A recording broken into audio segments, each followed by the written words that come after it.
edition of the African Gas Innovation Summit. Africa Gas Innovation Summit. Driving sustainability in Africa's energy landscape through gas technology and innovation. We had quite robust conversations yesterday. We agree to disagree and disagree to agree. But at the end of the day, every aligned thought is brought together, gathered, and sent to the appropriate authorities via the association at the vanguard of this alliance of associations in the industry, the Society of Petroleum Engineers Nigeria Council. Very good morning to all of our distinguished participants online, as well as those of you here in the room. Good number of our participants for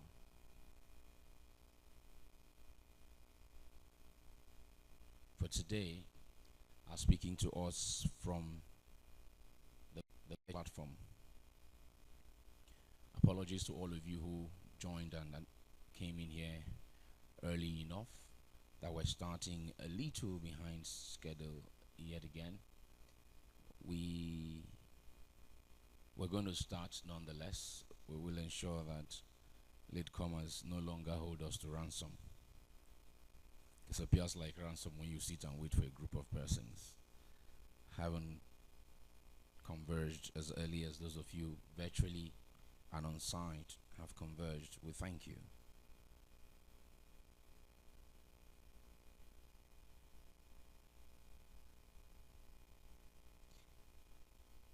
Yesterday we had presentations from North and West Africa, and by virtue of traveling for business, we also had presentations all the way from North America.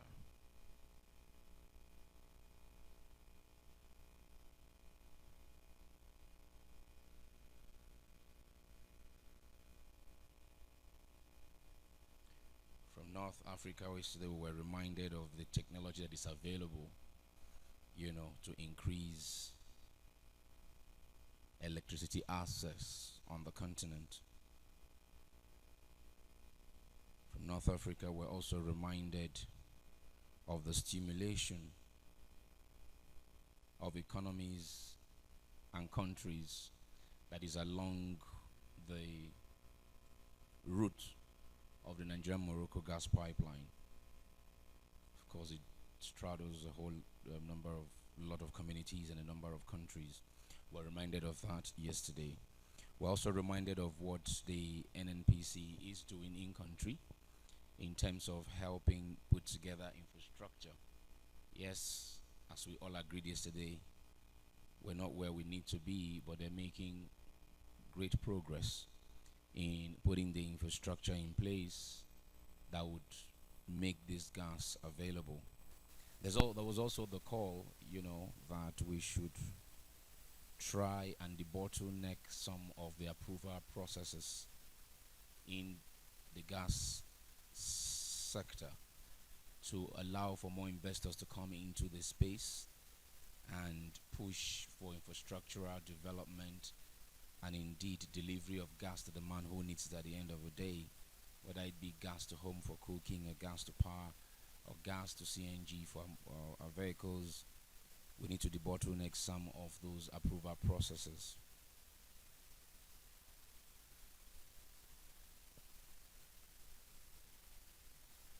We did also take technical presentations from Ghana, who walked us through some of those challenges, why they exist, why we must surmount them, and why we must, as citizens of this continent, be willing to make a couple of sacrifices.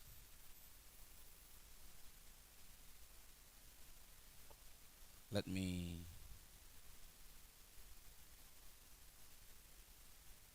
acknowledge the chairman of Africa Energy Chamber who has joined us virtually.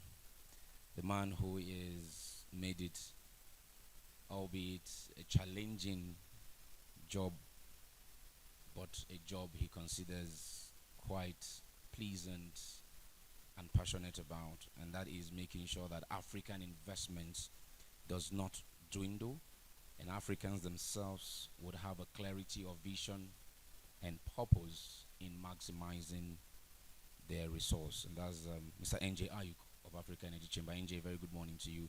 It is good to see you and have you. Professor Michael Nyekon, we see you virtually as well. You were here with us yesterday. We thank you. Kende Hiwere, we salute you as well. We thank you for joining us. Kende, we talked to, he was one of our panelists for this morning's session as well. So welcome all of you online and those of you in the room. Our speakers, a lot of them are in the room. We'll get to meet them shortly. I will just go straight into the business now of the morning. Richmond Osuji is still the name. And again, profuse apologies, no fault of ours, the organizers. As I'm guessing you are aware of, we've been ready to go. We're waiting to form a quorum but online on site. And now that we have, we'll just need to move swiftly into the agenda of the morning, which will be a brief remarks from the council chairman of SPE, a goodwill message from the president of NAPE, followed by a panel discussion that will be moderated by Olabode Shoumi. We'll have some of the panelists, I just mentioned their names, that are online, and some who are going to be here on site. We'll move from that swiftly into the second panel session, where NJ Ayuk and Chikeze Mosu will be addressing us virtually.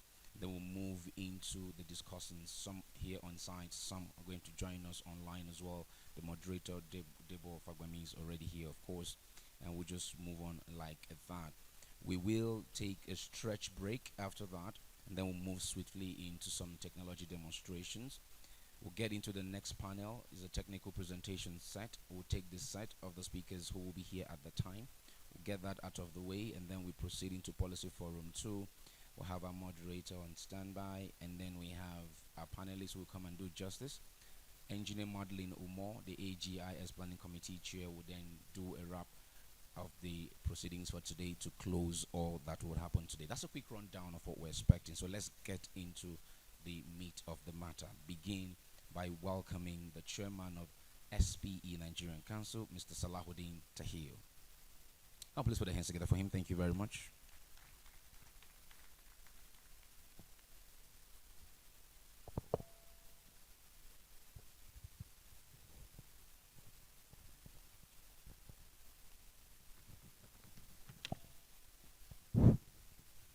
Yeah, so good morning, esteemed speakers, invited guests, colleagues coming in. This is day 2 of the Africa Gas Innovation Summit. Thank you so much for making it out on this second day. It was very clear yesterday that I think the objective of this platform was clearly reflected. Collaboration. I think that's what we need, and I'm sure you would have noticed every single person that came to the podium to speak yesterday had that word, collaboration. We, as I mentioned yesterday, is it was very evident. We have different bodies, NGA, NAPE, PETAN, NASIMA, ACCI, the energy correspondence. We're trying to bring this to you. This is our own little contribution, I would say, to the progression of the African gas industry. But everything at the end of the day boils down to our audience, the people that are here, the people that will listen to the engaging discussions, the challenges mentioned, mitigations being preferred. Because we all know that in the audience, we have the regulators, we have the academia, we have the policymakers, we have the operators, and even the brokers, and the ordinary citizen. It all boils down to you. What are we here to learn? How would we go back and apply it in our responsibilities, rather?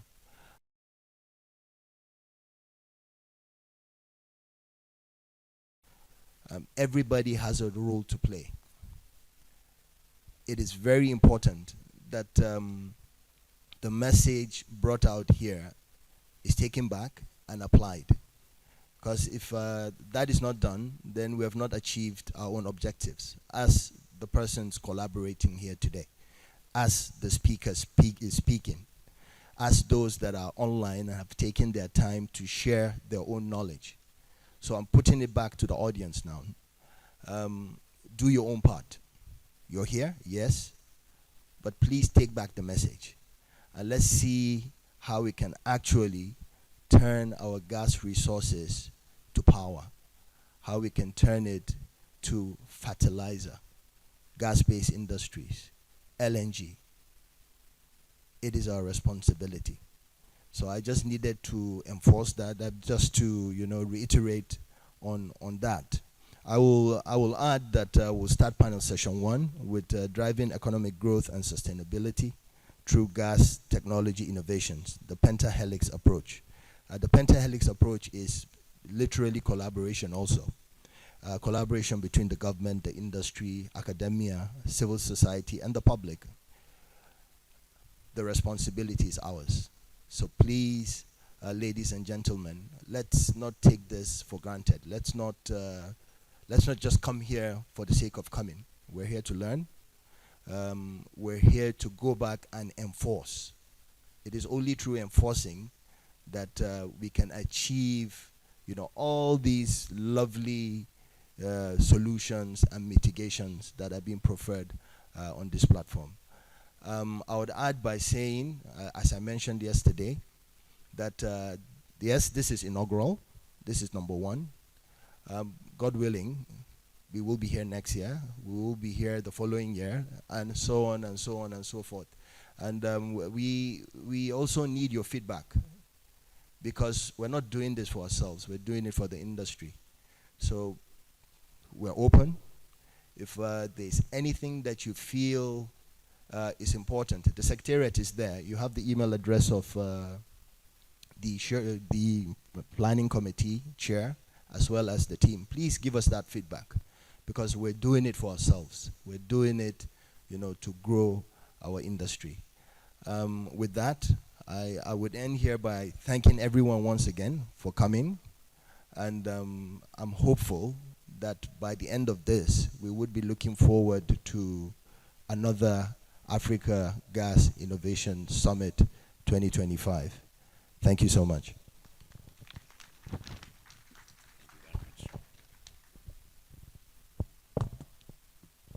Thank you very much, Council Chairman.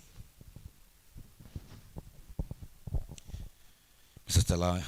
Salahuddin Tahil. The real brief remark there,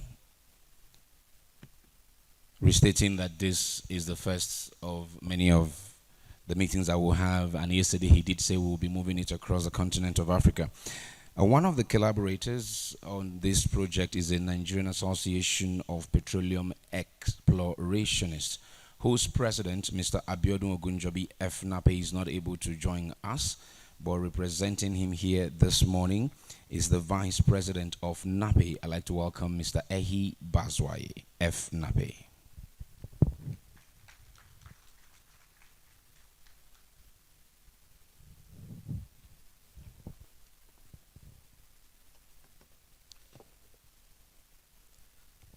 Good morning, distinguished ladies and gentlemen. I'll read from the speech of the president of NAPE. As the president of the Nigerian Association of Petroleum Explorationists, NAPE, I am honored to extend my warmest greetings to all the esteemed participants gathered here today for this African Gas Innovation Summit, the inaugural edition. This event is a remarkable platform that brings together industry leaders, policymakers, and stakeholders from all across the African continent and beyond to explore the immense potential of the natural gas sector. It's a testament to the unwavering commitment of our nations to harness the power of this valuable resource for the sustainable development and prosperity of the region. The African Gas Innovation Summit represents a unique opportunity to foster collaboration, exchange ideas, and forge new partnerships that will drive the growth and transformation of the natural gas industry in Africa. As we navigate the ever-evolving energy landscape, it is crucial that we work together to address the challenges and seize the opportunities that lie ahead. NAPE is proud to be a part of this event, and we stand ready to support the collective efforts of all African nations in unlocking the full potential of the natural gas resources. We believe that through open dialogue, knowledge sharing, and innovative solutions, we can pave the way for a more sustainable, equitable, and prosperous future for the African continent. Let us use this platform to strengthen our ties, share our best practices, and explore collaborative strategies that will empower African nations to leverage their natural gas resources for the benefit of their people and the global community. I wish all participants a fruitful and engaging African Gas Innovation Summit.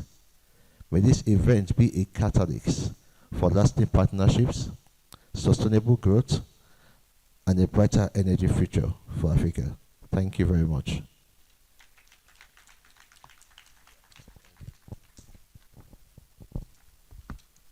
All right, thank you so very much.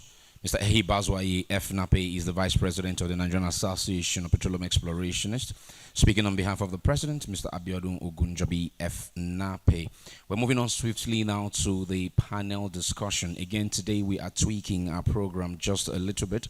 A vast majority of our panelists on this panel are joining us virtually, but our moderator and a few others are here in person, and we would like to bring them to their seats on the podium at this time.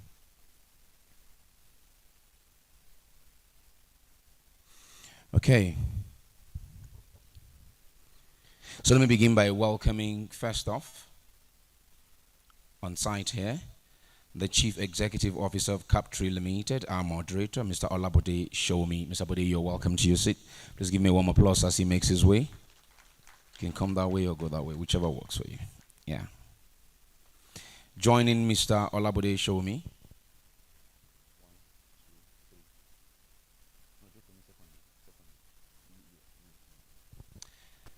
Okay, joining him in person here, I'd like to welcome Engineer Osayinde Gihon, Managing Director and Chief Executive Officer of Harris Energies, represented by the Vice President Technical at Harris Energies. Let's welcome Debo Adebajo.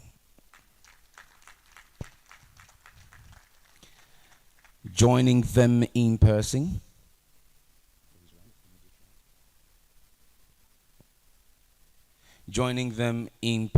is the Chief Executive Officer of Aradel Holdings PLC. Let's welcome Mr. Gite Falade.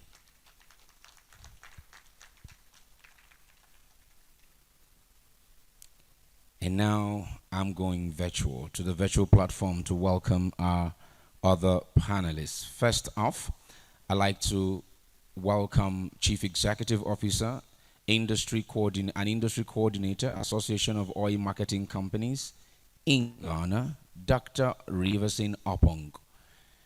Chalia Kwaba, please say something. Let me be sure I can hear you.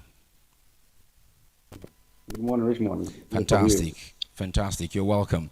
Joining virtually as well is Managing Consultant, Laser Engineering and Resources Consultants Limited, a distinguished member of the society, Professor Michael Onyekomo. Prof, good morning, sir.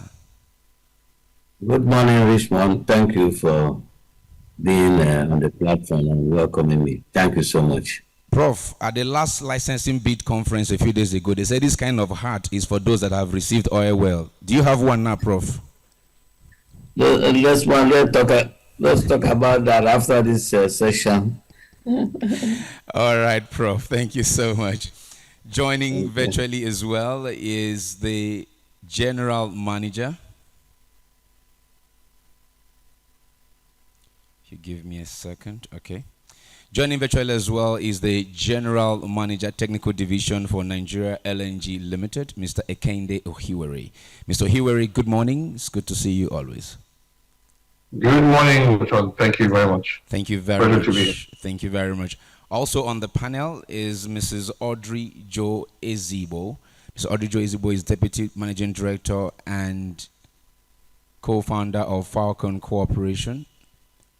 Good morning, leading lady of gas. Can you hear me? I guess she's going to dial in. I'll let you know, moderator, once she was with us the whole of yesterday, by the way. So once she dials in this morning, I will let the moderator know that she is on seat. Well, there you have it. Mr. Olabode Showomi, sir.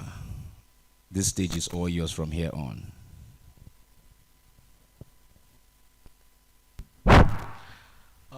Good morning.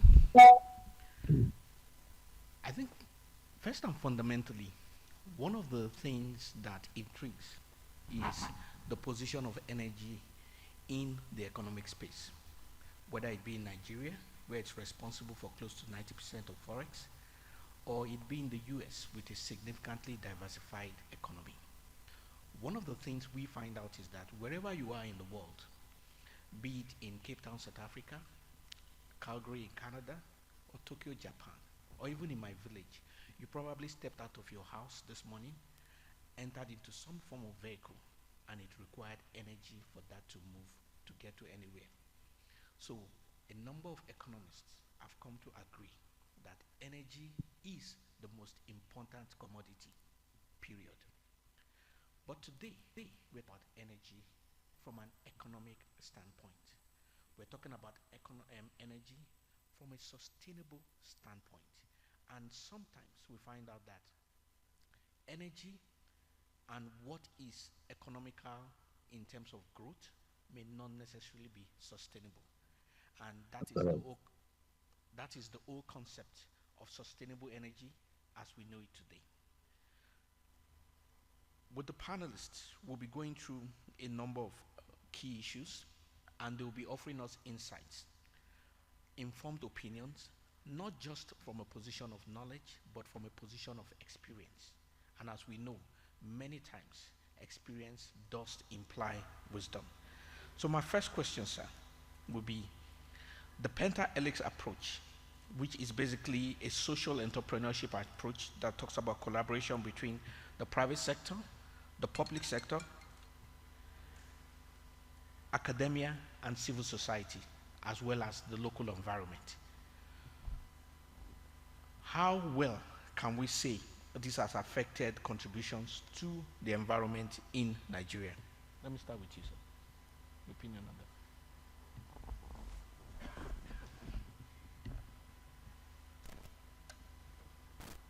that. Hello. Yeah. Good morning, everyone. Looking at the framework itself, so you said Penta-Helix, so which areas would we look at and which one really involves us? You're talking about businesses, you're talking about companies, people that operate. And in that category, I would say there are two big groups, international oil companies, and very strongly, very recently, Nigerian operating companies. And those ones are really coming on very strong, and they will play a major role in this industry. One other node is the government, regulators, and co, so that forms another node. But the node that we do represent is actually the business. I'll give you the experience of Here's Energies. We, as a company, we had actually come into this industry very recently, 3 years ago. But within that period, we've added significant volumes of gas into this industry. We took over an asset 3 years ago, and it had like 40 million scoop of gas. We've grown the capacity of that asset to some 240 million scoop of capacity. And we've been able to produce like 100 million scoop of gas. So it just tells you that when you look at the different sectors, again, of that Penta model, there are areas that are actually able to help you grow your society. We are contributing significantly in that space. Okay, thank you. Mr. Faladi, your thoughts?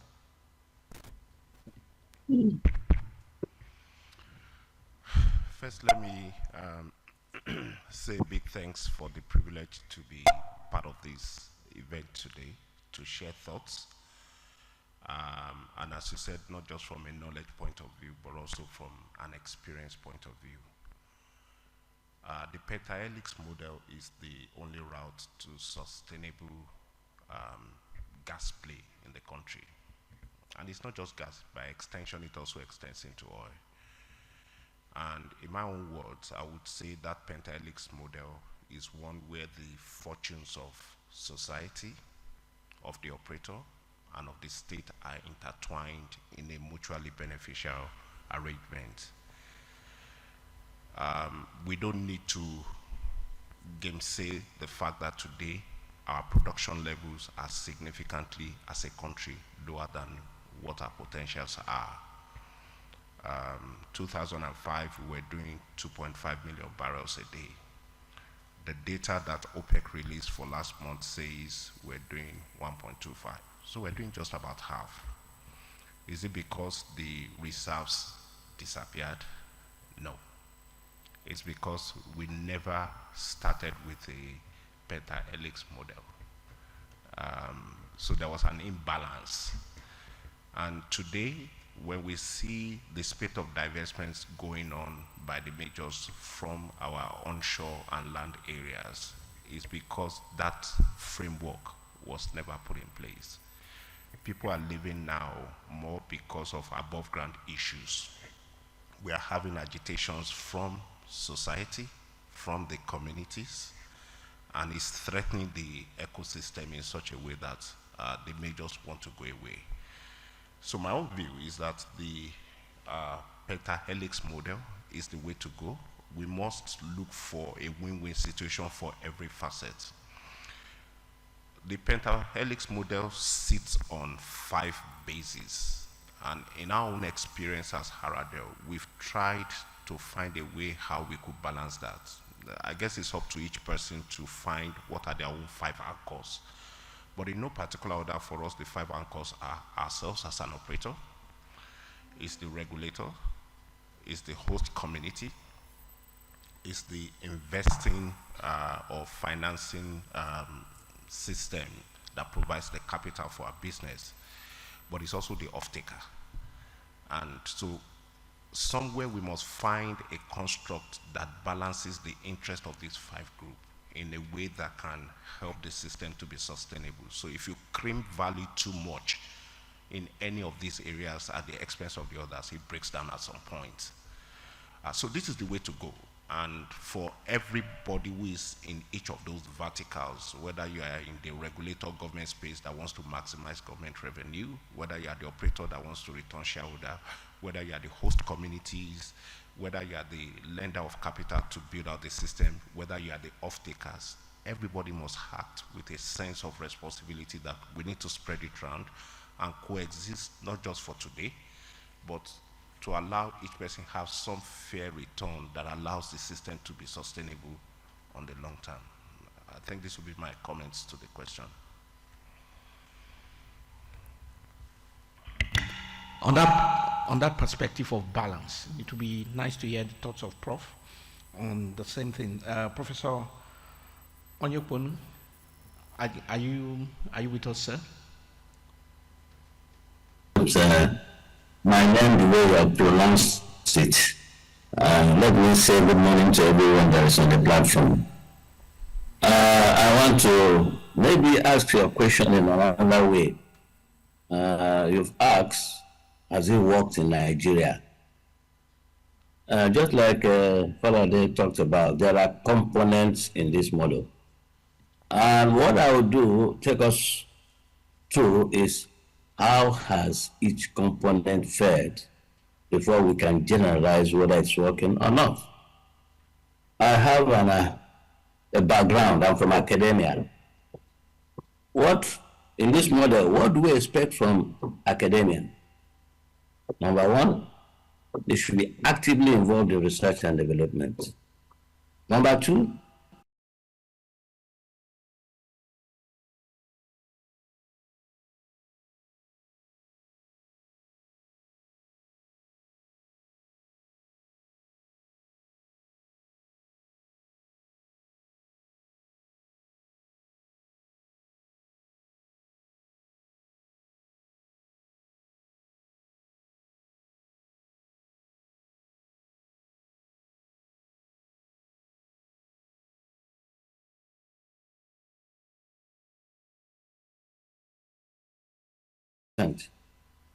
now if you take policy and regulation, that is the government part of it. They are in charge of policy and regulation. They are in charge of funding and support. They have not done very badly. Although at times they have what they call delayed action. What I mean delayed action, they are not proactive in some cases. They allow things to spoil before they end. I'll give an example. Most of you that work in the industry know that we have what they call the reservoir simulator. It used to cost more than $1 million in the 80s. And it's only people like ExxonMobil that could afford it. You know what the American government did? They commissioned 10 people, less than 10 young people, and they developed a model and they gave it free to all students. I got one as a graduate student, and that crashed the price of simulators. And from that point, many students started to add things to that simulator and improve on it. That's why the private simulators are where they are today. If not, many people wouldn't have been. So what you see here is early government intervention.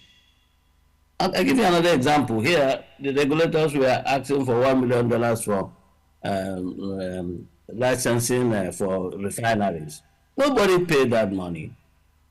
And until we got to this state now, where we are just all waiting for Dangote to give us to help us. Why? Why did it happen? And nobody saw it. There are still many policies that are ill-timed, unnecessarily made, that the government should be ahead of the game. They should look forward, they should compare what is happening here and the others and know how to respond. So for them, I'll give government 60%. They're doing well, but they can do better. Now the other one that is part of this Penta-Helix is the community society, it's civil society. Yes, I can see our industry that are becoming conscious. I'm really happy about the 3% community fund. In those days, what they were doing is just imagine a project and go and dump it in the community. And of course, because nobody takes care of that project, it dies off. But now we are beginning to be responsive. We are beginning to think about the society. And that's why we're having this. So I can say we are beginning to do something good in this area. Now, end user, whatever happens, if you don't consider them, whether you put them in the model or out of the model, they are very important. The end user, they look at what you put out there. Is it satisfying their needs? The only problem is that if they have no option, that's where they are constrained. That's why we have to open up the system so that the end user has an option. And also, end users give us feedback. What's going to happen? If your technology does not fit them, they go elsewhere. I gave an example of, I used to have this phone we call BlackBerry. When they got to that point, they thought they had made it. Until the end users found something better, everybody abandoned their product. So what I'm trying to say is that if you look at this, generally, we have not done well. If you don't know the resources in the university, the universities, and how many of these industry people have given us research to conduct? And there are many things that we've done that are on the shelf. It is time for us to get the university to collaborate with the industry, collaborate with the government, civil society, and to actually drive for sustainable. So let me just stop there. Thank you so much. Thank you, Prof. My late dad was an academic, so from a very young age, I used to follow him to research programs, and I remember one of the first things I learned, I didn't even know what the meaning was back then, was that the academia is responsible for the theoretical framework. So, so from the point of research, which is needed to give a foundation to what is practiced, to a more practical aspect, I would like to call on Mr. Hinde Ohiwere of NLNG for his own thoughts. Over to you, sir. Thank you very much. So the Penta-Helix approach is one that has evolved from, it was a trichord, then became a quad.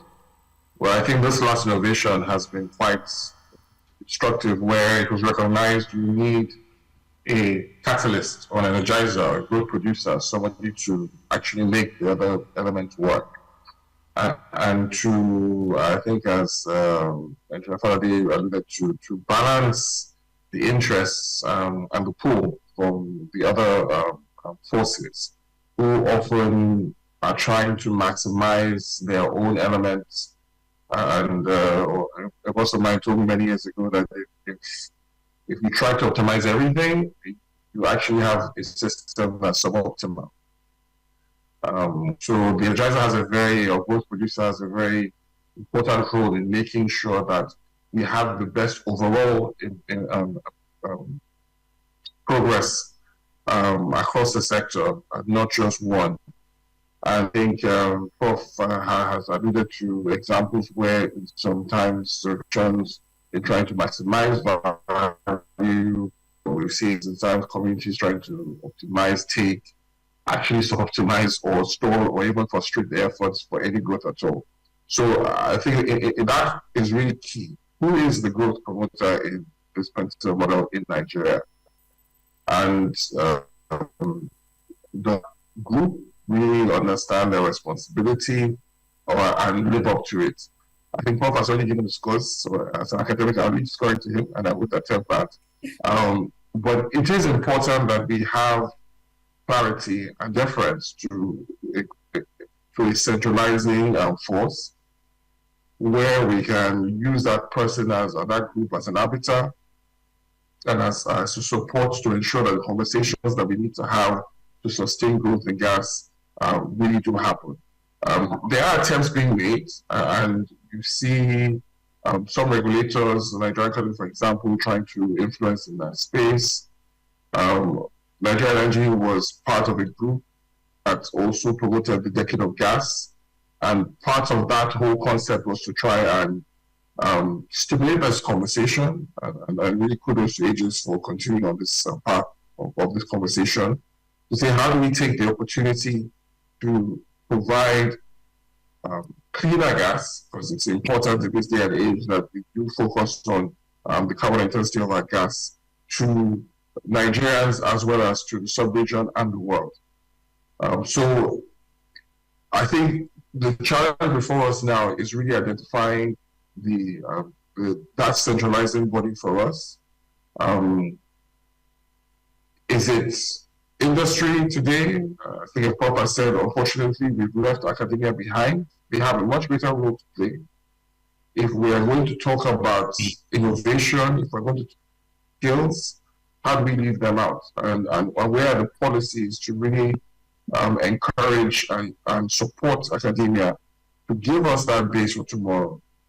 If we keep importing technology, if we keep importing talent, it's difficult to see how we get the right balance in our own Penta-Helix model. So there are some, I'm also I think as the moderator said, we're here to learn. So I'm also willing to, open to hearing other thoughts about who we feel this growth um, promoter is in our model and how that person can help us move forward. Thank you, and back to you. Okay, thank you, Sayewere. Moving forward, it would be nice to share some other thoughts. On the theme itself, we spoke about economic growth and economic sustainability. Growth and sustainability are inevitably interrelated, but they are two different animals in themselves. For what can lead to growth may not be sustainable. But for the long term, for the people who are interested in the bigger picture, it is always important that growth and sustainability are interwoven. So the thinking here is that in looking through the last 5 years of this industry, that's to the last few years that led to the PIA, to the reluctance of foreign direct investment to come more for some of our projects, what are the areas of growth that we can point to? And what are the areas of growth that we can point to as being sustainable? Remember that the whole idea is that we may have been doing some things that have brought results, but those things that have brought results may not necessarily be sustainable. Back to you, sir.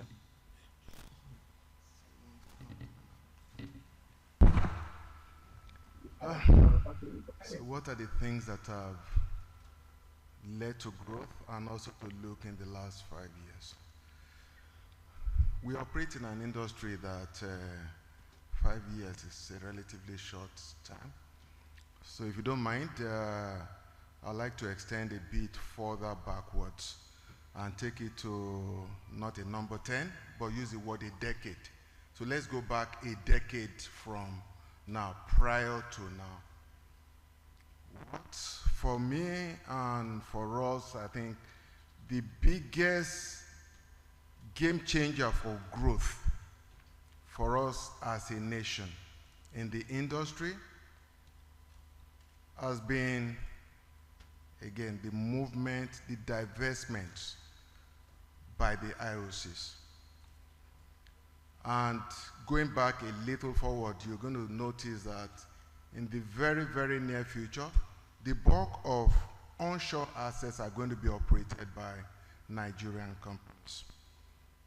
Be it Renaissance, be it Seplat, Oando, here's Agis. This will be the engine room and has been the engine room for growth in the last 5, 10 years for us as a nation. Why do I say that? Most of the IOCs had, within that period of time, started to say, what am I doing? There are challenges. We are looking today at a Pentax model and saying, oh, what's the community part of it? What's the regulator part of it and other things? And maybe they kind of were not comfortable with all those different things. But you have a new group of players who's ready to look at all these different areas and work with different stakeholders together to try and see how can we drive growth in that sector. So for me, one of the biggest things is the divestment. And because it has strengthened Nigerian companies to actually look and say, how can we grow this business? Those companies that I just mentioned to you just now, in that period of time, added 50% more production to the Nigerian production within that space than the houses were doing before. We specifically, for instance, doubled our oil production within the space of, within this last period that we took over the assets. So the engine room for growth will be those of us in the room, working with those local operating companies to actually run these assets like my father's farm and then grow it together. Now, one other note that's been mentioned quite a bit is the community space. People talked about, before now, it used to be dealing with communities and other stakeholders. We used to look at the, like a zero-sum game. If I don't take from you, I can't get. However, from my experience, we got to the point whereby the community is really looking and saying, oh boy, come, won't you come to this well location? Oh, what can we do here to ensure that you can actually have efficient production? We're working things together. So if we continue to do this together, then we will be able to actually continue to grow this business together. So that's another area. I think these local operating companies will be able to engage, and we are indeed engaging the communities, the key stakeholders for these assets, discussing how we can grow together as against the combative natures that we used to have in the past. So those will be two key areas I will kind of just say will be key engines for growth. One, the divestments, put a lot of assets in Nigerian hands, and they've been growing it, they've grown it in the past, they will continue to grow it in the future. And it's not only to grow oil, it's going to be, looking at the theme of this workshop, grow gas significantly. We are not, again, I always like to point to our company, we are not focused on how much gas can I export. I'm focused on how much gas can I put in the domestic gas network. All the gas that we produce today goes into the domestic market, gas-based industry, power, and other areas. If I put that in there, it will drive growth. We're not only in it for revenue. The more power companies that we're able to support, the more we're able to support underlying growth in the economy, right? So it's, I think we have come from a very good place, and we have a very good place to actually go using the local operating companies. Thank you. Okay, thank you. Mr. Falade, your thoughts? Without a shadow of doubt, the economic renaissance we're looking for in this country will be powered by gas, not by oil. As great as oil is for the purpose of generating forex, it is not the tonic we need to change our economy. But when you look at how oil development took place in this country, it was pioneered by international oil companies, and their intention was to take those oil to satisfy their energy securities back home. And so you see the configuration of our industry was gather everything to one place and export.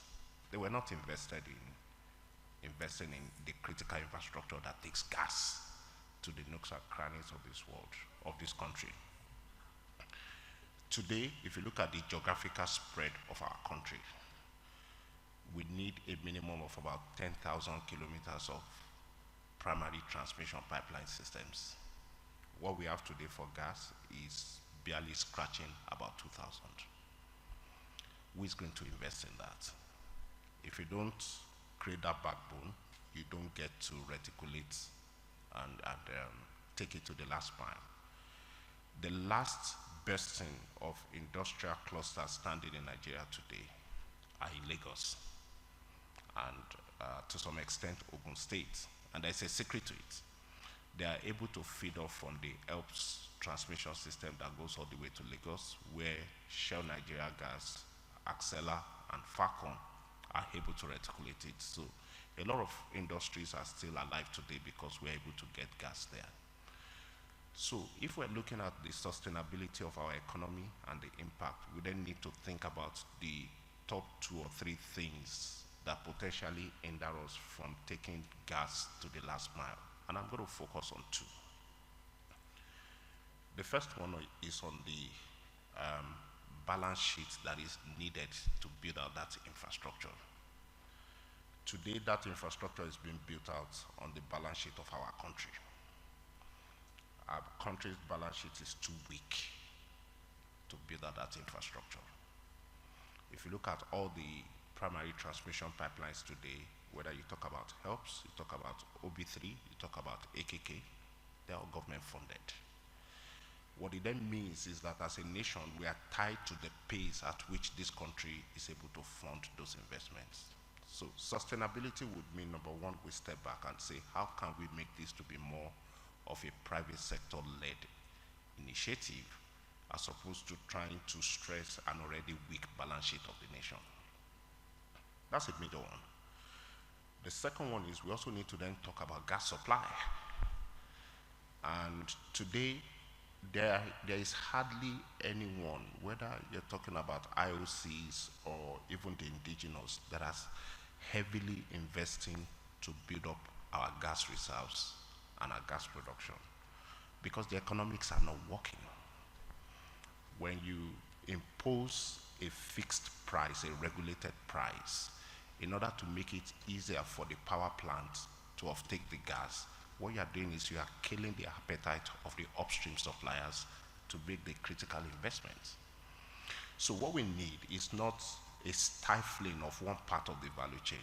What we need is for government to find the policies that enables every part of that value chain so that the investments can be made. I think those two need to be looked at if we're going to talk about sustainability. Today, the gas that is being supplied is largely based on pre-investments that have been made. New investments are not being made, and that should give us concern. So I'm hoping that the sort of conversation we're having here would help us look at all these parts and to say, what do we need to do differently? What do we need to do additionally? Just to make sure we can stimulate the sustainability. For every molecule of gas that flows in this country, different parts of our economy are given a shot in the arm. So whether you're talking about power generation, you're talking about gas-based industries, you're talking about gas for transportation, the reach is massive. So gas in itself is not what directly brings the revenue, but it's what enables the various sectors so that our economy can be revived. And I think that's where our focus should be. Thank you. Over to you, Prof. Your kind thoughts on this.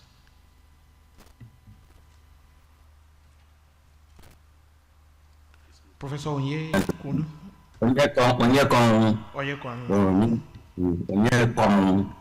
Let me thank the two gentlemen that talked. But what I just want to add, can you hear me? Loud and clear, sir. What I want to add, there are two things that are very important in this sustainable growth. Number one is growing our capacity building. That's growing demand. Growing demand. Grow them with knowledge and also develop our own indigenous technology. Two of them. Demand, we grow them. And if you ask me, that's why I'm in love with Nigerian content. Not that it favors me, but I think the originators thought properly. Initially, I know it will be difficult. I believe that having our own technology not only gave us economic growth, but this growth will be sustainable. I'll give you one example what happened. When they started, they brought a lot of gas turbines in the Niger Delta. And when kidnapping started, all the Koreans ran away. Nothing happened until they returned. And, because of the way we do our things, when we went to Korea to buy whatever, we didn't think about technology transfer. We were just interested, let's just electricity be here, forgetting that must be maintained. Just like I said, oh yes, transferring the assets of ROCs and great idea. But we have to really be careful with the operators, the players, after they have left.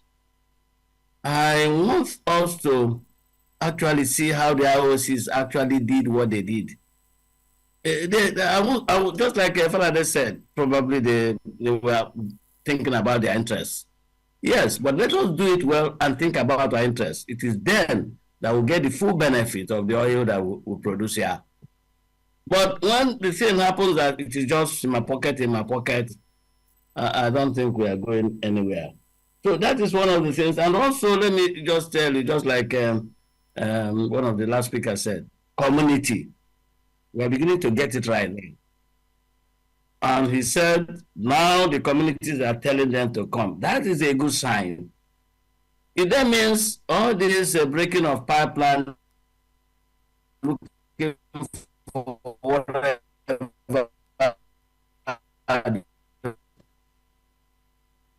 every day from these activities, you just be amazed. We are looking for money, but we have easy way of wasting the money by allowing it to be stolen. So, grow your man.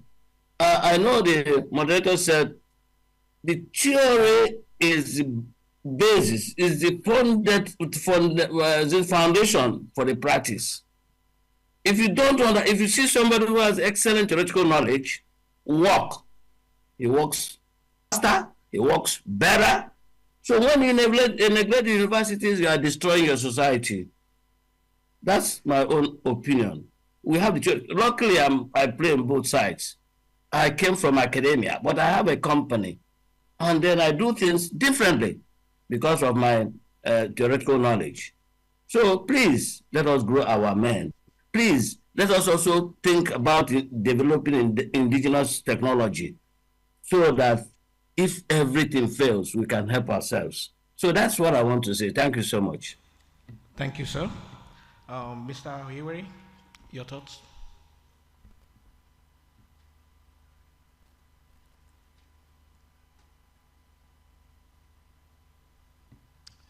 Over to you, sir. So I had to admit. So I'll try and use the model again to just shape my thoughts. I think for us to really get it right, all the 5 sectors of the Penta-Helix model have to grow. We see the government making overtures to address some of the issues and Jennifer talked about in terms of gas pricing, looking at fiscals. So hard work is going on that side, but we do need a bit more than that. I think we need a very comprehensive energy outlook and policy for Nigeria. Yes, gas is going to play a massive role, but it's not the only piece of it. We do have at least a play for solar in Nigeria, which is still being underplayed. Unfortunately, we're not blessed a lot with other things like wind. Geothermal is another area that is nascent but could be looked into. We need to really understand what the future is for our domestic and also our foreign energy policy, so to speak. So that is something that we need to get right and to grow in terms of our understanding and our reach. Now, in terms of academia, I fully agree with but we do have, if we look at the Singapore model, there is a pathway to innovation. And if I look at what's happened in Nigerian content, there seem to be a rush to circumvent this natural progression. You first learn to operate, then you start to imitate, and then you can innovate. In any field, that's really how you catch up. And we try to jump straight into forcing manufacturing and so forth. Plus, we're still bringing in operators to come and do servicing. It's perhaps putting the cart before the horse. So getting the policy right and getting the focus right on how we grow that innovation path is really important. The industry, indeed, balance sheet is a challenge. If we look at the other clients, they built a lot of their industry on, I would say, an unfair balance sheet. They had resources from colonies and from wars and exploits that they could use to really, do amazing things in their society and build infrastructure they still enjoy today, like rail lines and gas pipelines. We are not so fortunate. So we do have to find our own way and our own path. Where we do get to the point, especially with the kind of technology that's coming in, renewables, hydro is another one I didn't mention before. Whether we get to the point where gas really is the primary source everywhere will tell. In the interim, companies like ourselves do see opportunities like CNG and able energy by trucks as an opportunity to bridge some of the infrastructural and balance sheet gaps that we have, targeting viable markets using virtual to areas of the country that can really and have the value generation opportunities to create jobs for us to move on. I mean, in terms of civil society, I'll lump that also with perhaps the last piece, the media. Apart from the very formal education we need in academia, we do need some more growth in understanding around general populace. Civil society, yes, focuses a lot on poverty and transparency in the energy industry, which is right.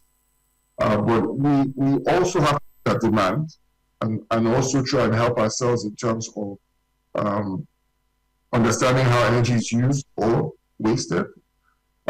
There's advocacy we need in terms of energy theft, which is one of the challenges. The leaks are not only in the pipelines, the leaks are also in the transmission lines, which also make it a bit more difficult for us to monetize gas and other energy sources and ensure we see the growth that we have. So if you look at across the whole Penta model, there are opportunities for growth. And I think if each sector can be helped a bit to move a little bit more forward, there are areas with a more robust energy industry and landscape in Nigeria. Thank you. Okay, thank you. There's also somebody else online. My apologies, I inevitably missed him. That will be Dr. Riverson Opong, the industry coordinator for the Association of Oil Marketing Companies. My apologies, sir. Your kind thoughts on the subject matter. Please, just let you know I finally maybe you can hear me. Someone else talking? Okay. Good morning from Ghana, and wanted to be able to share my thoughts on the topic. Penta-Helix approach, talking about driving economic growth. I love the quote from Helen Keller, and I believe that whatever by my co-panelist is laudable. I'd like to start my conversation from the fact that alone we can do a little, but together we can do much. It's not, I'll say, only a mystery now that African energy landscape is at the transformating junction. And indeed, our abundant natural gas that we discovered across Africa, be it Nigeria, Angola, and whatever we have in pockets in the likes of Senegal, Ghana, and the rest, is a resource that offers a unique opportunity to drive economic growth and achieve what we call sustainability. There are so many definitions of sustainability today. Somebody would like to equate sustainability to renewables, but sustainability simply something that is available today and can be available tomorrow for the same usage. And the key enablers, and one of them we're discussing today, which is the Penta-Helix approach.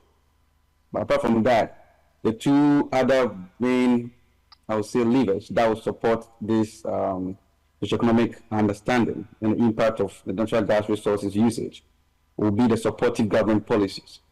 Because we can all attest to the fact that aside the discovery of gas, if there's no astute and stringent government policy to support domestic utilization of the resources, I mean, we're not going to have the benefit of it and the investment.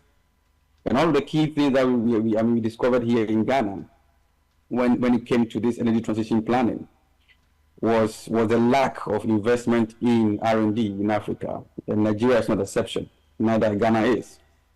But we need to seize the opportunity and then the moment to collaborate, innovate, and create a brighter future for Africa, which I'm very happy with the organizers of this event coming up with this topic. I mean, the collaboration among government, academia, private sector, civil society, media, I mean, mentioned it across the approach. We need to just have a way of integrating all of them. Just as a typical project management scope, you can't leave cost and touch on quality and time. You need all the three keys to address them. And how do we leverage on the government policies, academic support, like Prof mentioned, the private sector, as we see here in Ghana, civil society taking part of the policy setting and the media broadcasting it. So the Penta-Helix model helps to create this sustainable innovations ecosystem. It's an ecosystem because we have to have everybody to be among or to be included. So it's an inclusive approach. This ecosystem is now than ever before, as it allows the sharing of knowledge, resources, and expertise, leading to more efficient and sustainable gas technologies, not only in Nigeria, but across Africa. So the question is, how then do we drive economic growth through gas technology innovation? Policy support, like I mentioned before. And I'm very happy to hear whatever the Nigerian government is doing. The decade of gas, as I met Ed, and we spoke vehemently about it here in Ghana. But the case of Ghana is not different from whatever is happening in Nigeria. When there was a gas discovery in commercial quantities, the then government established a no flaring policy, and that gave birth to Ghana National Gas Company, a company I used to work with. And I like to buttress the fact that we did not leave the academia behind. Ghana Gas has trained a lot of students to take over the Chinese after 2 years. The Chinese operated the plant for just 2 years, and they trained new staff, and then the diaspora that came back took over as of today. There's 100% localization in the Ghana Gas plant and infrastructure. We did not plan the infrastructure just for the demand at that time, because to be honest with you, the demand at that time was just 100 mm scaf, because we're still getting gas from Nigeria to the West African corridors. But the infrastructure we built at that time through the gas master plan policy and networking strategy was the Western corridors to pick a gas of 325 mm scaf a day.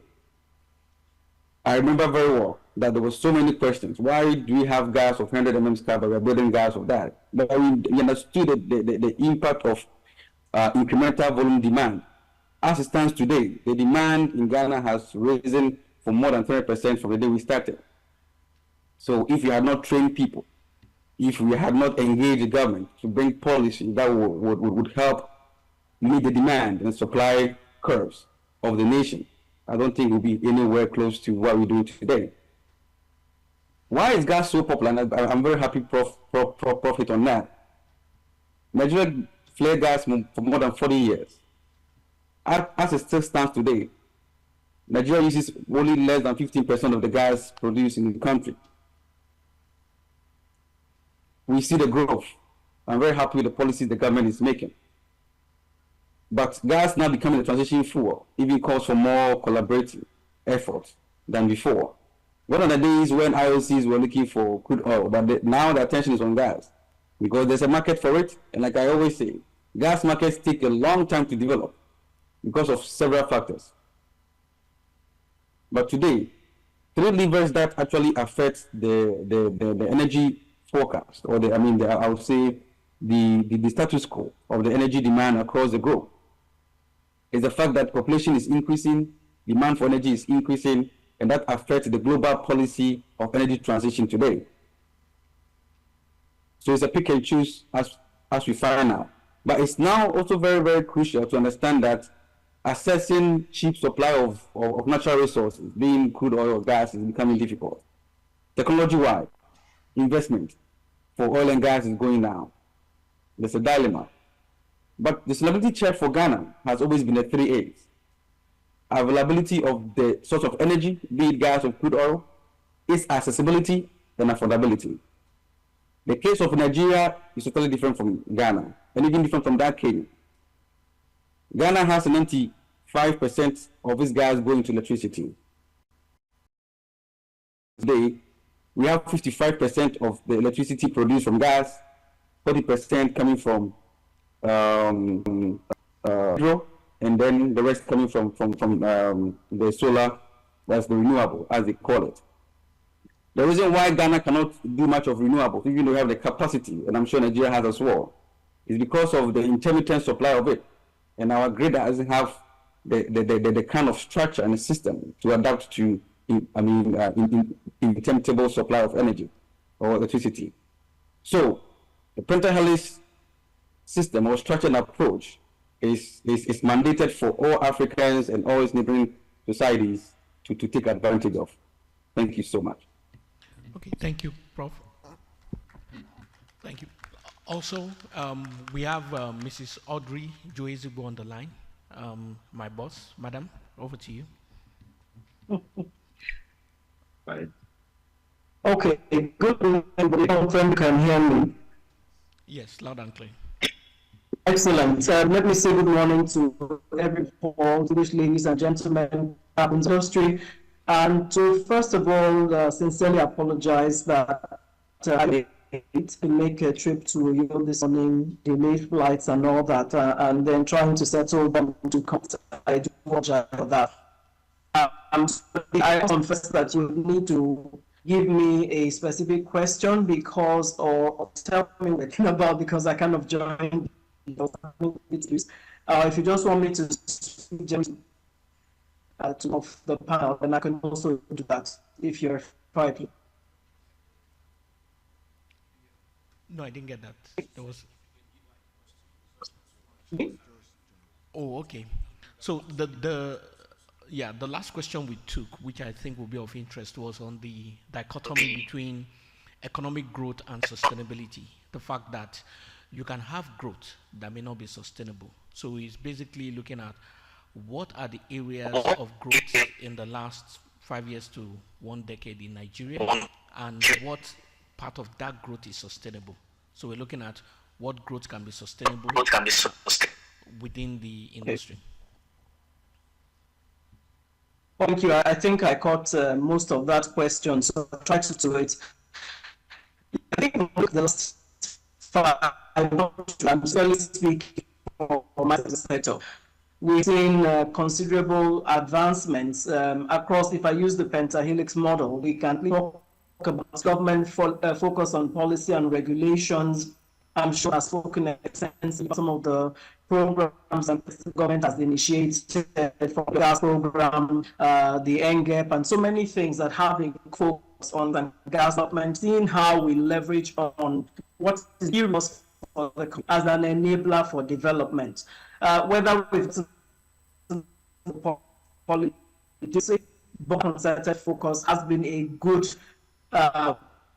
very, very those of us who are invest in that space, so I'm able to see with added clarity the line of sight is for how we build it. The PI is gone in that regard, even though we know that there are still challenges, but at least we have a fiscal framework that we're looking, refining that, find more appropriately that those fiscal around NAG exploration and production, which is an area more build up. And so there's also been a lot of stakeholder engagement in that regard with the government and the industry, and I think it's important that we talk about that. There has been a lot of engagement with the media, primarily I believe driven by the industry association, doing to ensure that the media, especially our energy, have to their reporting, because they want feeding into the public's knowledge and understanding. In terms of the industry, clearly we see that there's been a lot of things shifting in the gas sector. We're seeing more people coming into the play in terms of virtual technology, how we even operate our business in terms of technology just enhance our business. But the infrastructure gap continues to be a key conversation that the energy sector, the government, everyone must pay attention to, because for a nation and kinds of companies that we have, we can't let go of the need to have to optimize the fit of gas and development. Seeing a lot of different groups who are coming out from academia and even organized private sector. A lot of focus on gas. We have a lot of conferences, learning sessions, the different associations that we see private sector players take of that, build around dealing of gas and energy issues and how it enables, what's in the that we have given the focus and we have to continue to do so. There are many challenges, and the model is really critical. You cannot do things silos. Industry government is talking, there is a bit of a handshake. There is depth that is needed across boards. So at the prof spoke earlier, start building the demand for things. And that's important.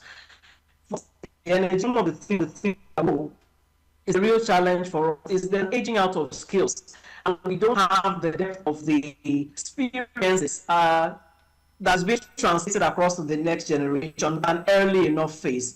And we have to pay attention to that. How do we get more of our institutions? Yes, we have PTI is doing great work. We have organizations like Octan, I know NGA, NLPGA. People are trying to do trainings and things to build capacity. But going back into our tertiary institutions to see how we enable that capacity building and a kind of handshake with the industry where there is more of what would be the word now, like IT opportunities, people can come in and get in the is something to pay attention to. About energy, about it as an enabler of all the various sectors. Not it in pharmaceuticals, in healthcare, and across board. So we also have to be looking at how what we can do gas. I think it's innovation.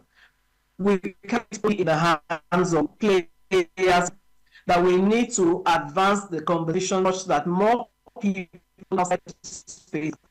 How can we, and where are the opportunities for projects that still fit in the basket of development that is required in the nation? Again, I can talk about this, but I think what the broad requirements are from a developmental perspective, where the infrastructure gaps are, where the capacity gaps are, then we start thinking of what the solutions might be.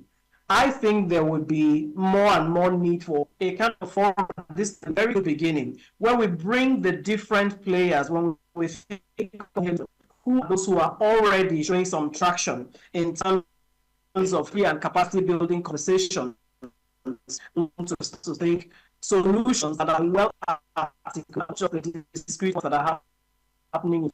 So there's been traction, but there's a lot more to be. I said that this is a great conversation to be starting, and then we see how we can scale it by a cross-functional partnership across the different vendors and from a national feeding into our gas national. And I hope that was useful. Thank you. Yes, it definitely was useful. Unfortunately, we have come to the end of our time, even though there are few key points that will have been nice to discuss. But all good things do come to an end. And it is important, I think as a summary, is that one of the key things that came out of this is that there's a need for a shift in perspective in terms of funding, infrastructure funding, so that we do not rest on a weak balance sheet for the country.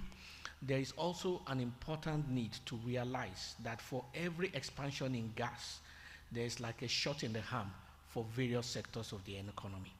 And on the backbone of that, there is the fact that the theoretical framework serves to make practice better. So theory is not just theory, it is actually there to make practice better. So on that note, we would like to conclude once again that energy is the most important commodity, period. Good morning, everyone.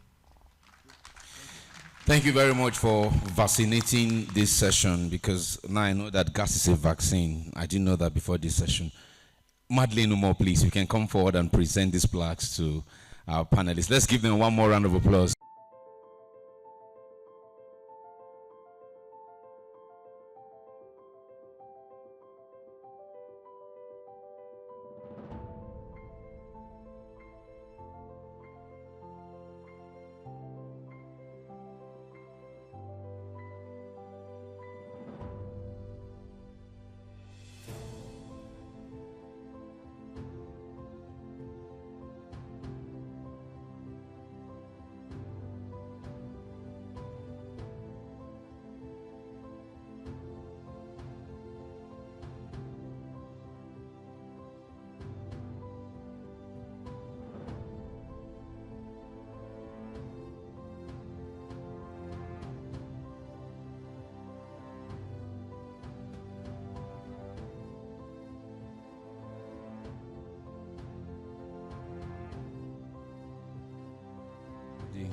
if you need it.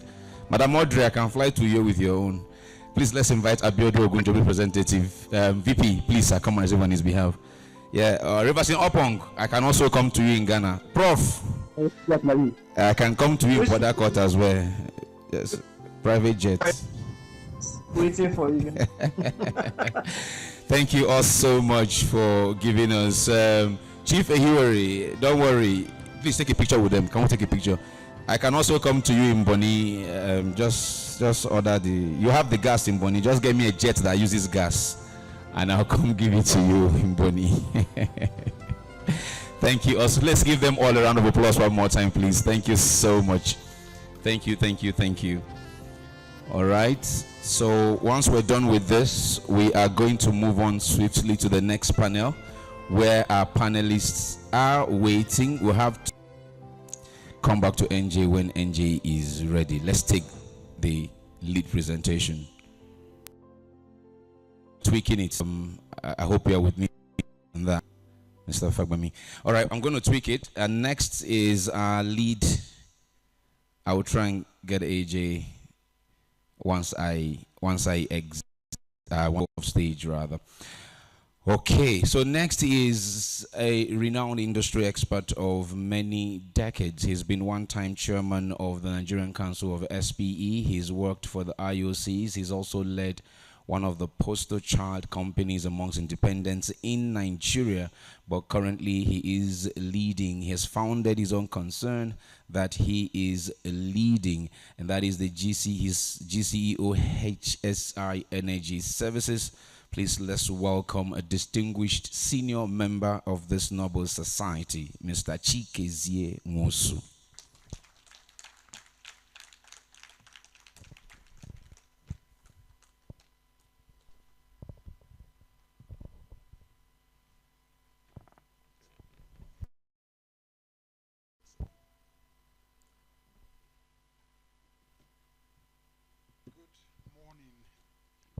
Good morning, gentlemen and ladies, or ladies and gentlemen in order. It's a pleasure to be here. If it's an SP event, it's very difficult to get me not to actually attend. So I had planned to be online,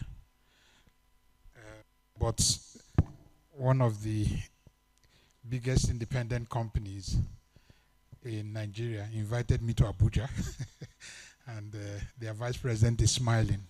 Has Energies, who are doing very brilliant in the space of oil and especially gas. When you hear the story about the lights turning on in Aba, all of you hear about geometric power. But of course, you all realize that geometric power is nowhere if they don't have a gas supply source. And that gas supply source is coming from Has Energies. So can we give them a round of applause? They're a company that I call Talk Na Do. It's not just to talk. Okay, I do have a presentation, and okay, it's up there. And I'll try as much as possible to go through this very quickly. I think I have 15 minutes. Yeah, okay. Now, you will notice that as I go through the presentation, I have purposely taken a lot of material from 10 years back, a decade ago, because, you know, we keep talking about the decade of gas. So 10 years ago, I started seriously thinking about gas. Okay. I seriously started thinking about gas. At that time, I had transited from Shell to Adax Petroleum, and we had one of the largest untapped gas resources in OML 137, about 4 TCF of gas. And next to us was another large offshore asset, the HI block, Sunlink and Shell, another 3 TCF of gas.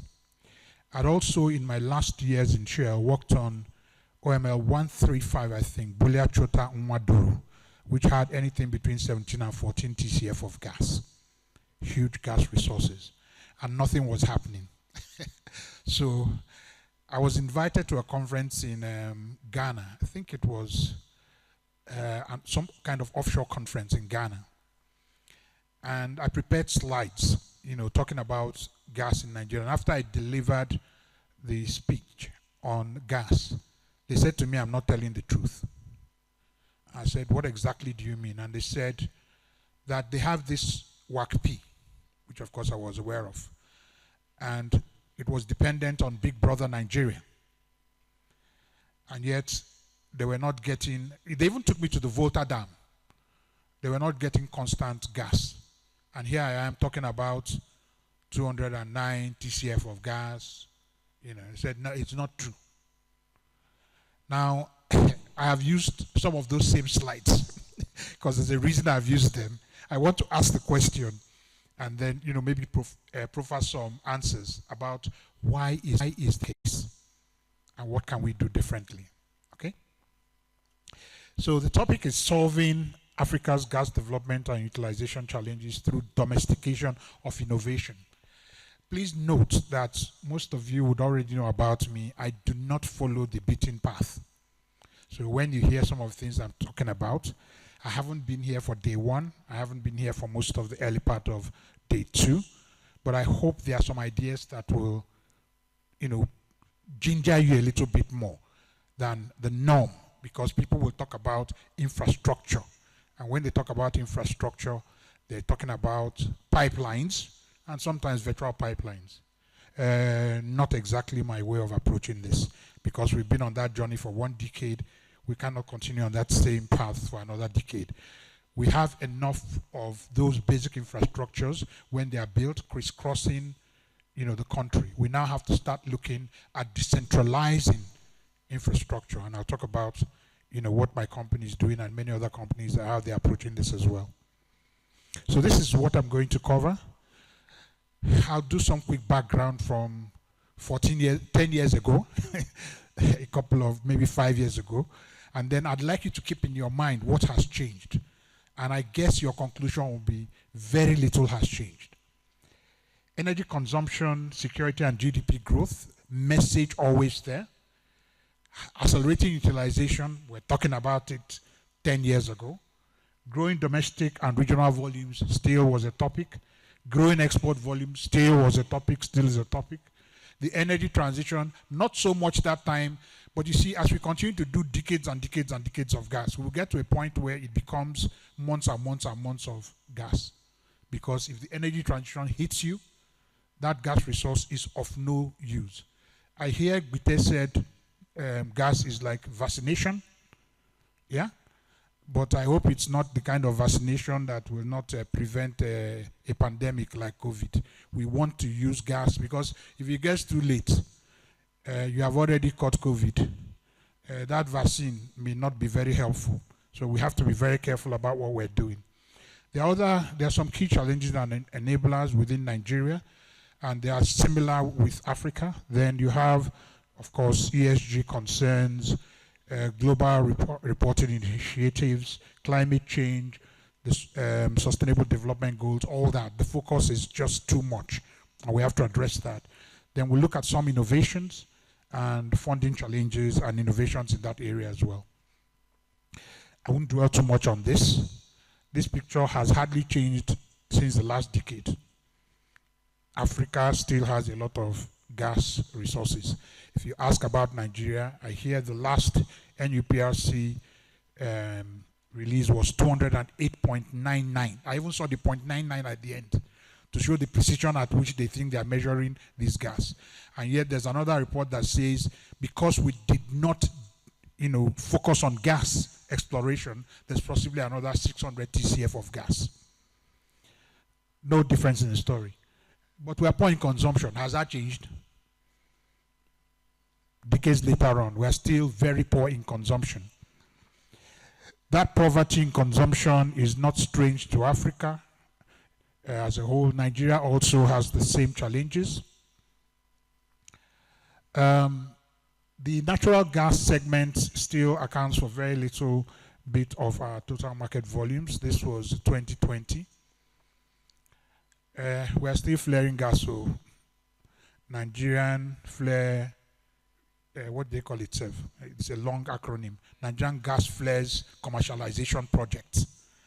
I have not, in actual fact, I had to do an intervention on behalf, that's one of the services HSI Energies provides. I had to do an intervention on behalf of some marginal field operator with the authority and NUPRC on what they were doing with their flared gas.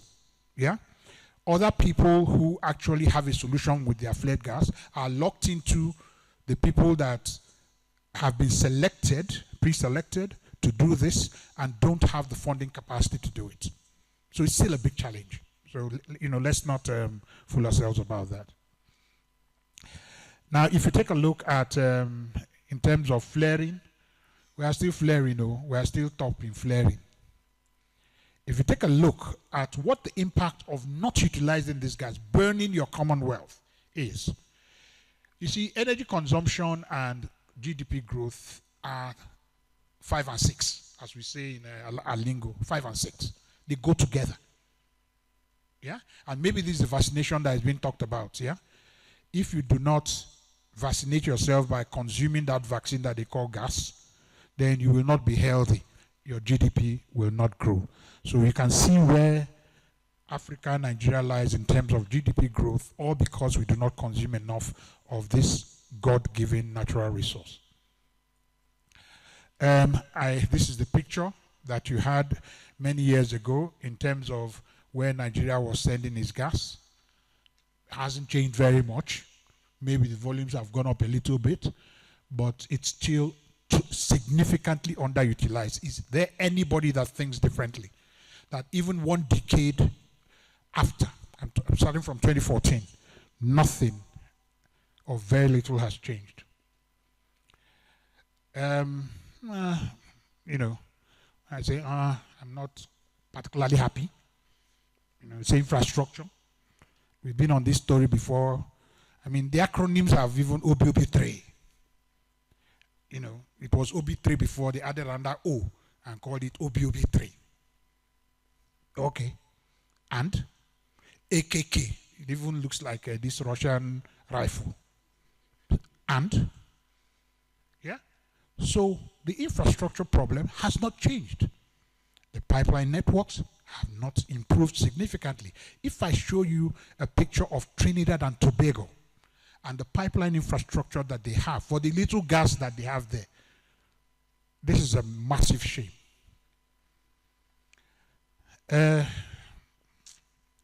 It's tiring.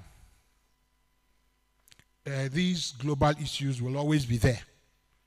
USA-China relations is never going to solve itself, as far as I know.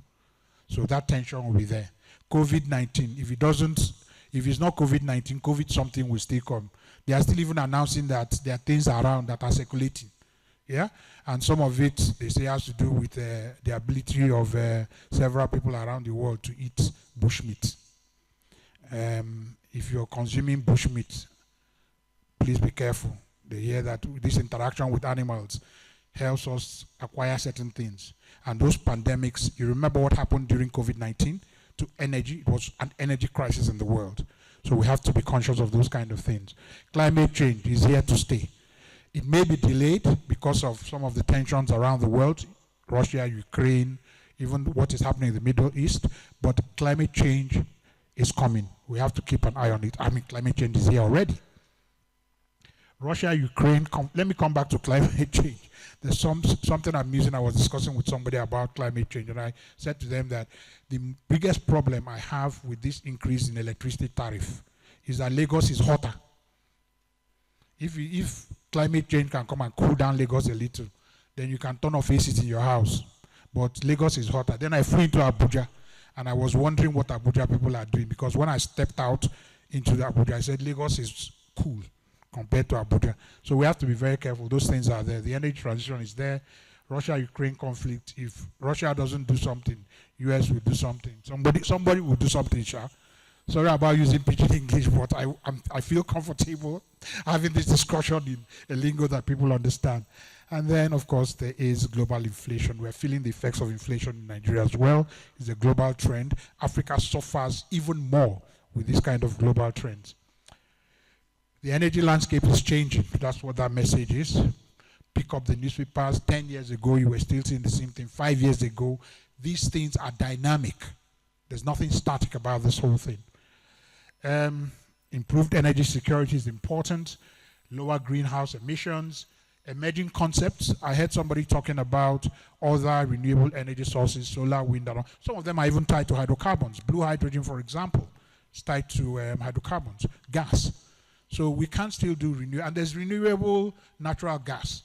In actual fact, I think of it as a cow chews cord and then passes out methane outside. Can we replicate that process? And it is replicable to get RNG. And then, of course, helping to diversify the economy out of oil and gas. Gas is good, yeah?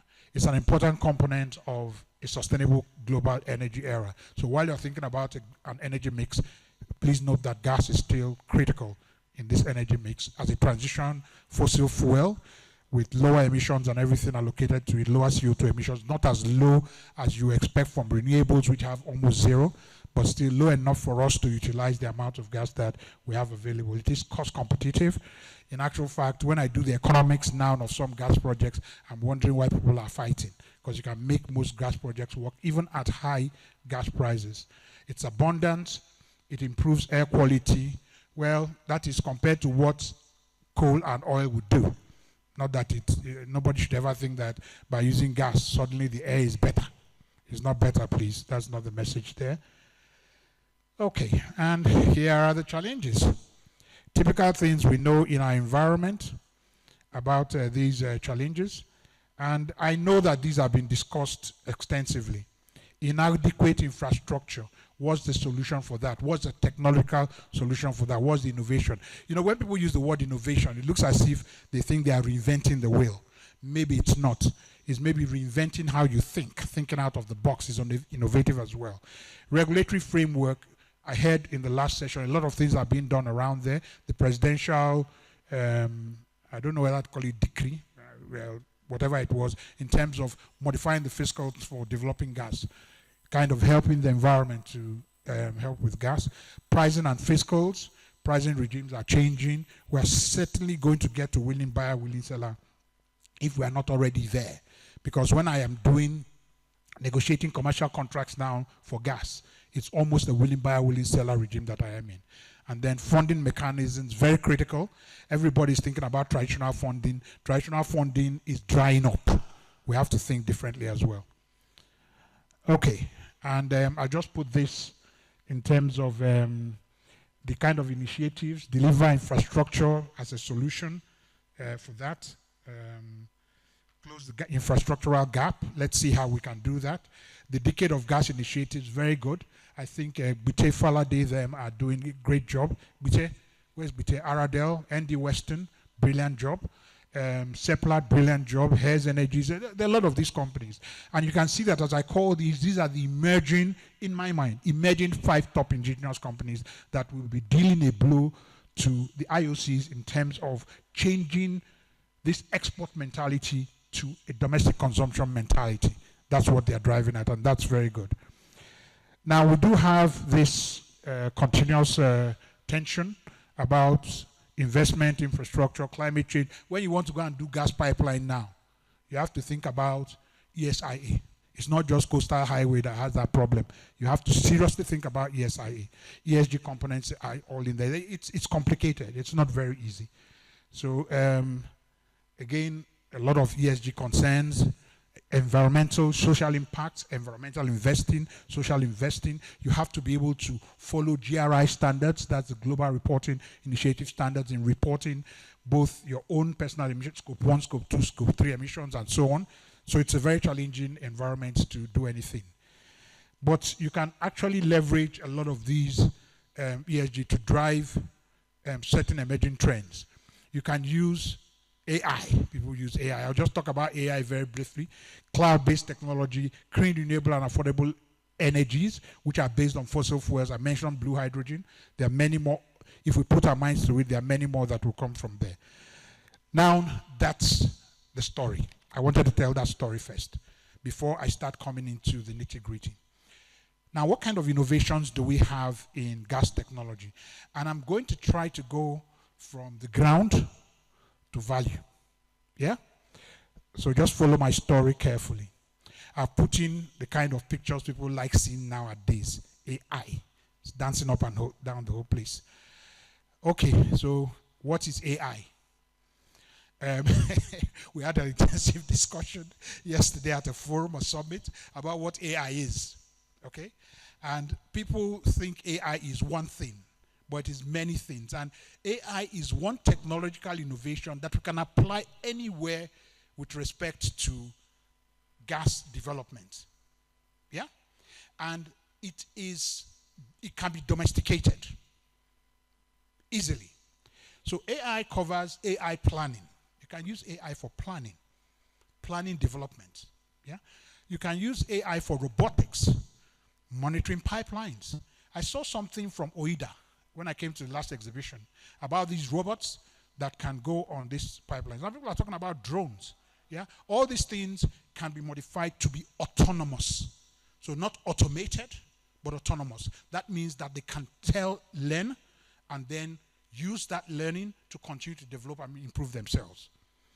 Okay? You have speech recognition. You might think, how important is speech recognition to gas development? Well, in operations, if you want to be able to restrict people to give orders, because soon you will get to autonomy where you will just give a command. You see Siri, yeah? Siri can come into gas technology remotely. So you can give instructions about opening, shutting valves, and all those kind of things. And you want to be able to do it without somebody else, being able to break into the system and do exactly the same thing and maybe burn down your entire facility. So speech recognition is one of the things, text to speech, speech to text, whatever it is. Expert systems, very important. Then we go into machine learning, okay? You teach, it's almost like teaching a child how to identify a red can of Coke, yeah? So you can either supervise it, in which case you continue to create clusters of information and feed it to the child, or you can leave it unsupervised, in which case, the child will, or the system, use child as system, will be able to cluster things around as more and more information comes and use that to learn and also predict. You can use deep learning, yeah? So there are different aspects of that. Deep learning is actually the one that mimics artificial neural networks the best way. Neurons in the brain, how the brain learns, how the brain reacts and everything like that. All those are applicable. You have natural language processing, the kind of thing that you do with text generation, ChatGPT. Somebody was complaining that when he asked ChatGPT about government calling him Wahia, he said it was a girls' school. Well, that's part of the learning process. So we have to continue to feed information and develop these things. I won't go into too much information. That's the difference between machine learning and deep learning. In machine learning, there is still a feature interaction, by humans to build that learning process, and then there's a classification problem, and you can identify that this is a car and continuously then identify cars. Deep learning, you don't have that much of an intervention. You let it learn the way human beings learn naturally. Machine learning models, there are many of them. So what I am asking is that we start looking at AI and its applications. Some applications are already in place with respect to that AI space. Use of nanoparticles, DNA diagnostics. These are all in subsurface imaging. Fiber optics monitoring systems, microfluidic chips, all those things are available now. So we can adapt them to improving our exploration and our development of oil and gas reservoirs. Yeah? Technology evolution in data visualization. When I started out my career, we used to print out these I was a logging engineer. Schlumberger people, are there Schlumberger people here? Raise your hand. Wave, Schlumberger, ex-Schlumberger. There are many of them. They were our competitors. I was in Western Atlas, not Schlumberger. I wanted to find a way to insult them first before mentioning I was. But, basically, visualization, 3D, walking, you can even see the reservoir, walk up and down the whole place, and it is improving in terms of interaction. Before, it was an automated 3D visualization. Now, with AI and ChatGPT, it's becoming a lot more interactive. You can ask the reservoir questions. Yeah? You can look at certain images, touch this and ask it, why is this happening here? So those are kind of things that are the new innovations that are coming up. well, drilling evolution, it's all there. At the top, I put the recent, I don't know what it's called. It's called the Neuro Autonomous Drilling Rig by Schlumberger. Yeah? The one at the top over there. It was being developed at some stage by Shell. But somebody picked it up and ran with it and went into the AI this thing. These are some of the things that can be adapted. Yeah? It does not require human interaction. It's more intelligent in terms of how it reacts to drilling challenges in the subsurface. Okay, in terms of the gas value chain and infrastructure challenge that I mentioned before, I won't go into too much detail, natural gas transportation mechanisms. Now, this is the picture I want you to focus on. You see, we're doing pipelines everywhere, but do we need to? And this is where thinking comes about.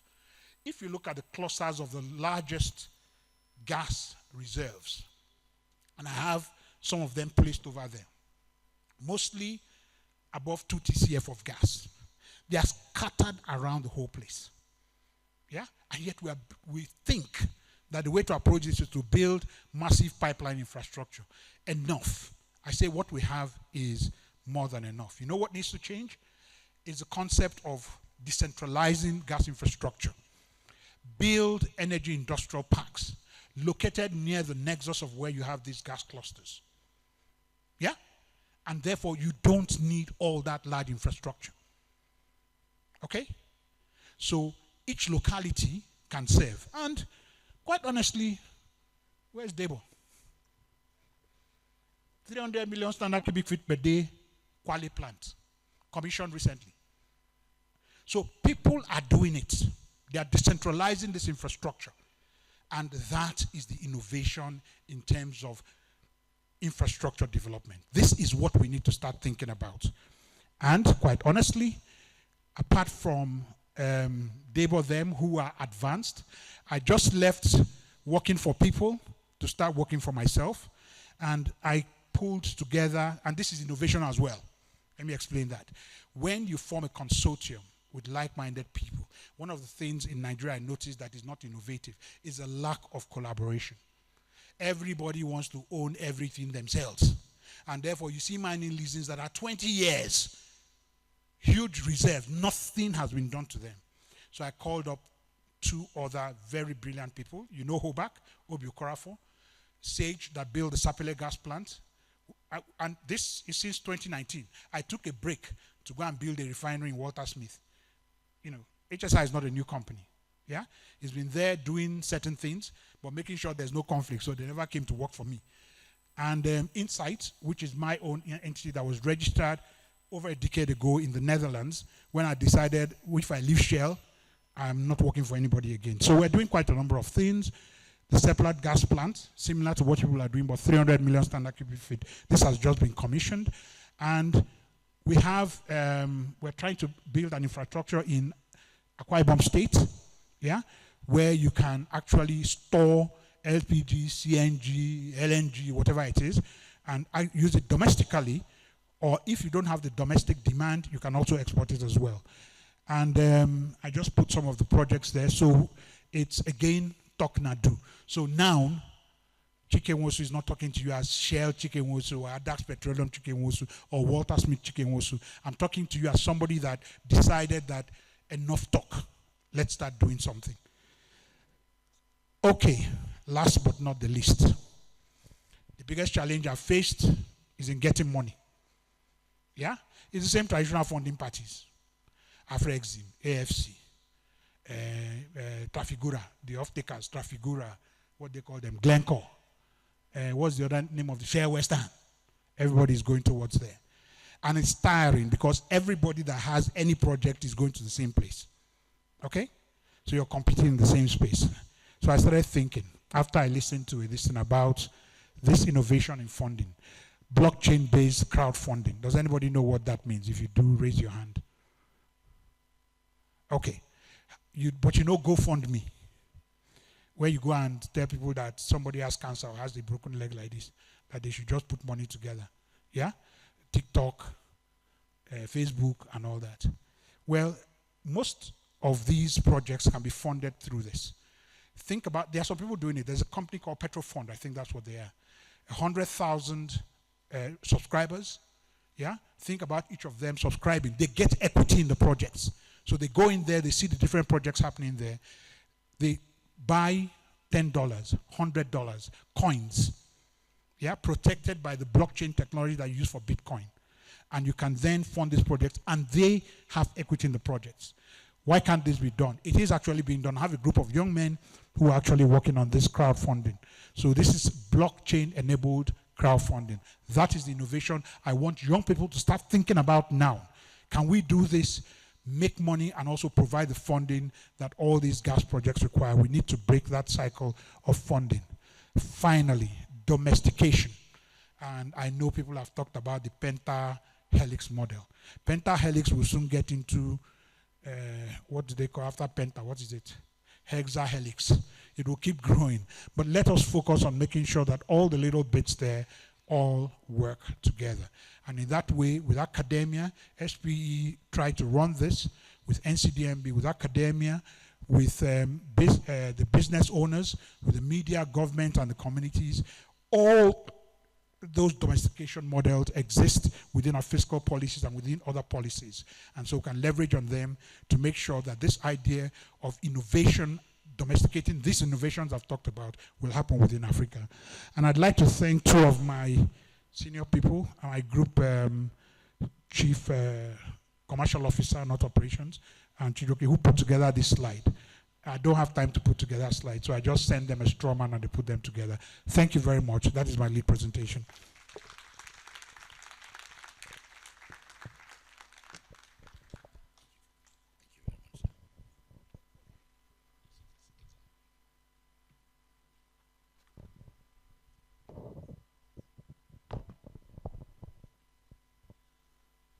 Thank you very much, Mr. Chikeze Nwosu.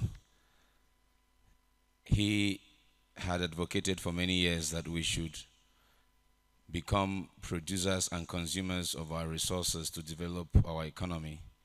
And he has taken a lead in that regard to make sure that he's contributing his part. I am trying to... NJ, are you on seat? Can you... I think he's not on seat. We'll just move on now to the panel. So he was on seat, still logged in, but he had a small emergency that had to take someone to the hospital. These things, you don't plan them. So that's why at some point later today, we'll see what time slot we'll be able to give him to make his own intervention. Let's get into the panel now. First off, I'd like to welcome the moderator for the panel and Chief Operating Officer, Zenergy Nigerian Limited, and MD of Nado Gas. You heard Mr. Chikeze talk about them. Engineer Debo Fogbami, you're welcome. Please give him a warm applause. All the way here, sir. Right there. Joining him on the panel is Dr. Alex Ainoje. Dr. Ainoje Alex Rune, who is the Chief Operating Officer of Oando, represented here at this meeting by Mr. Solomon Agba. Mr. Agba, you're welcome to your seat on the panel. By the way, Oando is also one of our sponsors for this meeting edition, as well as NMPC and Africa Energy Chamber. So you're welcome.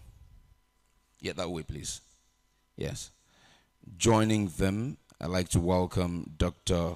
Emeka Okwo-Sasio, Chairman and Chief Executive and Group Chief Executive Officer of OISERV Group, represented by the MD of Fraxmex Engineering. Let's welcome Mr. Chuka Eze. Engineer Eze, you are welcome. Mr. Julius Urone, OFR, is the GMD and CEO of UTM Offshore Limited, and one of those who is championing FLNG as well. He's not here, but representing him is the Project Technical Team Lead for UTM FLNG, Engineer George Amara. Engineer Amara, you're welcome.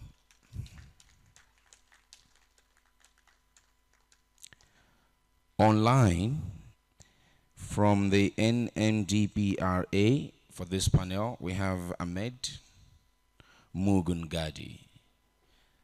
Mr. Mugungadi, very good morning to you. Can you say something? Let me be sure we can hear you. Good morning, and thank you for having me. Thank you. Brilliant stuff. Good morning, good morning, good morning, and welcome. All right. The stage is all set. And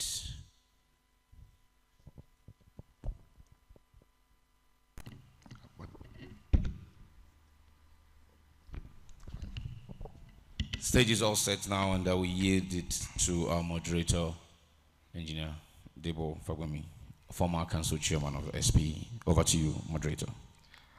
Thank you very much, Richmond. Can those, the gentleman online, can you hear me? Just to be sure he's still part of us. So I can hear you loud and clear. Thank you, Ahmad.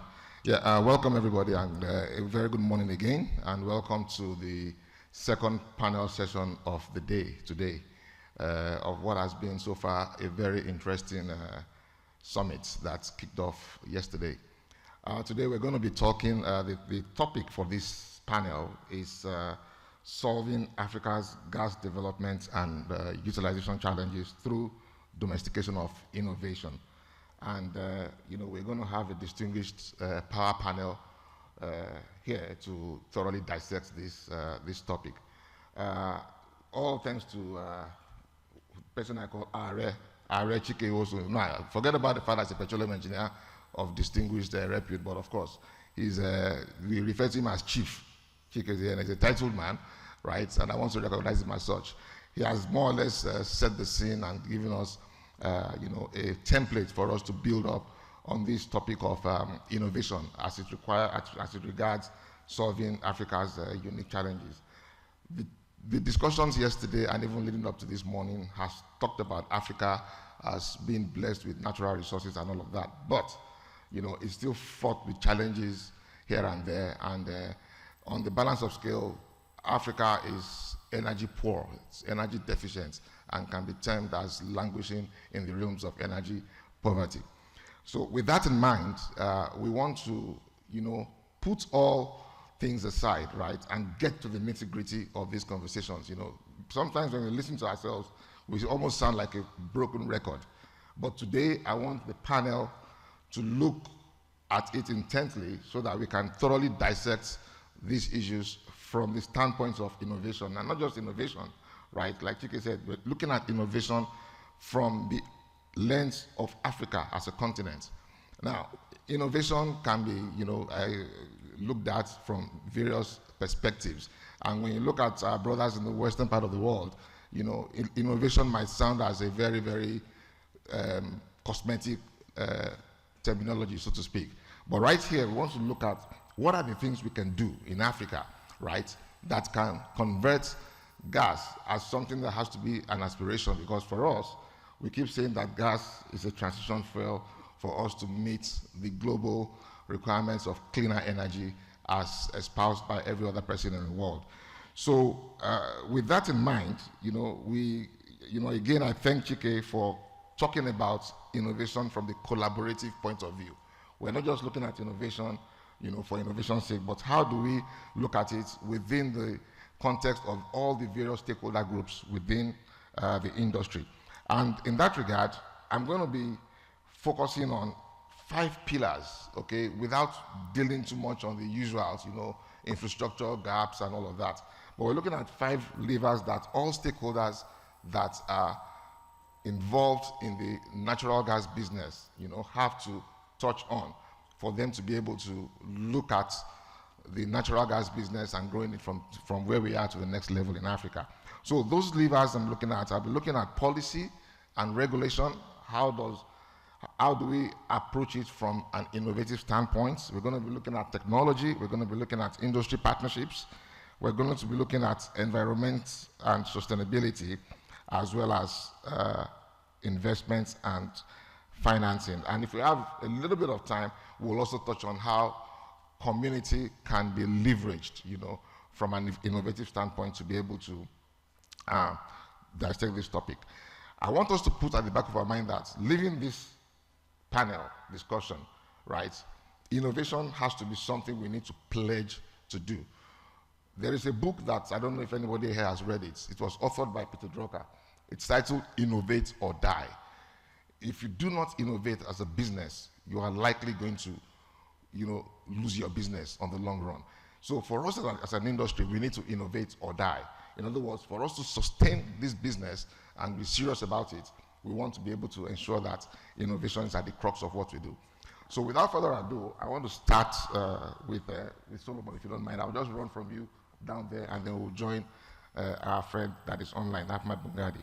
So I want to address this question to all the panelists anyway, just to give us your perspective, as an icebreaker within 2 minutes or thereabouts, right, on how you can briefly describe, based on your own experience anyway, one key challenge that you see in the current development and utilization of natural gas in Africa, and how innovative solutions can come about addressing such challenges. Again, from your own experience. Okay, thank you very much. First of all, let me start on a note of gratitude to SP and the collaborators, for which my company is a big part of it. We are very high on innovation and technology, and that's why we are sponsoring this event. Speaking from experience and a lot of the conversations that we have had, nobody has spoken about the security challenges. That's one of the big issues we have in our development and utilization of gas, because it's not just a risk, it poses uncertainty. And most economic models cannot model uncertainty. So when you cannot model uncertainty, it becomes a big issue. So today, gas pipelines, facilities are sabotaged, and most of our gas that is AG, when you do that, you affect the oil production. So we have to introduce technology and adapt it from the perspective of solving our security challenges. And we have to be collaborative about it. What we have found in the industry is that each organization has its own solution. We are not synergizing together. We need to synergize to get an holistic solution. For me, the above ground issues, especially with security, has to be done innovatively for us to realize our potentials. Thank you. Yeah, thank you very much, Solomon. Thank you very much. Let me begin by thanking the organizers of this event and extending the greetings from my principal engineer, Dr. Emeka Okosa, who could not make it to this event, and extends his greetings to you under his leadership. He has asked me to give a key message for the organization, so kindly permit me to deliver his key message. Gas is a transition energy in fulfilling the goal of environmental preservation and goal zero. Africa is abundant in gas resources and very energy deficient in terms of energy utilization. Gas affords us the means to bridge the gap and develop capacity to invest in renewables. Our contributions to carbon is very minimal compared to the OECD countries. Now, keying into your questions, technology and innovations, thank you, Chike, for that presentation that covers all the aspects of the topic. Innovation and technology cannot be overemphasized. It helps in efficiency of the operations.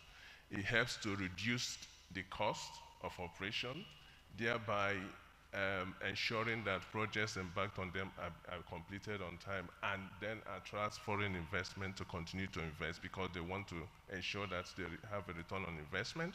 It helps to make it safe, keep the people working safe, and also keep environment safe. And most importantly, reduces time of completion of projects, which is very key.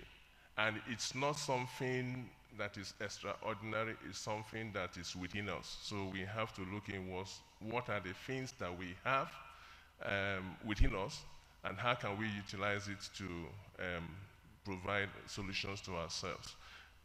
Key challenges I see, apart from the funding and the willingness of operators to go into investment in the upstream so that we can harness some of these proven gas reserve, is that, one, you have some clusters of gas that are not economically viable to begin to develop. Therefore, solution there is to deploy the CNG so that you can get them together and move it to where it's needed. Or you have a solution where you can get clusters of them into one hub and then use a transportation system, in this case pipeline, to move it to where it's required. So that's one. Two is the lack of infrastructure that we have currently alluded to. We lack that, and we have to ensure that we cover the regions that are lacking. The east, southeast, up to the north is lacking. So that backbone infrastructure needs to happen. Recognize Chike's presentation about various gas that are sufficient in the reservoir, up to more than 2 TCF of gas, build facilities, gas facilities around them. So that's another innovative solution to take. So let me leave it for here, and then we can come back. Thank you very much, Chuka. Yeah, George. Yeah. All right. It's the morning. Good morning, everyone. For us in UTM, we just want to bring our greetings. UTM FLNG is a new company, not quite new, because we are doing great things together with our bigger partners, which is Nigerian NMPC and other stakeholders.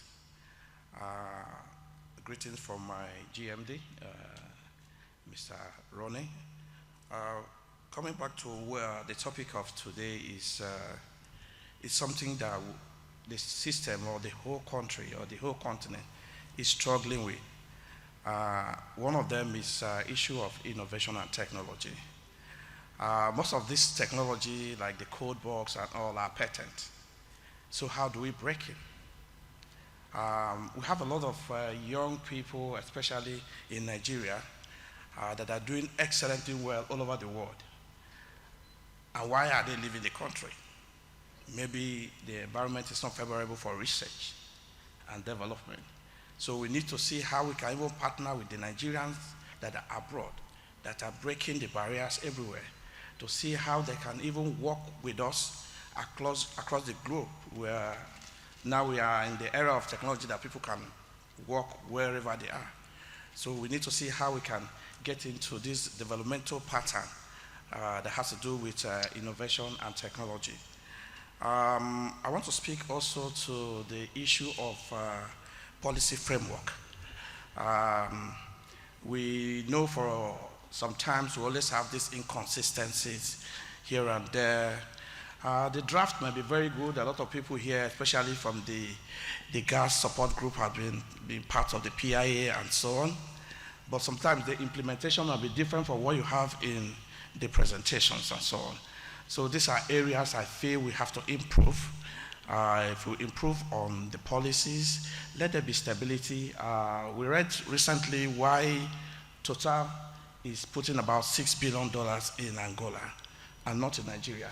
And one of the key things they mention is inconsistency of policy and security. So somebody here has mentioned security already. So these are key things that are really, really like a monster killing the business in Nigeria. Even as they are divesting, no investor or no businessman will want to put money where you cannot get anything out. So the local investors will even be like hold back or putting money where they are not sure they are going to get it back. And at the end of the day, it shows in our data. We are supplying very low volume of oil, and also in maybe even the gas to power our generating stations. Even the gas to Nigerian LNG is short for. We're having a lot of challenges. It's not this, I think the purpose of the essence of this meeting is not to dwell on things that are bedeviling us, but how do we solve them? So we have to talk about the community, as you mentioned.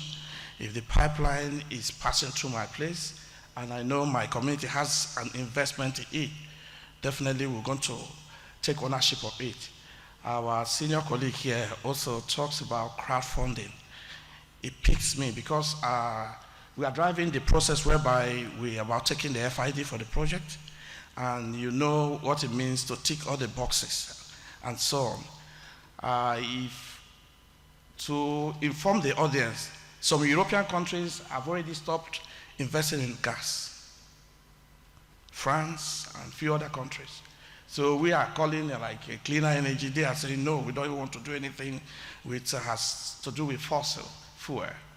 So with the crowd that we have here and the crowd that are outside there, we can think inward and say, how can we do crowdfunding for special projects like UTMF LNG, of course, that is about taking all the stranded gases offshore, put it in an FLNG, and sell the product inland. I think these are the few things I need to say. I still have a key speech later on to deliver a project. Thank you. Sorry.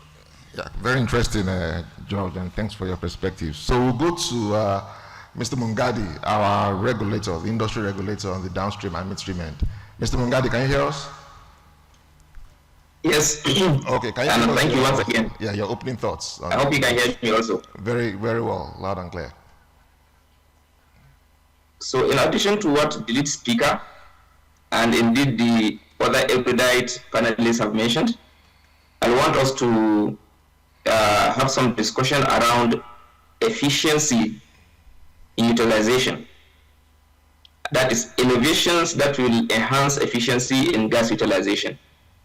As Nigeria is more or less at a junction where we want to accelerate utilization of our gas, it is important that we immediately, at this stage, try to optimize efficiencies of our utilization. Already discussions are ongoing, and there are a lot of advancement in efficiencies in operations, that is in the upstream and the midstream. But it is quite possible that after some time, after some years, we will look back and realize that the amount of gas we have utilized, we could have gotten much more out of it had it been we use more efficient utilization mechanisms. Let's look at it like this. If we take certain volumes of gas, let's say million scf of gas, and produce electricity, it is possible that half amount of that gas could have been utilized, could have been used in producing the same amount of electricity or other products of gas. We should consider and push for that efficiency to be developed. That is on the part of our natural gas utilization. It may appear that we have a lot of gas, but it is still finite. And it is really, really important from our perspective, our regulators, and from our own perspective as the person speaking, that we should look very much deeply into how we enhance efficiencies of utilization. For two reasons, as I've mentioned, the first part. The other part is the utilizer himself, assuming he is consuming gas, let's say even at households, to make certain processes. If we can utilize less amount of gas to achieve amount of energy that we can get or amount of product that we can take out, I think it will actually help in ensuring that we utilize our resources much more effectively. There are other points I will want to mention, but I will just re-emphasize efficiency of utilization. Remember, we have supply, we have processing, that is midstream, and we have utilization. Utilization is where I will want to bring very clear to our discussions today. Let it be one of the key points, one of the key areas of considerations, because without utilization, then supply and processing cannot actually progress.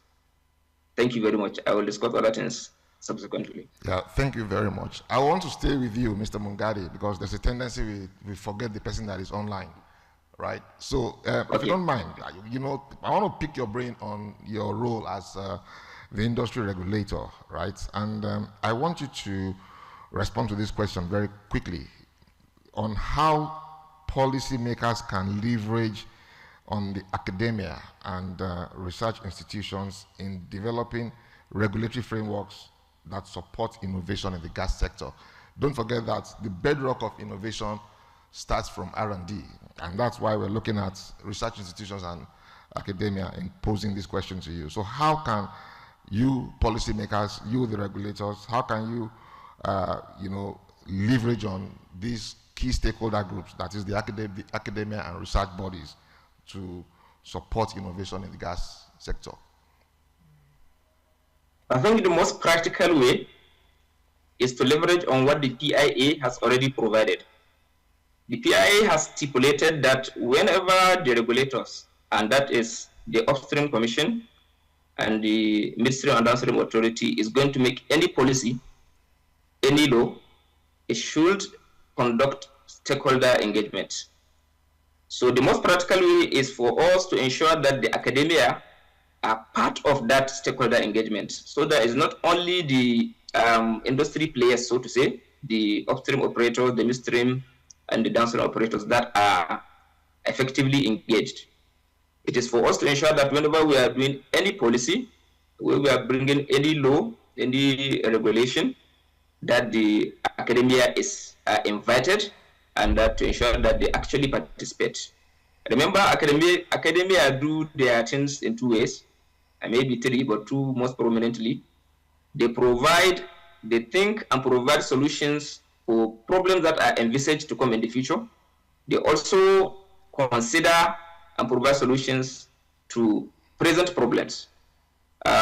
So in both cases, in our cases, mostly we deal with, when we are developing our regulations and policies, it may appear to be more of the present, and because whatever we bring will have immediate impact. But in the cases where there are certain areas where the academia, in their own jurisdictions, have identified solutions to problems that may be encountered in the future, what we may do is then to provide an avenue for such submissions or such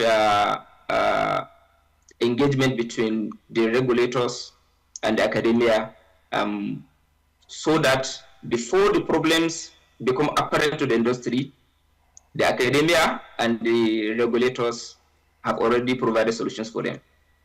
So on one part, the mechanism already exists. It's just for us to ensure it happens. That is the industry engagement. On the other part, is something that then we will take back and perhaps create avenues. There is a government institution that is already established to help in some of this academia industry engagement, and that is the PTDF.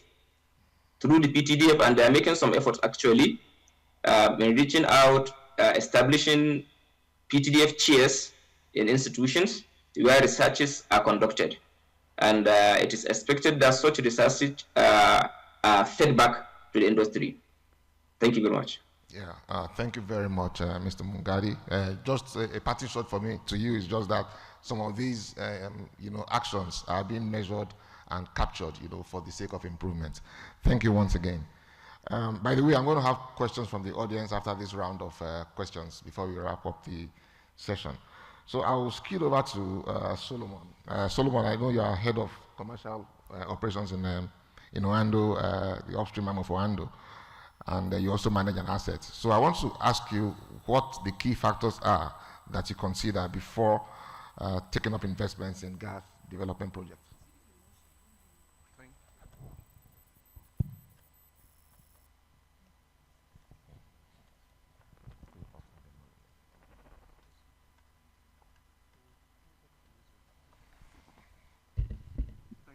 Thank you very much. For gas development, the approach is different from oil development. You have to start from the commercial first. It has to be right before you sink a well.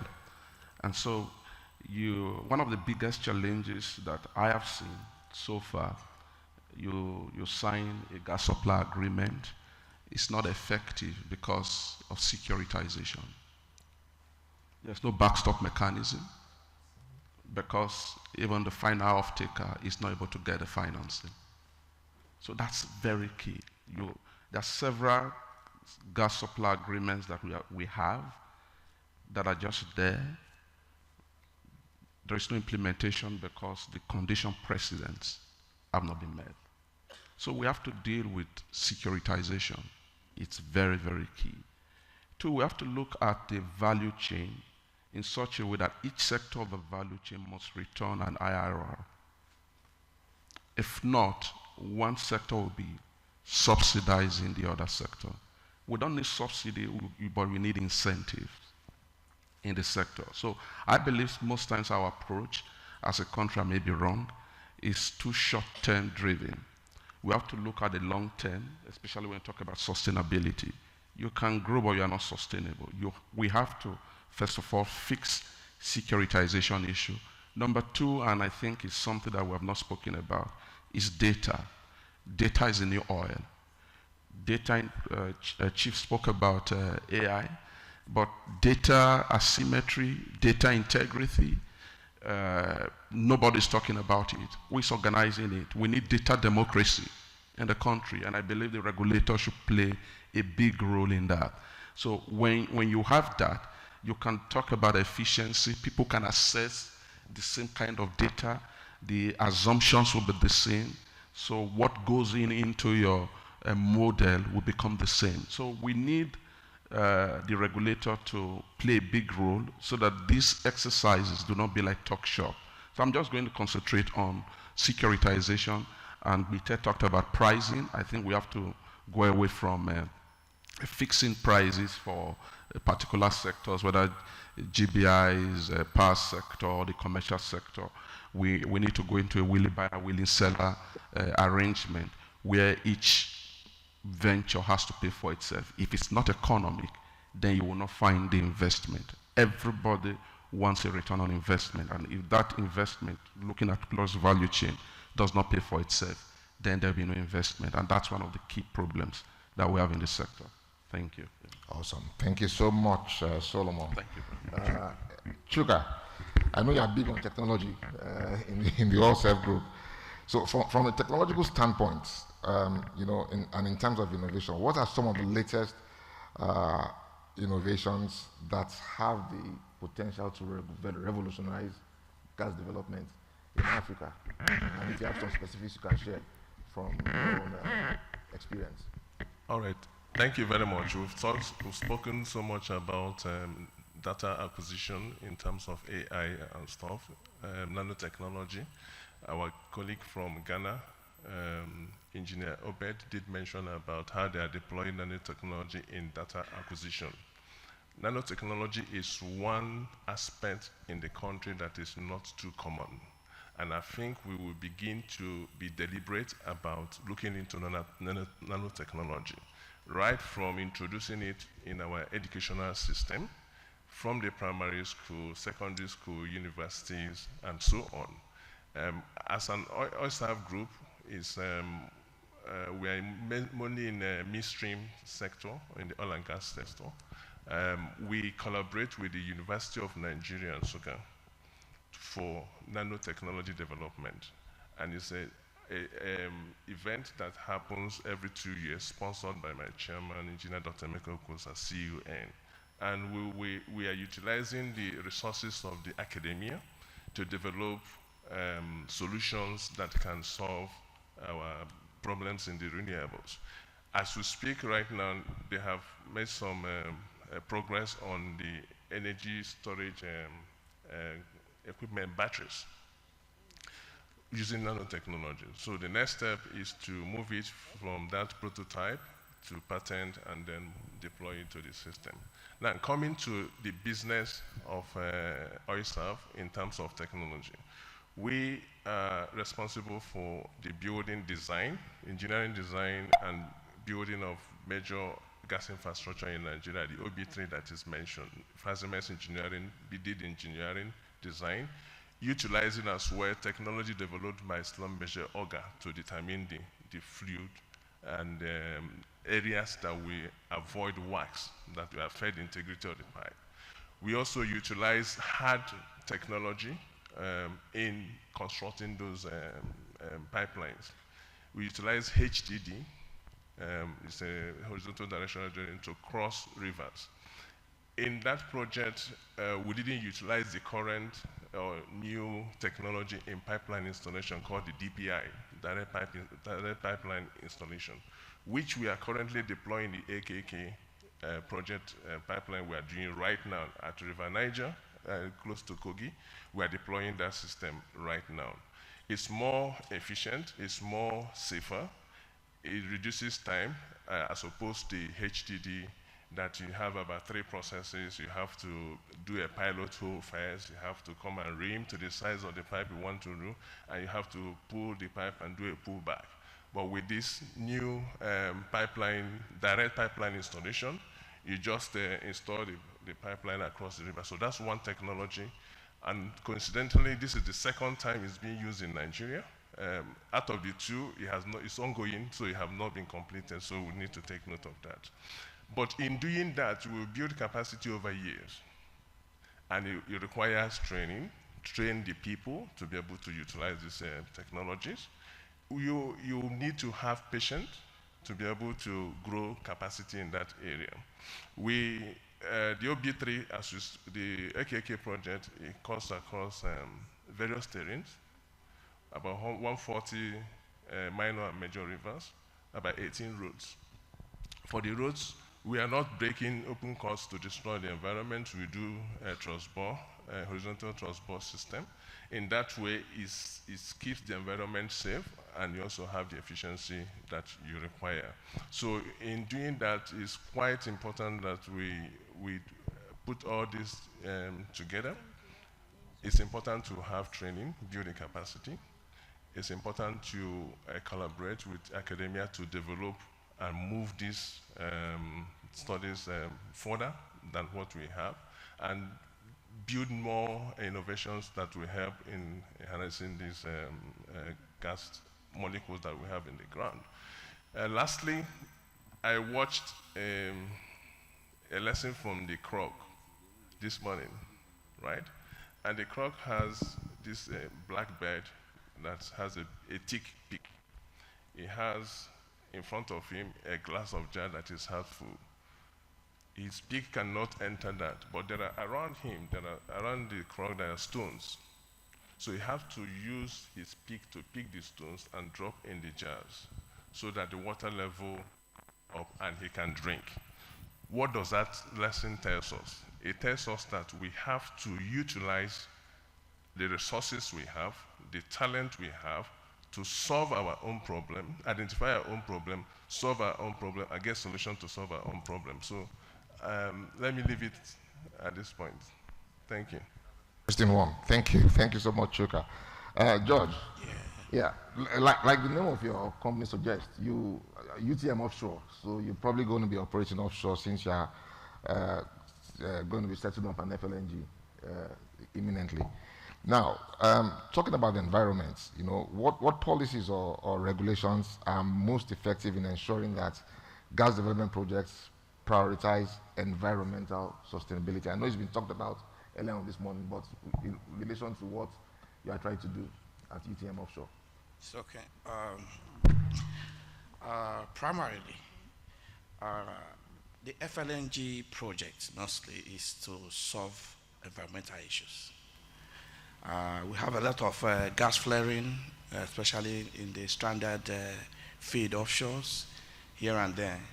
So deploying FLNG to take some of this, the gas being flared, which are not cost effective to run the pipeline all the way to the shore, first of all solves the key problem of flaring and all the impacts that it generates to the environment. So that is the key thing. Then as an add-on, we are using some of the best practices, deploying innovative and proven technology. We're also working with some world-renowned engineering companies like Technip and JGC, which out of the 7 functional FLNGs in the world, they have done 5. So it's something that we are consciously doing. It's expensive than to go to maybe some lower companies and so on. But we decide to say, as the first FLNG to get to this level in the country, we also want to get it right. The second thing is, we are Nigerians doing something the IOCs have not done even in Nigeria. So we need to show that capacity that there's nothing wrong with your color. It's just the brain. And if we have the exposure working in a lot of facilities in Nigeria and outside the country, why can't we do it? So it's the can-do attitude of Nigeria. So we are also trying to use the best technologies, as I said, to work both on the environment, clean up the air. For people that live around the Port Harcourt axis, there's always suits. Some are attributed to the issue of bunkering, but not entirely, because there are flares all over. When you want to cross water to Boni, to Nembe, and so on, you see a lot of activities going. If you're even flying maybe to any of the FPS or offshore, you see a lot of flare here and there. And these things are being transported by air to the neighboring cities. So if we deploy the FLNG approach, you can grossly reduce the impact of some of this environmental pollution and the adverse effect it can generate in the country. Thank you. Yeah, thank you very much. I've just been reminded that we have just a few more minutes to wrap up. So in case there's any question from the audience, I can entertain one, maybe maximum of two. But while we're at that, I want to pose this question to Chief Chikinwosu. Ideally, you're supposed to be here with us, but if you don't mind, just pass the microphone to him. Just again to share some of your perspectives, because you are big on collaboration, you are big on partnerships, as HSI Energies has demonstrated. So from your perspective, how can partnerships between the public and the private sector drive the domestication of innovation in Africa's natural gas industry specifically? Thank you. That's an excellent question. I'll go to the Penta-Helix model, and I'll try and delve a little bit inward into it. Meanwhile, the slides I shared, all these things around nanotechnology, they're all there.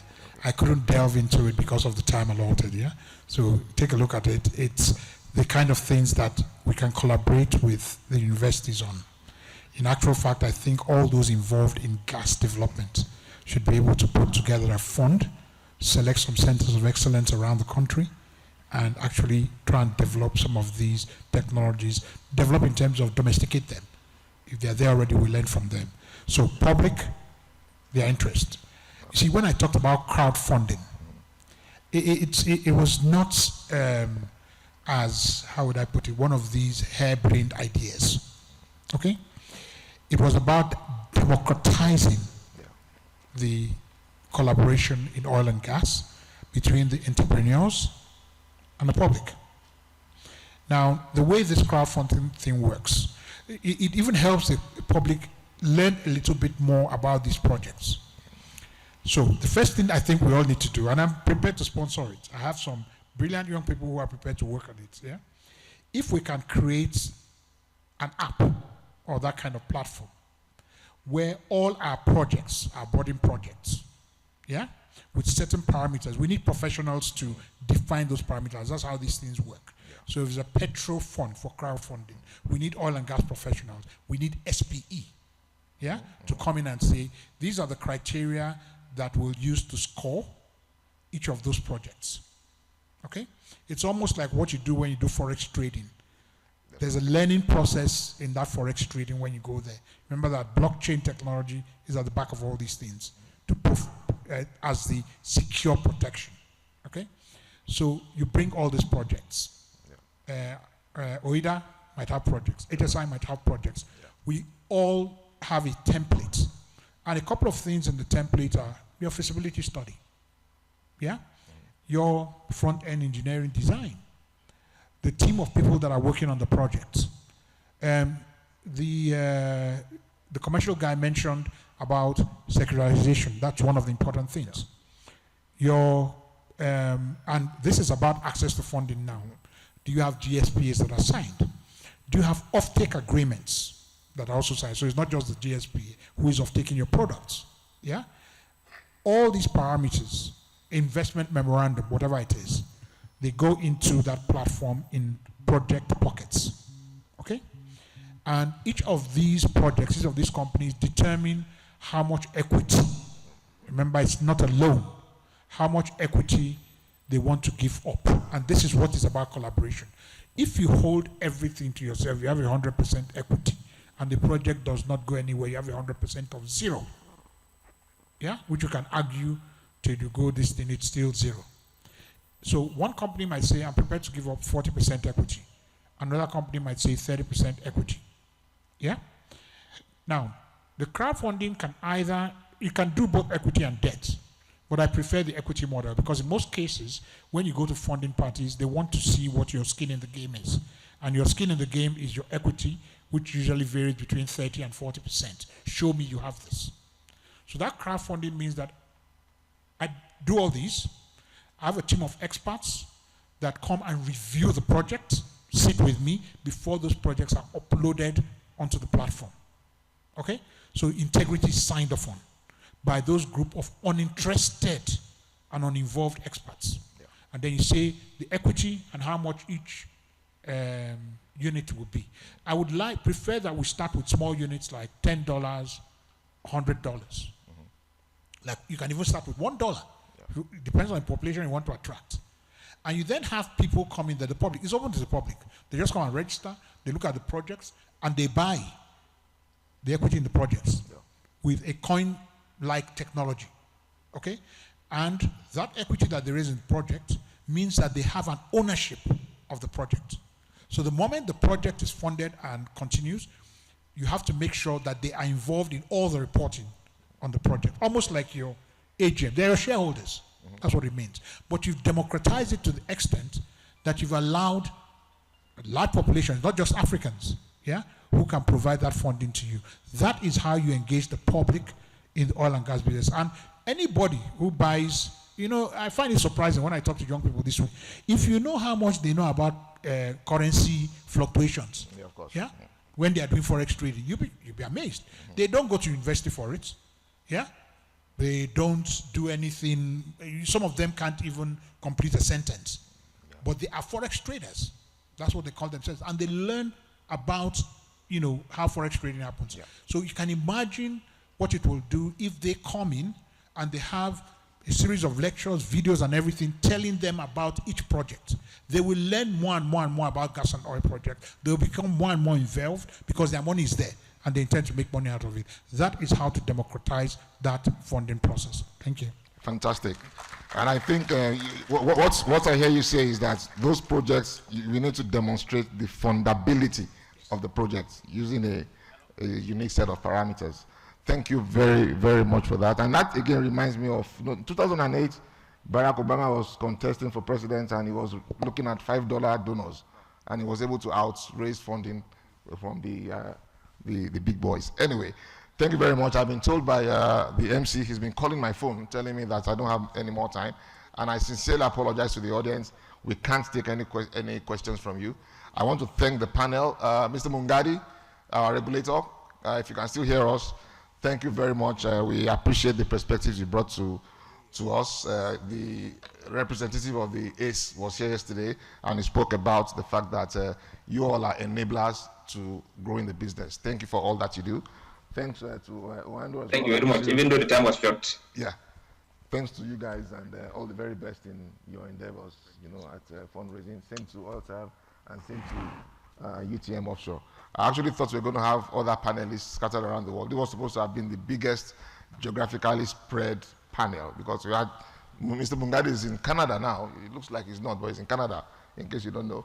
We have somebody that was supposed to have joined us from China, somebody from Kenya as well, but unfortunately, they weren't able to log on. So on this note, I want to appreciate everybody, appreciate the audience, and of course, my distinguished set of panelists and the lead speaker. Thank you very much. Thank you very much. Now, you will do me a favor. We have a plaque representation for you, but we'll not give it to you just yet. Take your seats in the audience. Let's listen to NJ Ayuk, who is standing by. If you don't mind, you can just take your seats in the audience. Once NJ is done, I will invite you back to take your plaques. Thank you. So NJ, yes. Bonjour, monsieur. Raymond, bonjour, how are you? Très bien, mon ami.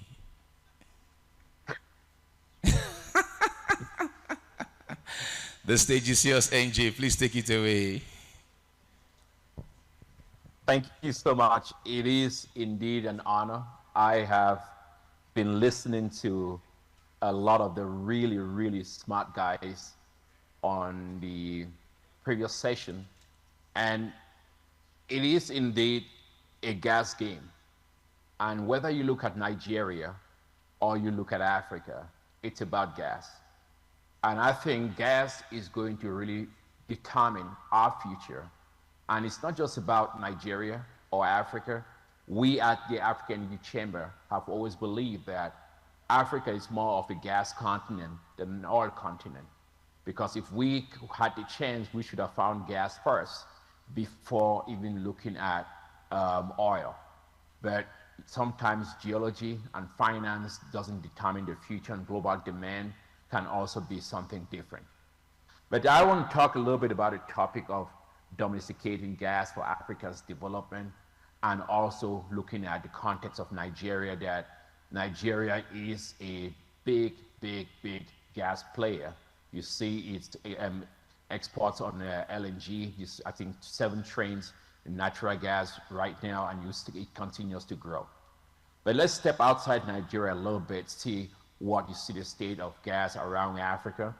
When you look at gas coming across the continent, you see new fields coming out in Algeria with Total Energies and ENI starting up new projects. Exxon is looking at a combined gas and also oil projects in Algeria. The BP Cosmos GTA in Senegal and Mauritania, that is moving even more faster, and hopefully we get to see more domestication on that. I'm going to Tanzania next week. There's a big move in Tanzania and Uganda and Tanzania with Equinor and also Shell moving on a $40 billion gas project, not to talk of Mozambique. And Congo Brazzaville just had its first floating LNG being moved. Yes, we're seeing decommissioning of Perenco's Angola's floating FLNG in Cameroon, and you're still seeing EGLNG still hanging in there, but they still have to look for some of the molecules to come in there to be processed. Why do I say this? I say this because we've seen a slew of gas projects that I've not even mentioned across Africa, but the real issue there is that with issues around energy poverty and industrialization, the majority of this gas is going to be exported. That's just the honest truth. Exported because most gas agreements, when you put them together, you have to go from A to Z on gas agreements. You have to get off-takers together. You have to get everything. It's not like oil. So most of the off-takers that come in, they come in mostly right now from Asian or European nations. So they end up off-taking this gas into those countries. That is one of the critical points why domestic gas is a big problem in Africa. And domestic gas, if we're going to have to make domestic gas work in Africa, we have to start looking at how do we finance that. African utilities, all African utilities except the ones in Seychelles, Mauritius, and Morocco are bankrupt. They are not making money. We just have to take a big stop on where we are. Most of the gas off-takers in Europe are European utilities. Our utilities in Africa are not able to be gas off-takers, especially on large-scale LNG projects that would again pave the way for domestic infrastructure in order for us to drive. I think we need to start really driving how we fix our utilities, but also how we take off our energy infrastructure. It's not enough to have gas and not be able to drive that gas throughout a sustainable, well-built infrastructure within the continent. The continent needs infrastructure that can drive gas around Africa. And then we start to take care of our energy poverty issues. Then we start to take care of clean cooking issues. And then we start to take care of even manufacturing and development that we so much need in this continent at present moment. Flaring still an issue. Domesticating gas can really pave the way for us solving that. But we need to also think a little bit different. And I urge most of the participants in this conference to really play that role in thinking different. We need to also be able to call out some of the things we don't see, the permitting process. It is still a shame that the Nigerian gas monetization on flaring project that you had when you were working on a decade of gas, it's kind of stalled or slowed down. You need to ramp that back up. When Nigeria moves, Africa moves. But when Nigeria talks, Africa talks. And sometimes people are tired of talking. People want to see action.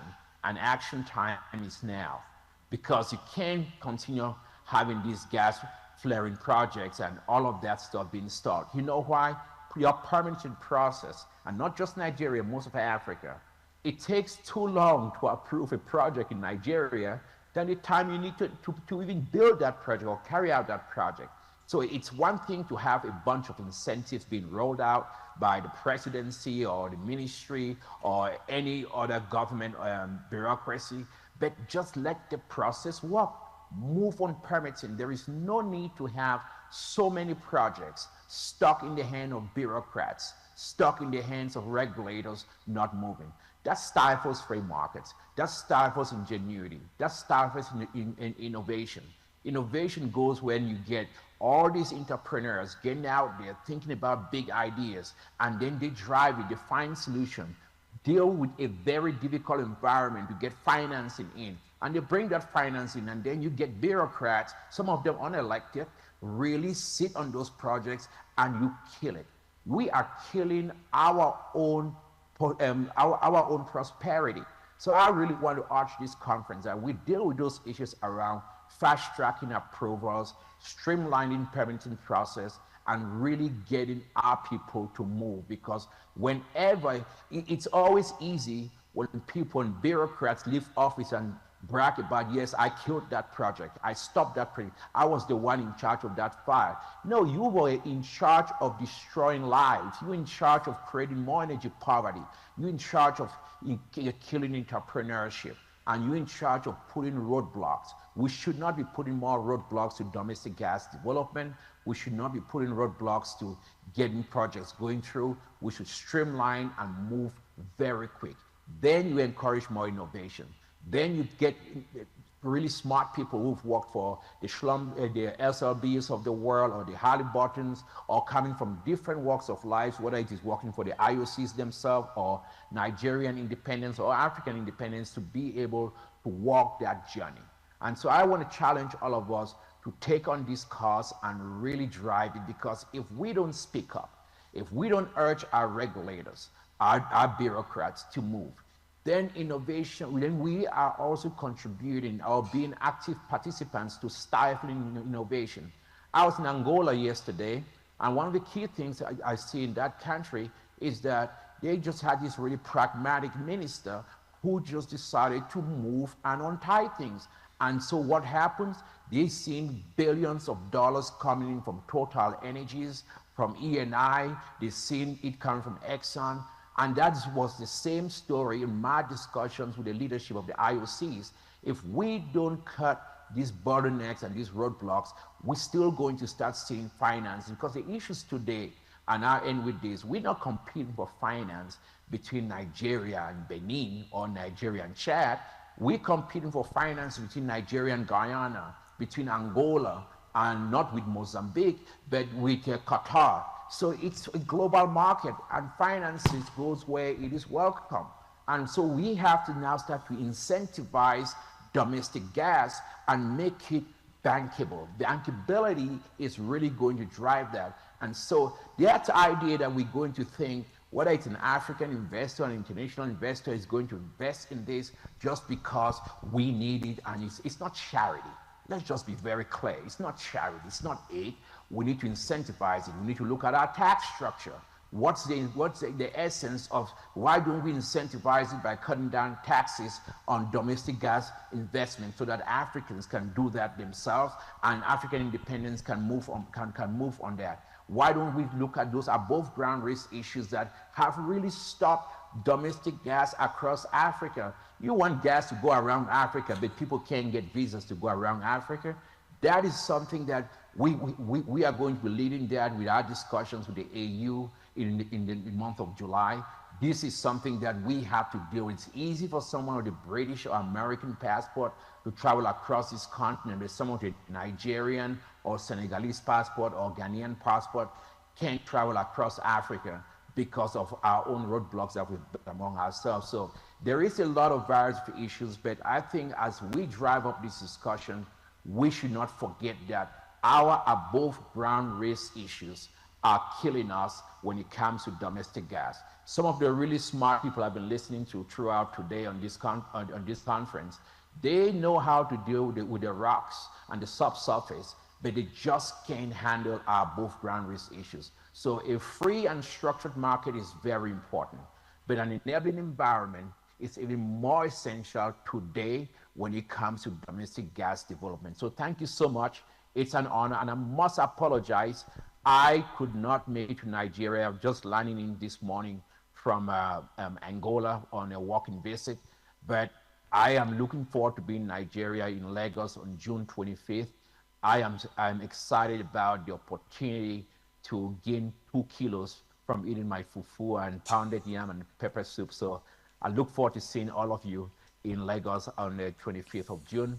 But God bless you as you continue to have a successful conference, and let's go Africa. Let's push Nigeria. Let's make our pride in Nigeria and Africa a real success, that we can have a country like Nigeria and a continent called Africa that we really, really deserve and what we expect. Thank you so much, sir, and I really appreciate this opportunity to speak to you. I would take your parting shots as your contribution as one of the sponsors for this AGIS summit, because I was going to ask if you wanted to say a thing or two about being one of the 3 sponsors for this maiden edition. You want to say something to that, or you're good? I will. It took me 5 minutes to make a decision, and to be honest, it is one of the key things that the chamber has done is we sponsor events organized and run by Africans. We believe in that. If we cannot support African youth, Africans organizing events in Africa, then why are we talking about building floating LNGs? You mean you can't get 5, 10 Nigerians or Africans meeting together? For me, I believe that we need to improve it. We see mistakes or shortcomings. We back them, we improve these young people, we get them there. They should drive these discussions. I don't believe that Nigeria's story should be told, or Africa's story should be told by somebody who doesn't really understand it. We need people who understand that story to define the narrative and drive it and welcome others, whether they're coming from London or coming from America.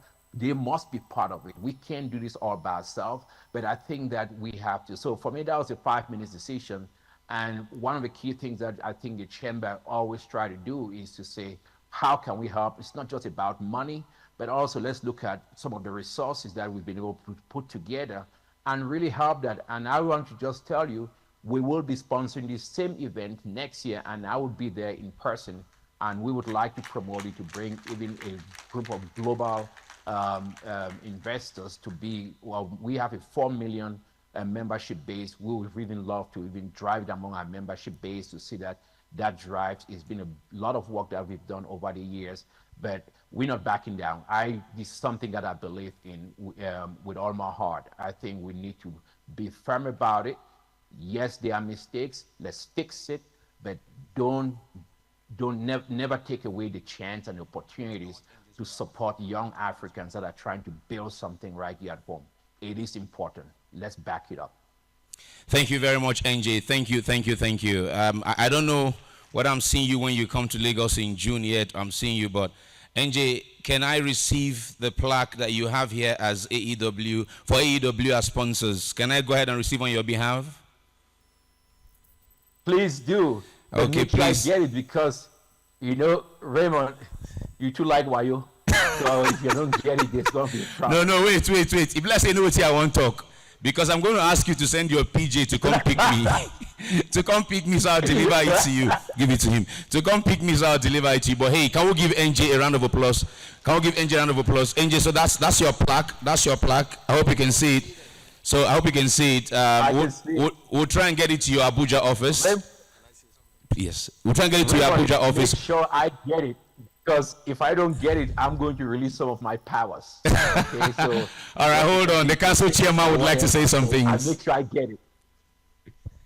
You know, NJ, I wanted to speak to you directly, just to, thank you. As you said, we wrote you a letter, a simple letter. We didn't need to follow up, and we got a response. Not only did we get a response on participation, we got a check that followed it.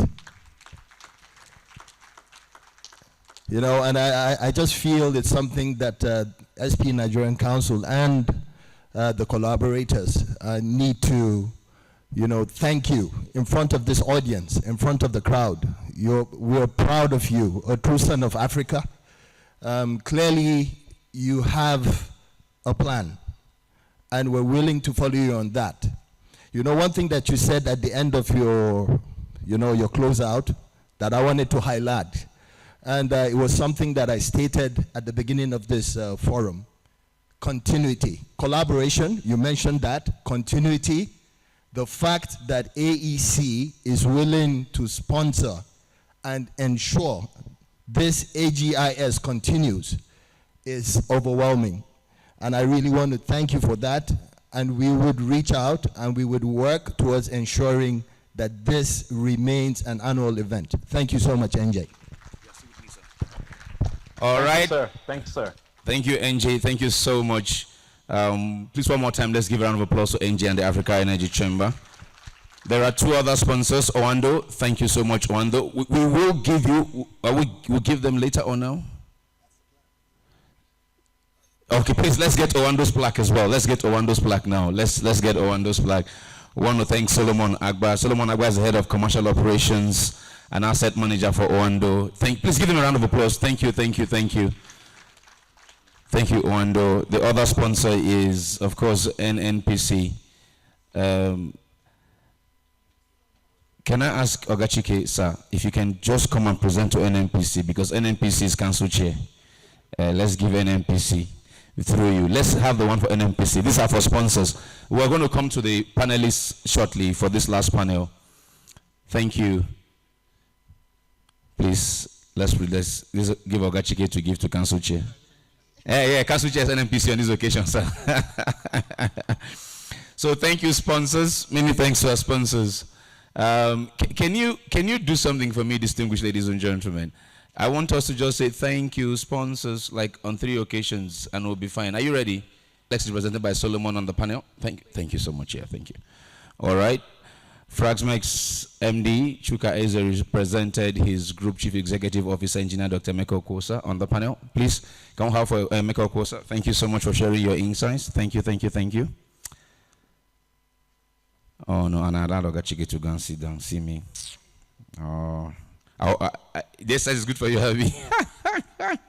But for now, before you come back, sir, let me welcome Mr. Julius Roney, represented by Engineer George Amara. He was also on the panel. Thank you so much for speaking on the panel.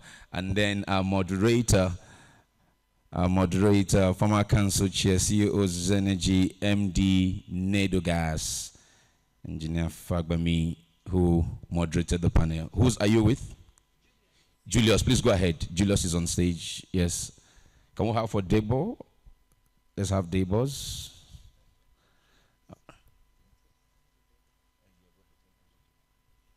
Thank you so much. Thank you, thank you. And after this, I will invite our highly esteemed and distinguished, the Cerebral himself, Ogachike Ziemosu.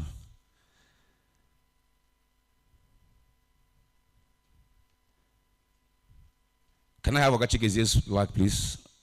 And then they take the family photo, and we're done with this particular panel. Now, after this panel, we're going to take a break. We're going to take a break, and We'll come back from that break at 1:10. We'll have technical presentations. The speakers are in the room already. Then we'll go over to a panel session after that, take a few more presentations, and we'll close for the day. However, when we return from the break, I would have one of my colleagues who would, an SPE member as well, who will walk us through. Where are you? He will be directing proceedings at the time we return from that break, because myself and I will disappear from Abuja and appear somewhere else, as the nature of my work is. And I want to thank again SPE, the collaborators. Council Chair, thank you so much. Thank you, Conference Chair. Thank you all for the opportunity as always. You know, sometimes when dates shift, it affects some of us who are the errand boys of the industry. You know, I'm an errand boy for Council Chair, for Madeline, I'm an errand boy. You know, but Fofonono will introduce the speakers for the next panel. For now, if you were not here yesterday and you have a badge that says participant, you would go through this door that you came in from and head on to where you're going to have your tea. You'll be guided by our hostesses for the event or event support staff. If your badge says VIP, you're going to exit from here and you'll be guided to where the VIP tea and coffee is served. We'll be back into the room at exactly 13:10 hours to continue with the second and concluding part of day 2 of the Africa Gas Innovation Summit. Richmond Desuji is my name. Thank you so much, and I'll see you shortly. Bye-bye. Bye-bye to 110.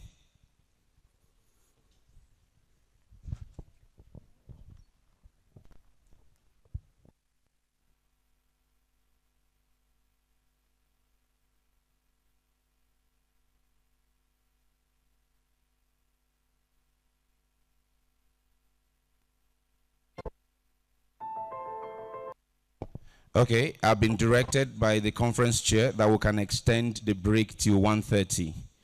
We can extend the break to 1:30. So please return at 1:30. Thank you.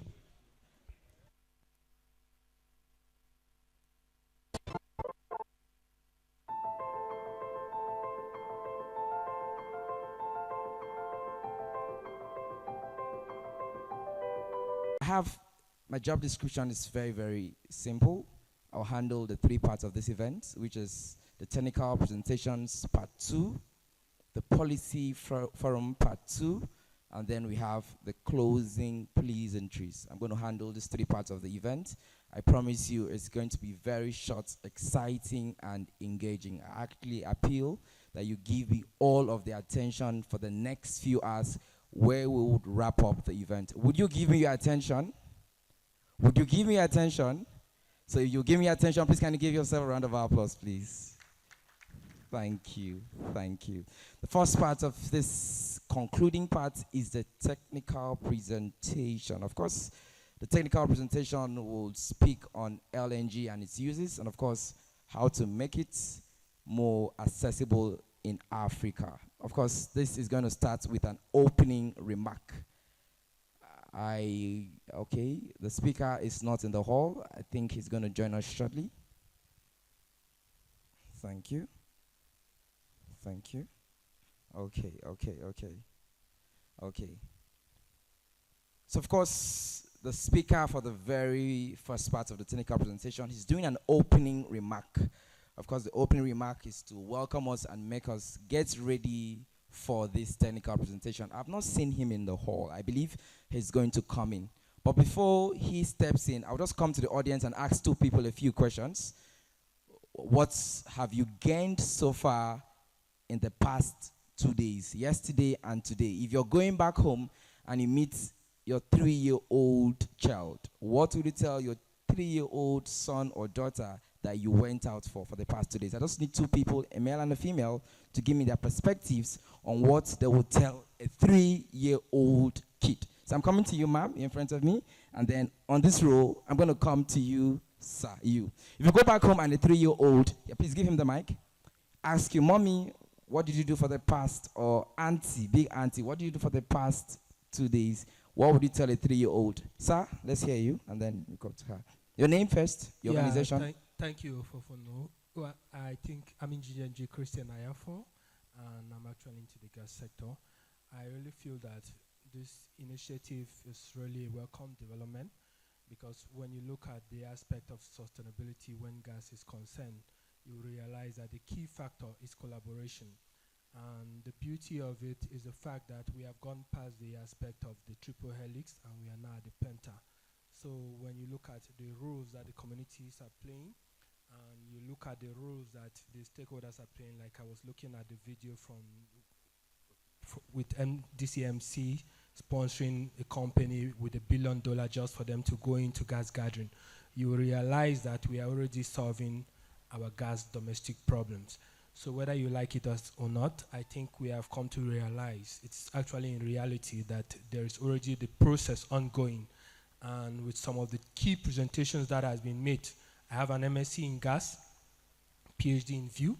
I think that was Chikezewosu. Yeah. But the question I ask is, a 3-year-old, will a 3-year-old understand his jargons? Now I'm coming to okay. you. So okay. During his presentation, there were some key things that he actually made which were amazing, that everyone can come out to contribute something. So it's key that even from the initial stage, every child, whosoever, at whatever level, they need to be inculcated, brought up with the idea and the notion that everyone needs to contribute to the gas sustainability chain, the gas monetization, every aspect that has to do with it, because whether you like it or not, for a 3-year-old, your milk will come from this investment. Amazing. What you eat will come from here, so it's important. Amazing. Can I give a round of applause, please? Okay, let's hear you. Please give her the microphone. Thank you. The last person to speak. Okay. So what would you tell an underage? Okay, thank you so much for the opportunity. My name is Sonny Delight. I'm an NYC intern at NUPRC. So what I'll tell a 3-year-old, to keep it simple, since he's a 3-year-old, is that Nigeria, we are blessed with a lot of resources. One of it, which is gas, but it's just lying deep under the ground. And then we have a lot of parts to play for it to actually, for us to make use of it so that it can benefit everyone in the country. One of the things I also learned is that even though we have been blessed, we are energy poor. I think that thing really stuck to me, like really we are energy poor, and a key takeaway is that we need to collaborate, like different parts, different people, organizations, operators need to come together, put their heads together and see how we can solve a problem. We know the problem, I think we actually know the problem right now, but we need to provide solution. And one of the ways to provide solution is that we come together, put our heads together, because we are also blessed intellectually to see how we can bring up solutions and actually act on it, not just talk about it, but really act to see how we can improve Nigeria and Africa at large. Thank you. Amazing. Please can we give a round of applause? Phenomenal, phenomenal. I'm excited to see the number of young professionals we have in this event, and of course, it's really, really exciting to see that the young people are doing so much to make the energy sector thrive. Your Excellencies, very distinguished guests, ladies and gentlemen, we're going to switch gears immediately to the opening and welcome address. Of course, this address will be taken by a distinguished figure known for his outstanding contributions to the academia, the research, and the energy industry. His accolades and achievements are numerous and varied, marked by unwavering commitment to excellence. Please help me welcome for his remark the President, Association of Local Distributors of Gas, and of course the Chairman of Falcon Corporation Limited. For his remarks, please keep them in those hands for Professor Joseph Ezebo as he comes forward for his remark. Oh. Okay. I made to understand that he is coming in. I saw him in the hall some minutes ago, and of course he would be back for his remark. Okay. So, like I said earlier on, I'm handling a few parts of this event. We have technical presentations, about 2 of them. After the opening remark by Prof, we'll have a presentation on making LNG a more attractive and cost-effective option, the improvements in the processes of FLNG development. To take this, I just want to find out that he's in the hall, and I'd like to appeal, sir, we will not want you to leave.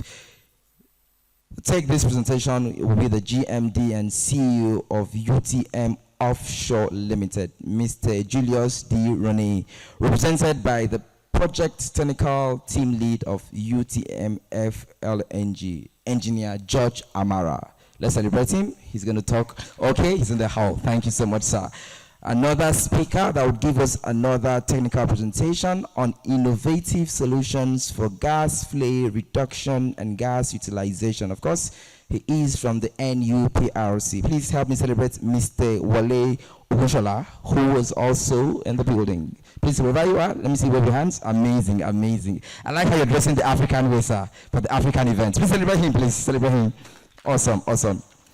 Of course, after their technical presentations, we switch gears immediately to the policy forum. Ladies and gentlemen, of course, the man I spoke of earlier on who will do the opening remark. I said earlier on that he's a distinguished figure known for his outstanding contributions to the academia, to the research and the energy industry. His accolades and achievements are numerous and, of course, varied, marked with commitment to excellence. Your Excellency's very distinguished guests, ladies and gentlemen, please help me welcome the President, Association of Local Distributors of Gas, and of course the Chairman of Falcon Corporation Limited, Professor Joseph Ezeyibo, as he comes forward for the opening remark. Please, if your hands are not busy, keep celebrating this epitome of excellence, a distinguished gentleman, a man who breeds class. Thank you so much, sir, and welcome.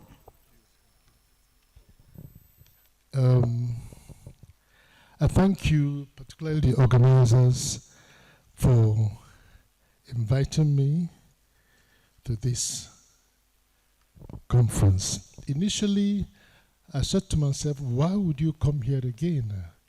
Year after year, month after month, I'm invited to come and speak, and I finish, it's as if we clap and sweep the entire thing under the carpet, and it ends there until the next year. We will come back again to repeat the same things.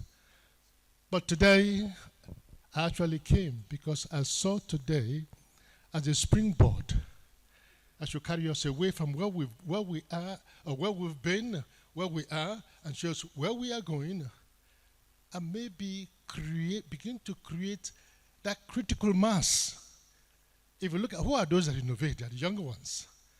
So to create that critical mass that will overcome, like I say, because I started as a zoologist. I'm a medical parasitologist by training before I went into engineering to pipe gas. However, it has taught me the biggest engineered project on earth is the human nature, the human form. Because when God created man, he put in everything, there was nothing left.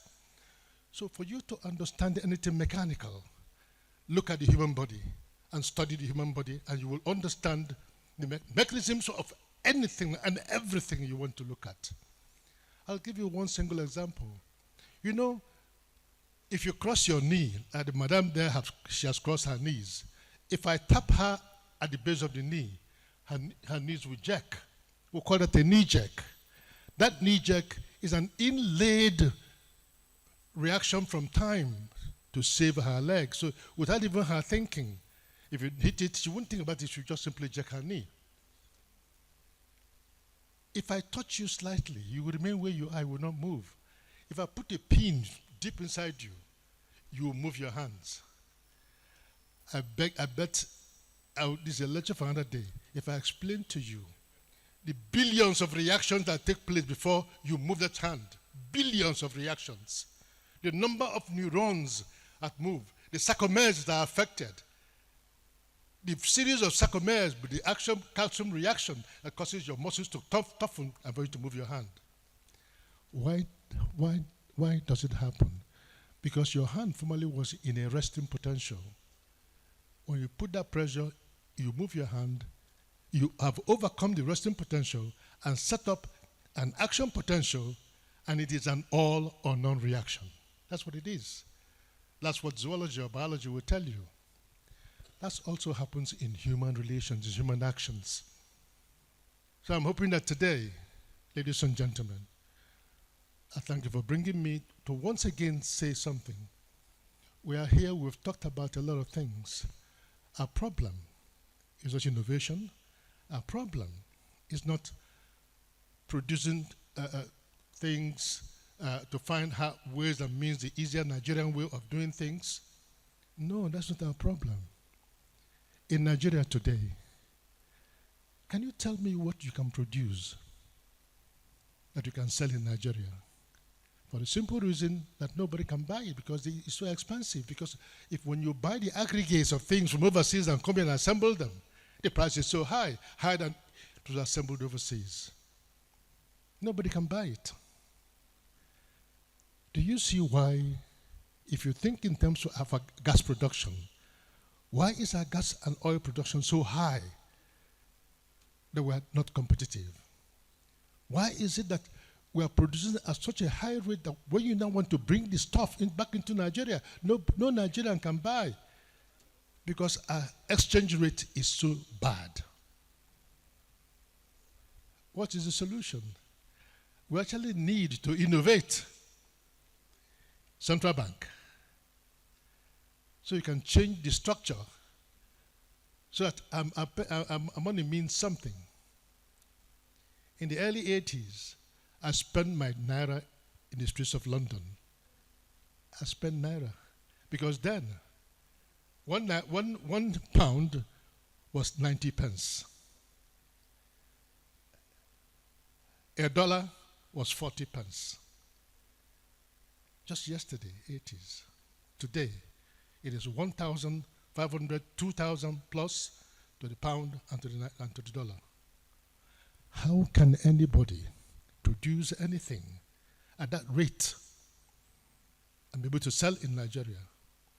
The textile industries are crying. Why are they crying? They import all their equipment, everything. The Chinese, with their number, with their ingenuity, are producing things at a cheaper rate and then flooding Nigeria. So we are abandoning our Nigerian textiles and buying overseas. And they are complaining. You now want to bring down the cost of gas to a level so that they can become productive. If you do that, the man who is producing your gas at such a high cost cannot function. So which one comes first? Chicken or the egg? We are stuck where we are. Really stuck where we are. The downfall, our cascading into obscurity, into nothingness, started when we missed Ajokuta. We lost it. We must sit down here and talk and think. The Naira exchange rate doesn't matter. That doesn't matter. But of course, it does matter. When we lost our ability, because the forces against us are so much, but we do not want to understand those forces because we are afraid of our pockets. We cannot do anything. We are shackled.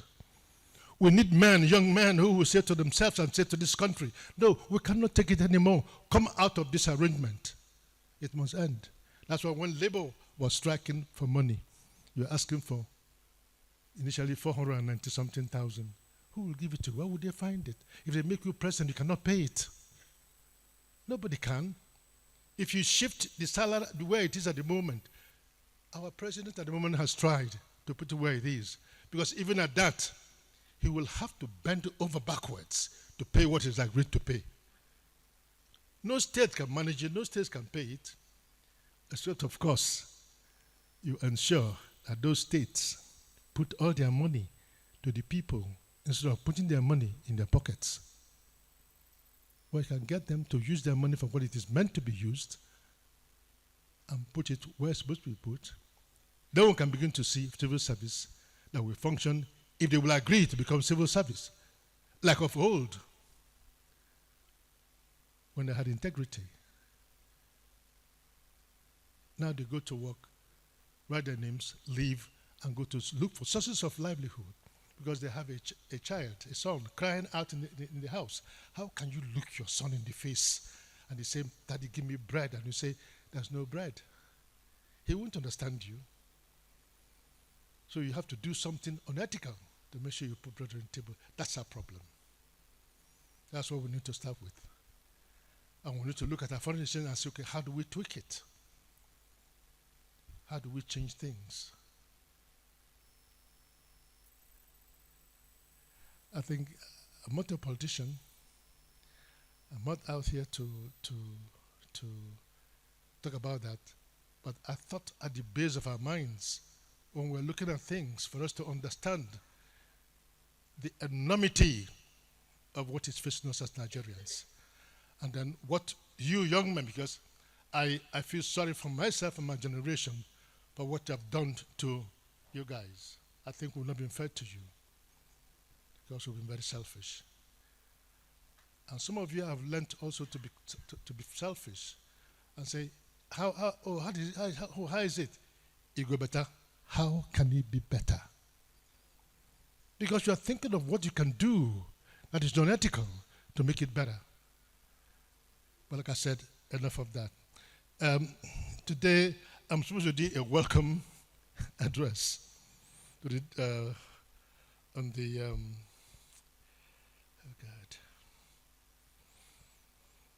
African Gas Innovation Summit. Please forgive me.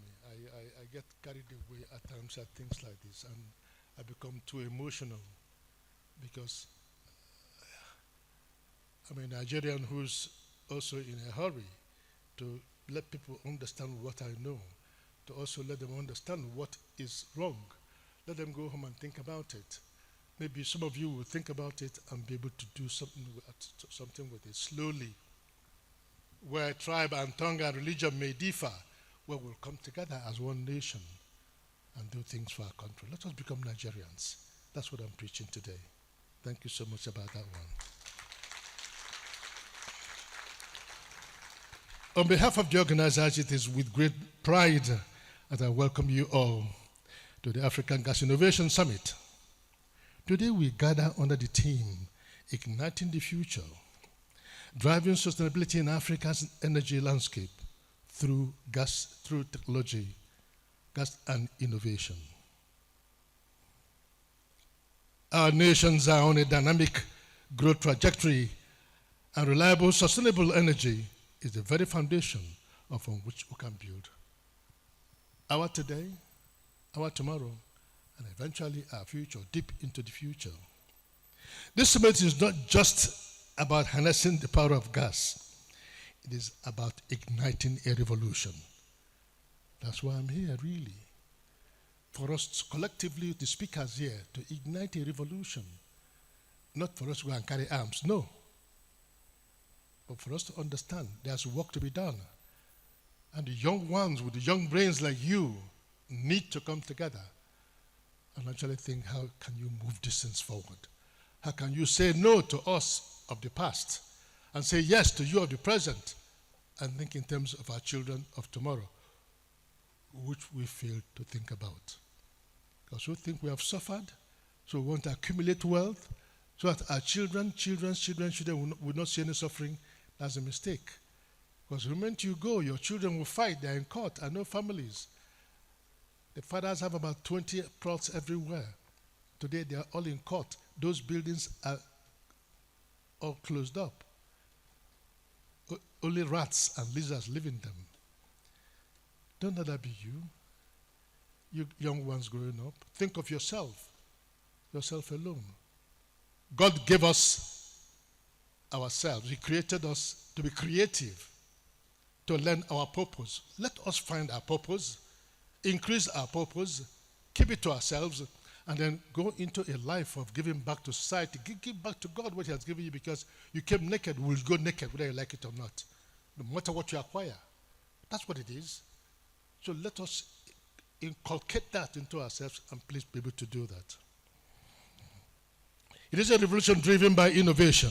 We are here to explore cutting-edge technologies that will unlock the full potential of gas, while minimizing environmental impact, from carbon capture and utilization to advancements in gas processing and infrastructure. This summit will be a platform for groundbreaking ideas and collaboration. That, for me, that's what it is all about, really. And that is why I agreed to come. That's why I've been here since yesterday. And once I finish, tomorrow morning, I'll head back to Lagos, to my little place where I'm the chief servant of Falcon Corporation, and I'll go back there again. And I hope that the message has been passed.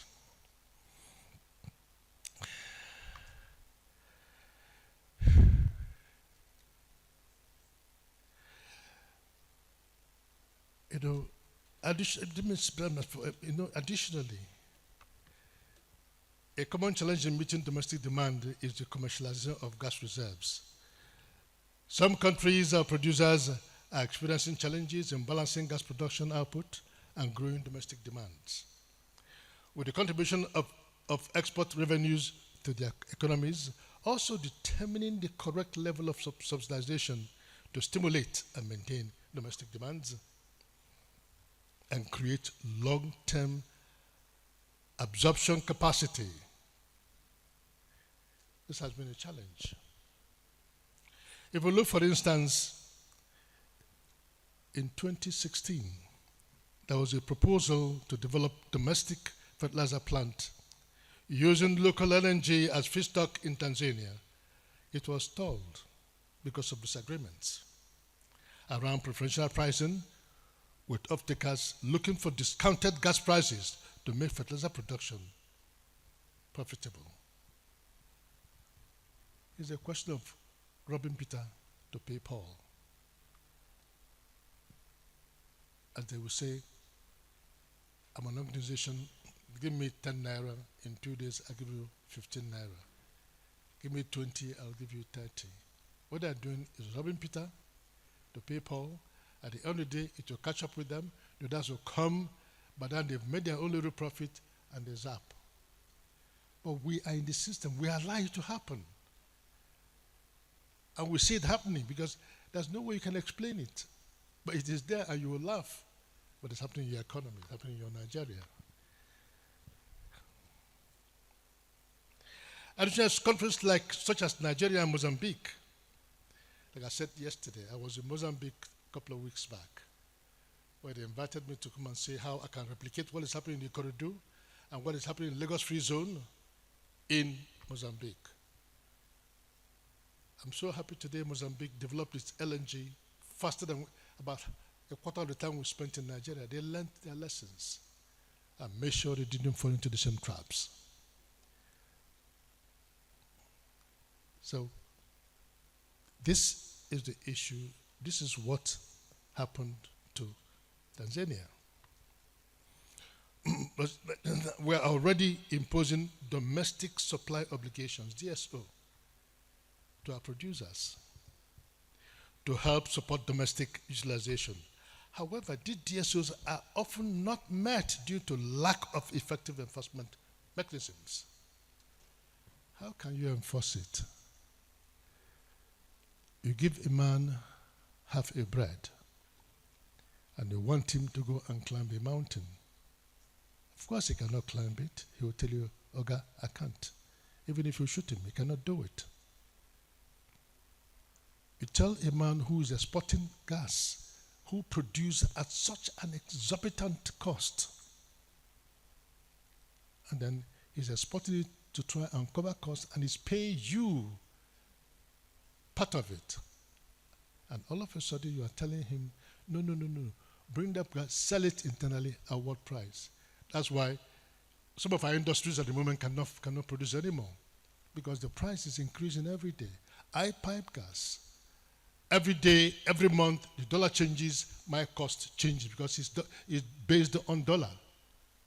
But even though they pay me in naira. Some people are shouting, don't put it in naira, domesticate it. If you put it in naira, would that guy be able to buy pipes tomorrow? If he does that, of course he can't. So if his pipes are leaking, that's the end of it. because he can't afford to buy the pipes, because he doesn't have any money. So which comes first? How can you save us? The chicken or the egg? That's what we're against still. Because DSOs are placed on exporting assets, they end up eroding the viability of gas developments and increasing the transition risk of these assets. This begs the question, can local gas resources realistically be used to support domestic energy needs if the economics favor export? And if so, how do countries with limited financial resources and low level of capacity incentives, international oil companies, IOCs, to support domestication with exports when exports is ultimately where their interests lie? Apart from creating local absorption capacities and achieving the correct balance between domestic utilization and exports, countries pursuing gas domestication will need to think carefully about how to mitigate the long-term transition risks of domestic gas dependency. Punitive tariffs on carbon-intensive products will become increasingly reality as developed countries start implementing their own transition plans. Several times I've been called to London to sit down with the energy people and talk about gas and renewables. And I said to them, to me, don't dare speak about renewables. They are there, of course. They are there. They'll be there in 1 million years. Our gas will soon be finished in 50, 100 years. So why do you want to think about what is there for 1 million years as against what is here for 100 years that will benefit you right now? You want to go for renewables and make my gas redundant so that you're also impoverishing Nigeria. And you want Nigeria to compete with you and come and buy your renewables. When his gas, you're telling him, don't use it. I was to partner with a British company where the government of Britain has interests. The moment we were on the verge of signing an agreement for them to invest in Falcon, a letter came from the government to cancel all investments in gas, all fossil, no matter what it is, be it oil, be it gas. They pulled out. So when the war started in Ukraine, what happened? Britain went back to using coal. They went back to using coal. Germany went back to using coal. Did the war stop them? The answer is no. Why didn't they? Because they had a muscle, which we don't. Also, Mozambique's government has mandated that international companies operating in the gas sector must invest in local training and development. Partnership with local universities and technical institutes have been established to train Mozambican engineers, technicians, and other professionals. This approach does not only create jobs, but also ensures that the country retains a significant portion of the economic benefits of its natural resources. In Tanzania, the use of modular mini LNGs designed by local engineers has proven to be a game changer. These smaller, more flexible plants are deployed quickly and efficiently, providing remote communities with access to clean energy without need for extensive networks. It's unfortunate I'm talking about these countries. Well, you see, we need to compare apple to apple before they can come in. But it's an idea of what they are doing there that we can also learn from and see how can we re-strategize to be able to put ourselves in a position where we can actually begin to borrow a leaf from them. Unless we re-strategize, we cannot borrow a leaf from them. It just simply be examples for you to listen. But in listening to these examples, ask yourself, under what economic conditions are they operating? to enable you now start thinking, how can we really do it? Egypt has aggressively promoted the use of CNG as a cleaner alternative to gasoline and diesel for vehicles. The government has supported the development of CNG refueling infrastructure across the country, and local companies have played a crucial role in manufacturing and installing these systems. This shift has not only reduced emission, but also lowered transportation costs for consumers. We wonder every day, why isn't our government interested in this? And we rain abuses, insults on them for not being able to do what other countries are doing. They can't. They don't have the wherewithal. They don't have the finances. It is not there. And we blame them.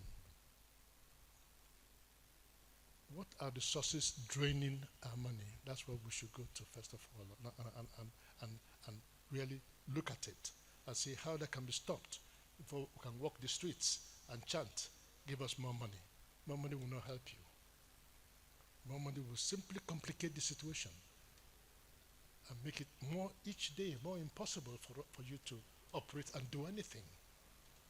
That's where we're going. Furthermore, here in my little kingdom, I call it the Association for Local Distribution of Gas, where I sit in as the president of the local distributors.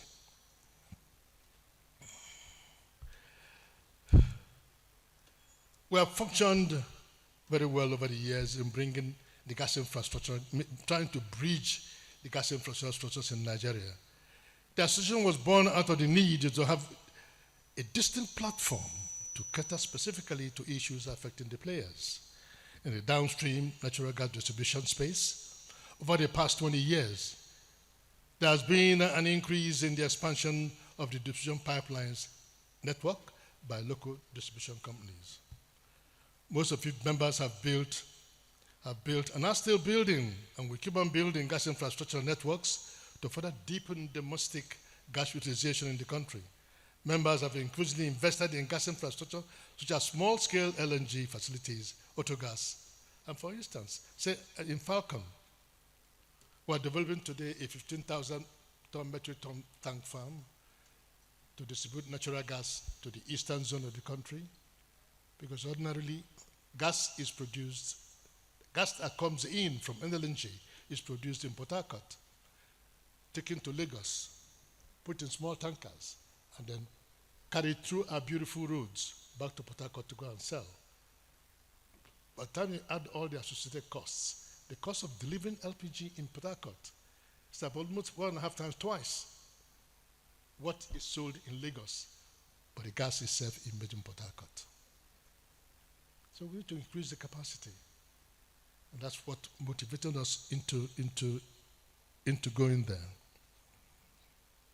We also have a dedicated jetty to be able to achieve this, as well as developing gas infrastructure in Lagos, free trade zone, through our subsidiary, Optimera. So today we are constructing a pipeline to take gas to the Lagos free zone. Hopefully, because it's a free zone, they're getting everything from overseas, and then we'll bring in cheaper gas again from Nigeria. They'll be able to manufacture and then export overseas in the interest of Nigeria, or be able to bring it in at maybe subsidized cost for the Nigerian people to be able to buy. Greenville, on the other hand, has done marvelously well. They spent about $450 million to build a mini LNG gas processing plant in Rumuji in Port Harcourt. The phase 1 includes 3 liquefaction trains with a total LNG production capacity of 250 metric tons per day. Axela, who already runs several gas distribution networks in the country, is also constructing a mini LNG plant with an initial capacity of 20 million square feet per day in Ajokuta in collaboration with NGML. Green First Limited has CNG compression diffusion facilities at Ota and Abeokuta in Ogun State with a capacity of 17.5 million square per day. LDG, as we call ourselves, has consistently been a leader in policy advocacy. Members are also actively involved in the review of policy and regulatory frameworks to ensure fair representation for market players while fostering collaboration amongst members to promote the growth of gas projects. On the regulatory frontier, Nigeria has started implementing the PIA, which encapsulates the numerous reforms to improve efficiency and attract investment in the long run. It is a paper worth emulating, but it is not the end of it. It's a paper that should guide us while we also look at it, function with it, and see how we can utilize it and then reformulate it, add arms and legs to it to make it function effectively. I've just been told that my time is almost gone. Let me end by saying I would like to extend my heartfelt gratitude to our sponsors, partners, and organizers whose tireless effort have made this event possible. Your commitment to this cause is truly commendable and exemplifies the spirit of collaboration that is essential for our success. As we embark on this long journey together, let us be guided by the spirit of cooperation, creativity, and determination. Let us remember that the true measure of our success will be in the tangible improvements in the lives of our people. That's what is important. Cleaner energy, better job opportunities, and a thriving economy. And a government, because they're listening government, so we're able to interact with them, let them understand where we are and where we're going, and also help them to help us. Because if they're going in one direction and there are things they need to do, we tell them. If we listen, we can begin to adjust and add and subtract to allow us to get to the final destination. In closing, I urge each and every one of us to actively participate, share your ideas, and build lasting connections. Together we can turn challenges into opportunities and drive Africa's gas development and utilization forward through the power of domestication of innovation. But let me say thank you, ladies and gentlemen, for putting up with me, for listening to me, for listening. Like I said initially, I'm driven by emotions because it's deep-seated, because it's been cooking all over the years right inside of me. So I beg you to forgive me if for any reason I've said something that maybe would have aggravated any of you. But I say it from the heart, and I will defend it with my blood. Thank you so much, ladies and gentlemen.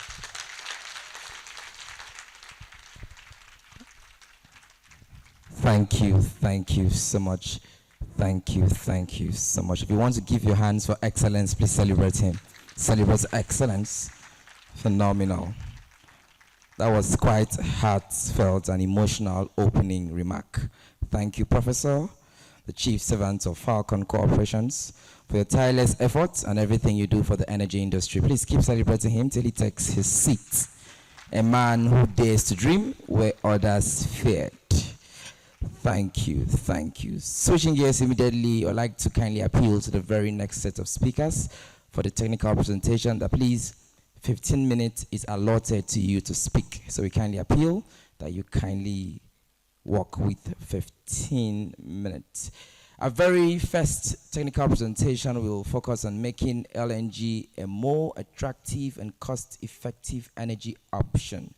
Of course, by leveraging advanced technologies, optimizing supply chains, and fostering innovations, we can enhance NLG's competitive edge, ensuring it remains a key player in the Africa energy sector. Of course, to share knowledge on the theme, we have a distinguished figure who serves as the project technical team leader at UTM FLNG. Of course, his exceptional expertise, dedication, and leadership has been pivotal to UTM's success. Please help me welcome the GMD and CEO of UTM Offshore Limited, Mr. Julius Rone, aptly represented by the project technical team leader of UTM, Engineer George Amara. For the next 15 minutes, take your notes. Of course, he will be sharing knowledge. Keep celebrating him till he comes on stage.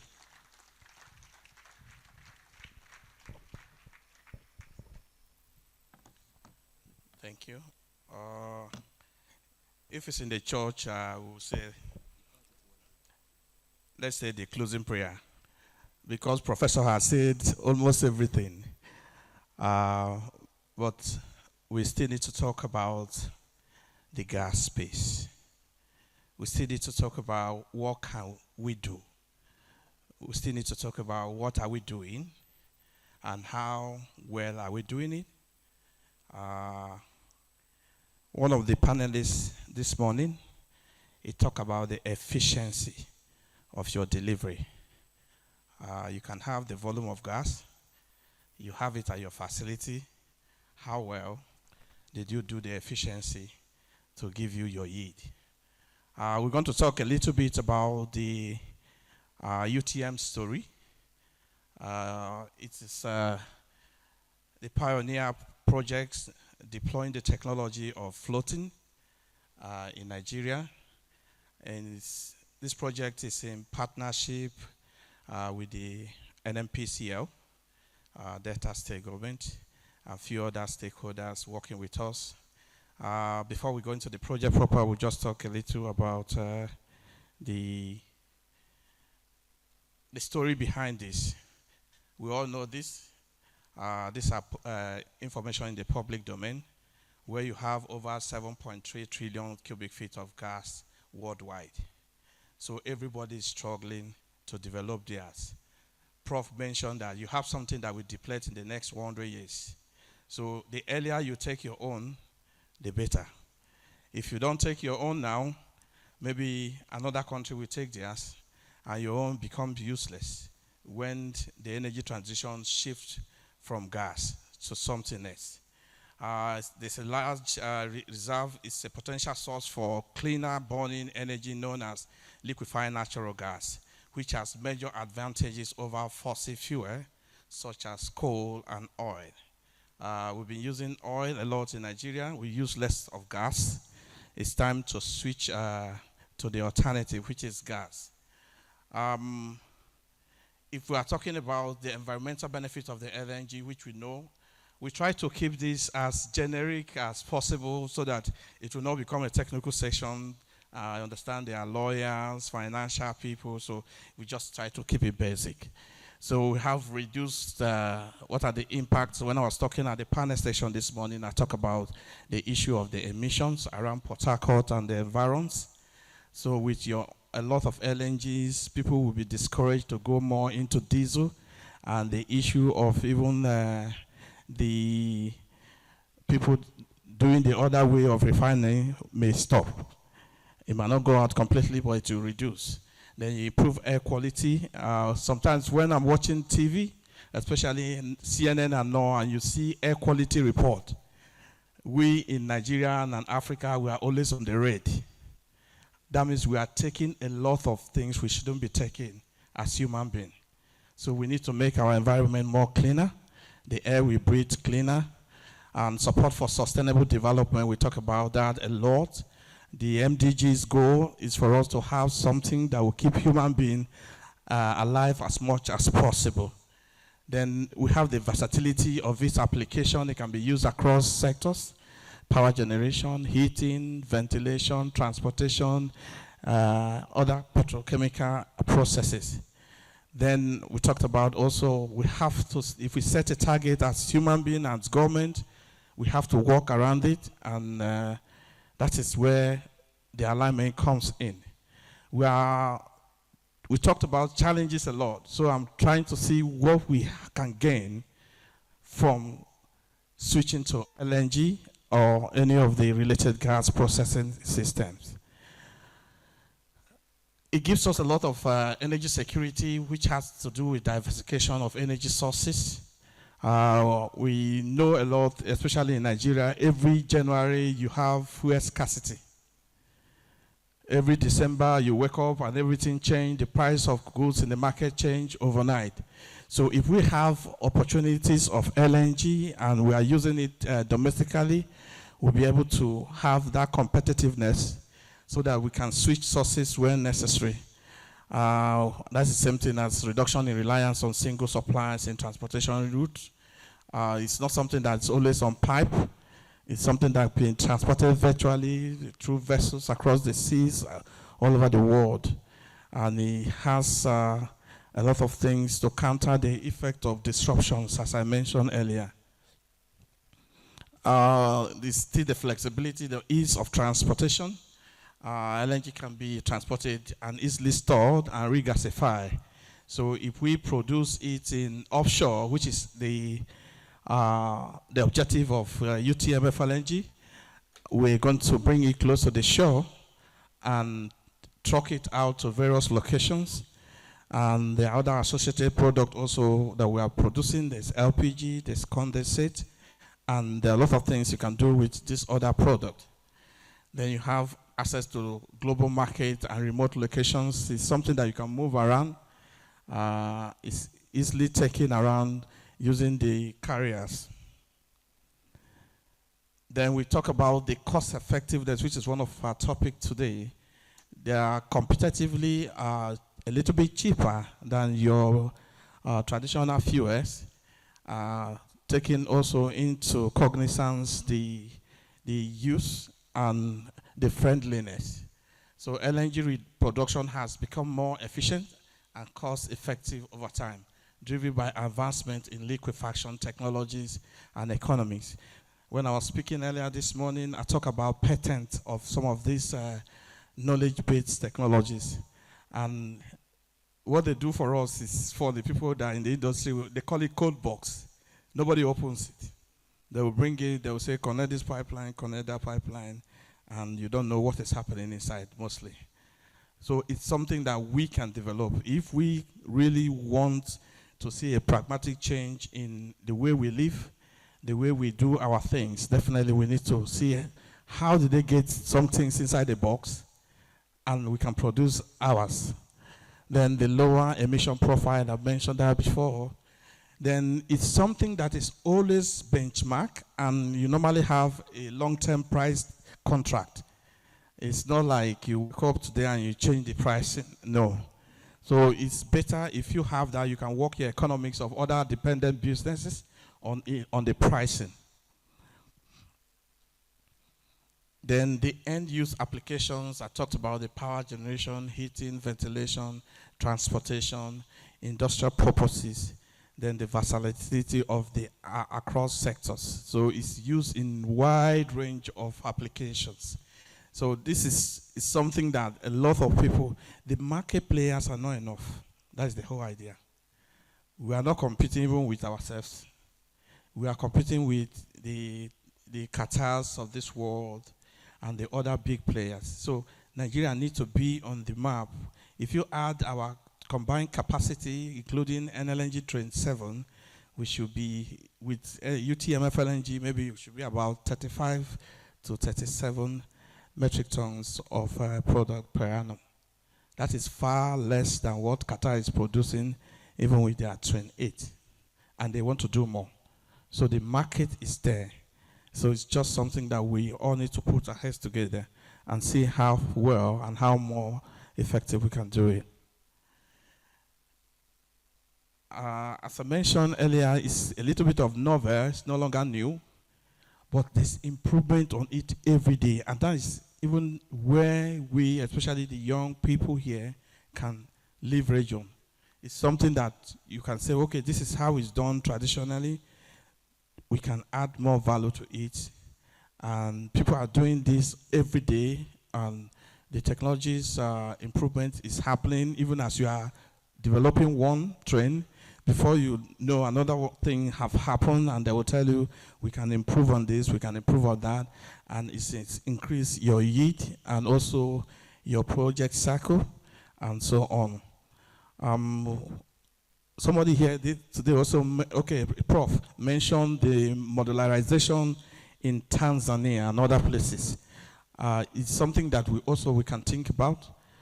We have gas pipeline here and there in the country that are quite active. So with modular, we can improve on our volume. So this is the key benefit. We talked about cost effectiveness, efficiency, environmental benefit, and so on. We mentioned that earlier. Let's come back to my project. This is what we are doing currently at UTMF LNG. It's a nameplate capacity of about 2.8 MTPA, and it's a floating vessel. For people that in the oil and gas space, it's similar to what you have in FPSO or FSO, but this one is a processing plant for gas, while the other one is processing plant for oil and thereabout. So when completed, we'll be adding 2.8 metric ton MPA combined for both LNG, LPG condensate to the Nigerian market of LNG. And the plant is situated about 60 kilometers off the coast of Nigerian waters around Akwa Ibom, and it's going to take the gas from Yoho feed. A lot of activities have been happening on that space recently. Chiefly among them is the approval of the divestment of ExxonMobil to Seplat.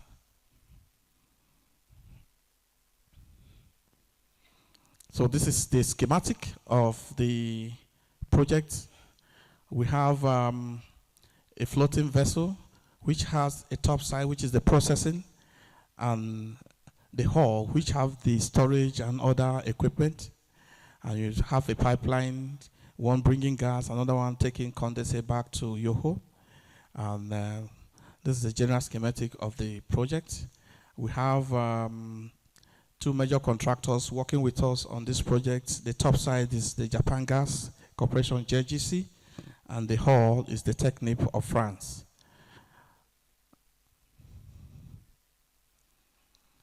In conclusion, I'm trying to keep to the 15 minutes. LNG holds tremendous environmental benefits. As mentioned earlier, it's something that we can do so that we all can even live long. The air pollution is too much currently. LNG present energy security and flexibility compared to fossil fuel. LNG and FLNG are cost effective. The one of the other reasons, as I mentioned this morning also, is we have a lot of stranded gases offshore. The owners of this field, some of them are not willing to invest in having a pipeline, taking it to either Bonny or any of the onshore locations. So with this technology, we'll be able to monetize those stranded gases instead of flaring them and convert them into usable form and also make money out of it. Then improve in liquefaction processes, which is a daily upgrade of activities and so on. It's essential to encourage further exploration. So with this, we just want to encourage the players, especially people that have the feet of, in Nigeria they call them OPL and OML. A lot of people, they prefer to flare and pay penalty, not knowing that they are doing a disservice to the country and also to themselves. So if you have a gas field and you feel you can partner with people as collaboration as Africans and Nigerians, it's encouraged that we do so. Thank you. Thank you.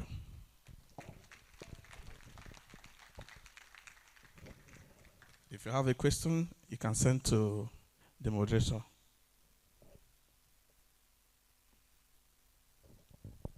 Thank you. Thank you. Please, can we give him a round of applause for that very, very, very, very, very brief and yet educative technical presentation. Please, if you have any questions, he's seated there. You can always meet him, and of course, he would brief you. A little announcement: should you need the presentation slides, kindly understand that all of the slides you've had from yesterday, on the permission of the speakers, they will be available on our official website. So when you visit the website and go to presentation slides, you can download the slides for yourself. Once again, please, can we give Engineer George Amara another round of applause, please? So we're switching gears immediately to a technical session on innovative solutions for gas flare reduction and gas utilization. The next speaker would explore cutting-edge strategies to minimize environmental impact while maximizing resource efficiency. Of course, to do justice is a representative from one of our regulatory organizations, the NUPRC. Please, if your hands are not busy, help me welcome Mr. Wale Ogunshola as he comes to speak on innovative solutions for gas flare reduction and gas utilization. The man that is dressing the African way. Please keep celebrating him till he comes to speak. Thank you. Thank you so very much for the warm reception. Yes. Very good. So, distinguished ladies and gentlemen, it's my pleasure to be here to speak at this important forum, the Technology and Innovation Forum, as it relates to gas, which is indeed a commodity of now and of the future. I've been enthralled by the quality of presentations and speakers and participation during the course of these 2 days. And I want to congratulate the SP Nigerian Council for putting this together. Excellent, excellent as always. And it's our commitment to support you now and going forward.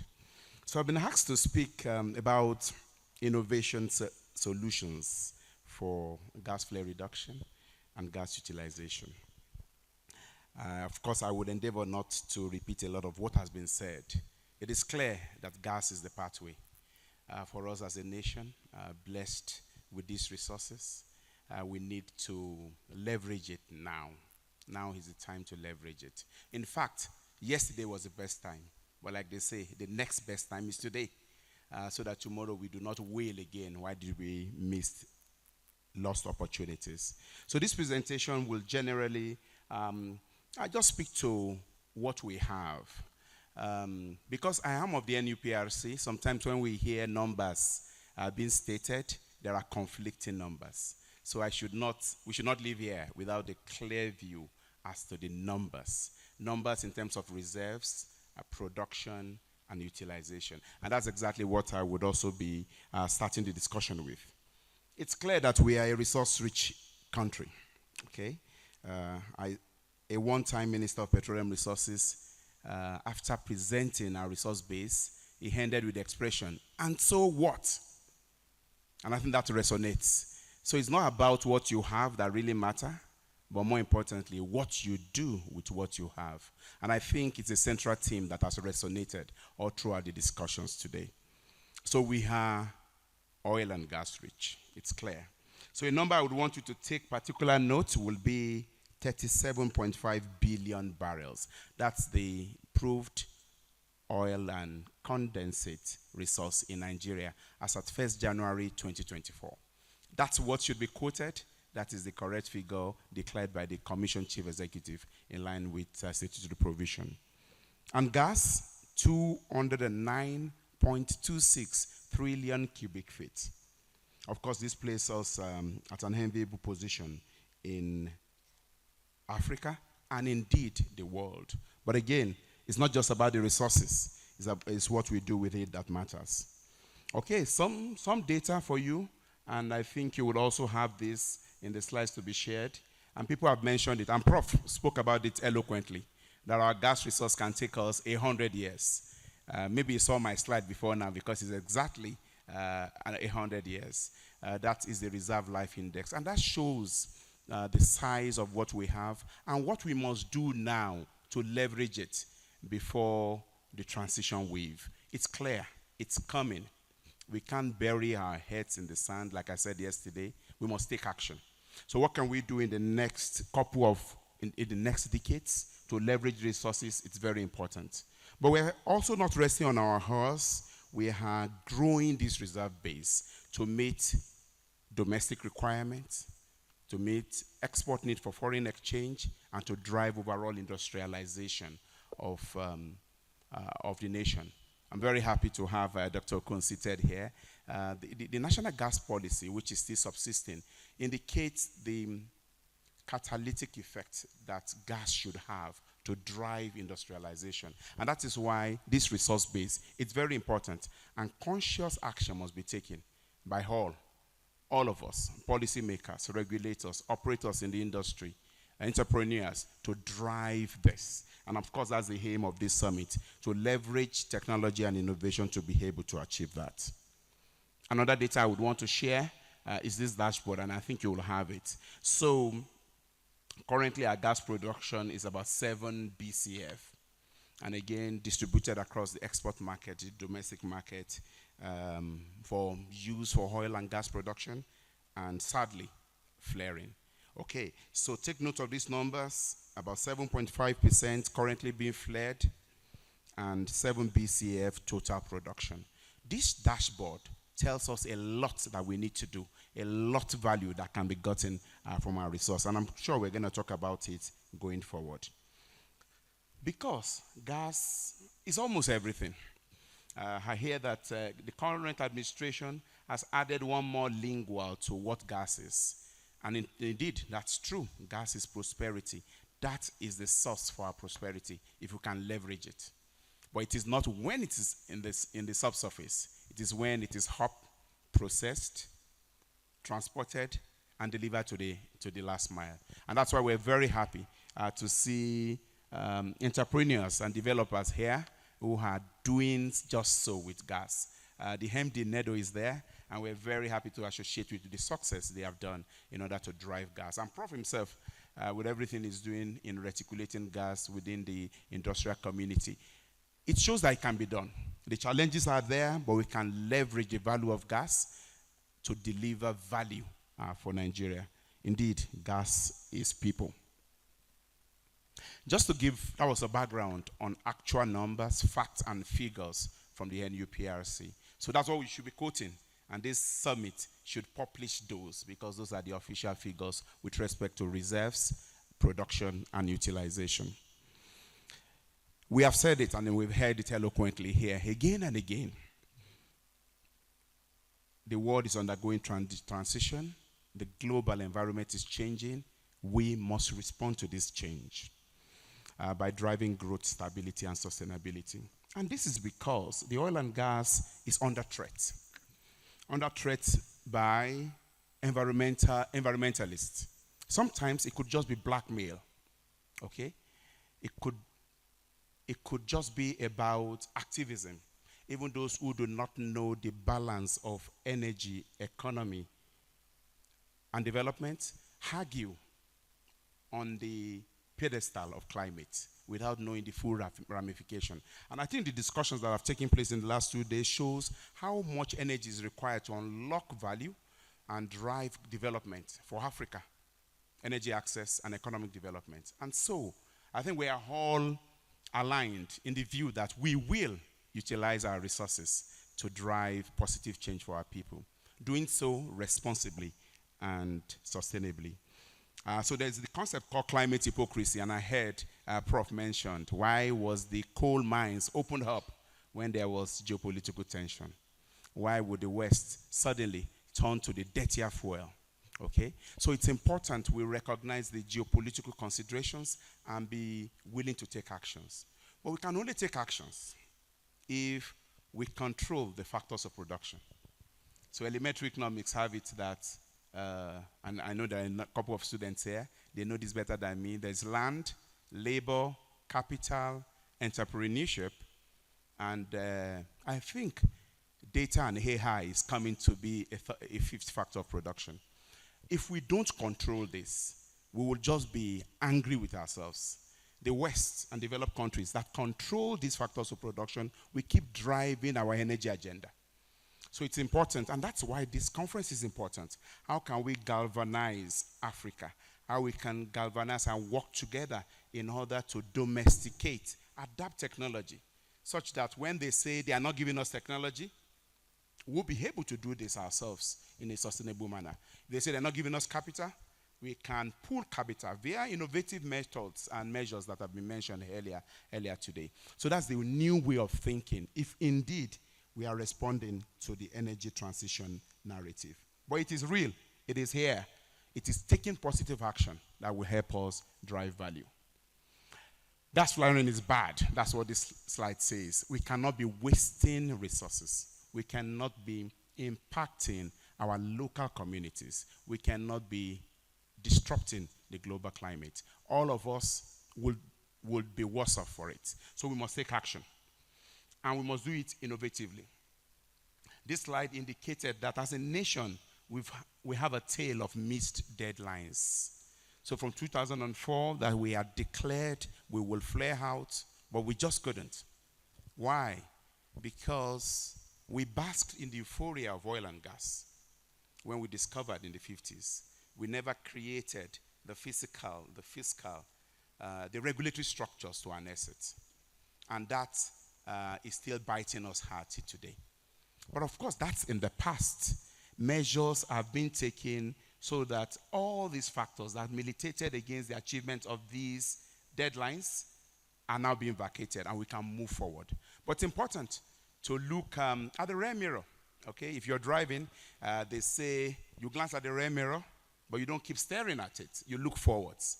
So let's glance at history so that we can learn to move forward effectively. And I think that's what government has done via the PIA.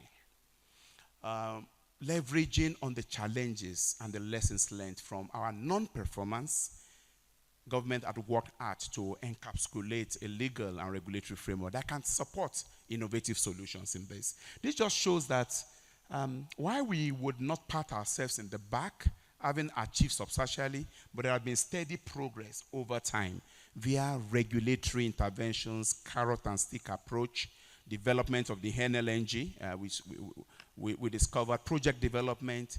Things have impacted on us, and we've moved from 70% gas flaring to what we have today, 7%. So that's some progress. But for a nation of our caliber in Africa, we should not, at this point, be setting this example for Africa. We've got African brothers who are listening to us, Senegal, Egypt, Ghana. We should be teaching them the way not to do things so that we can really be the big brothers that we have. But again, the law, I said, has introduced a new era of certainty. Well crafted. Some persons in this room labored tirelessly to restructure the industry so that we can leverage gas innovatively for that way. However, it remains a document if we do not apply, implement in a focused manner. And that is why innovation is important going forward.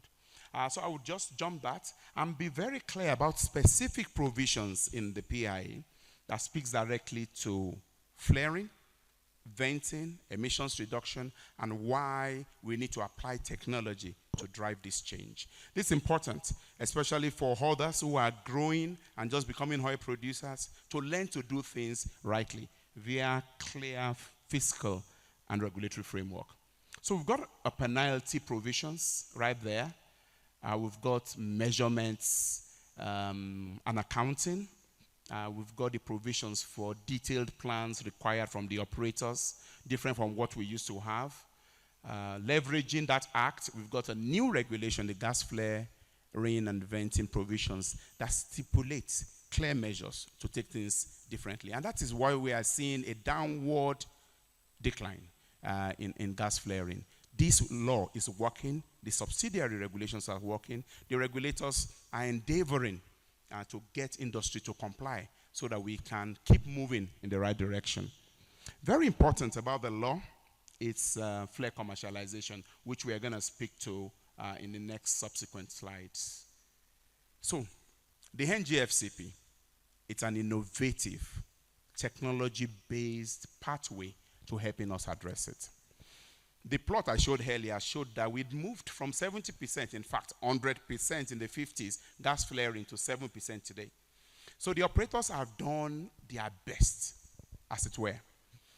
The small 2 million, 1 million, 3, 4, 5 million flare gas does not rank high in their portfolio, and they will not invest in it. We've seen that, and that's why we missed those deadlines over the past of the last 20 years. So there was a rethinking of an approach, of a model to help us achieve success as a nation. And that's why the NGFCP was birthed. So it's going to eliminate gas flaring through market-driven structures, okay?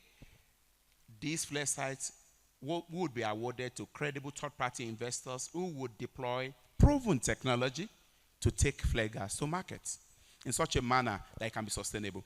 And now we've seen that it has been done before.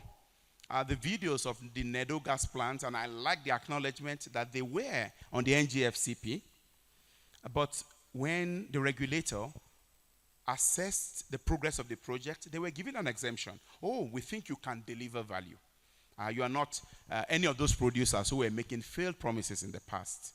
And they were, and we're happy to associate with them. They've really delivered value and are currently supplying gas to the OB3 line. So this can work.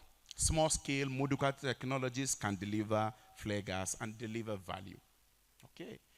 So again, we don't need to talk about it. We have a 10-point multifarious benefit of the NGFCP and flare commercialization, from value to economy to environment to participation in the industry to credible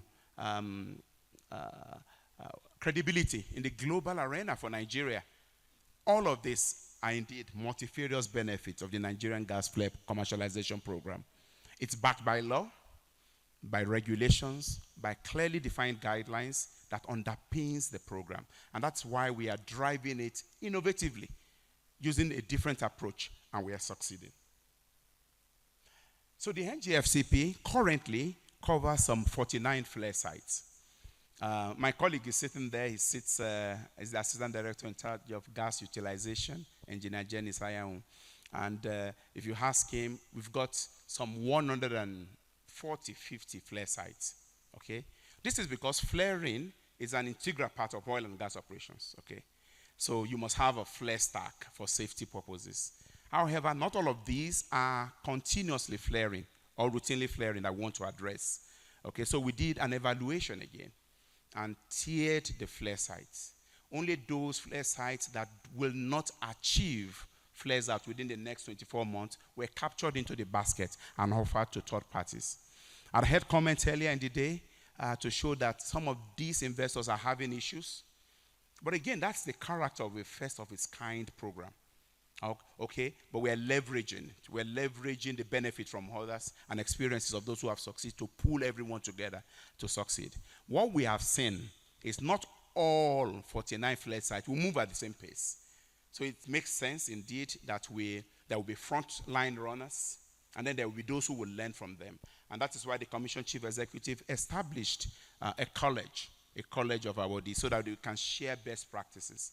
If there's one way to collaborate, technologically, financing, and with best practices, is on the NGFCP as a key climate action program. And indeed, we are very confident that this innovative program, backed by bankable structures and structures of our agreement, will help us achieve progress. This clearly shows where we have been. Again, we wish we were faster, but again, we are learning. We really are learning. There is significant international support from the issuance of the RFP in January 2023 to where we are now, where awardees are negotiating commercial agreements, first with the operators and then with the commission. There's a suite of commercial agreements, I'm sure it's on the next slide, okay, that underpins bankability for the program. That's a new way of doing things. We had attempted this before without these commercial structures, and it did not work. So having a program that is underpinned by structures that enhance bankability is very critical. So the GSA, the Milestone Development Agreement, and the Connection Agreement all make for limited bankability to help these awardees towards success. So that's some innovative ways to achieve flares out in Nigeria. We have evaluated proposals, and we see a lot of opportunities from everywhere, from the gas industry, with respect to what technologies can fit into. Generally, they are small scale, small flare sites, 1 million, 2 million. They are amenable to small scale and modular technologies so that they are scalable. So you can add 1 million, another 1 million, another 1 million, in order to take care of the variability of flare gas. Okay? They are easy to deploy. Most of them are available offshore without the long lead times to fabrication and construction. So generally, we see LNG applications, gas conversion applications, methanol, ammonia, gas to liquid, virtual pipeline solutions, LPG, and CNG facilities that will come out of this. We are at the point of the commencement of these project executions. After they execute the connection agreement, we are unholding these awardees. Someone have said, oh, this is not typical of government. Why are you interested in the technology they are offering? Why are you interested in helping them secure finance?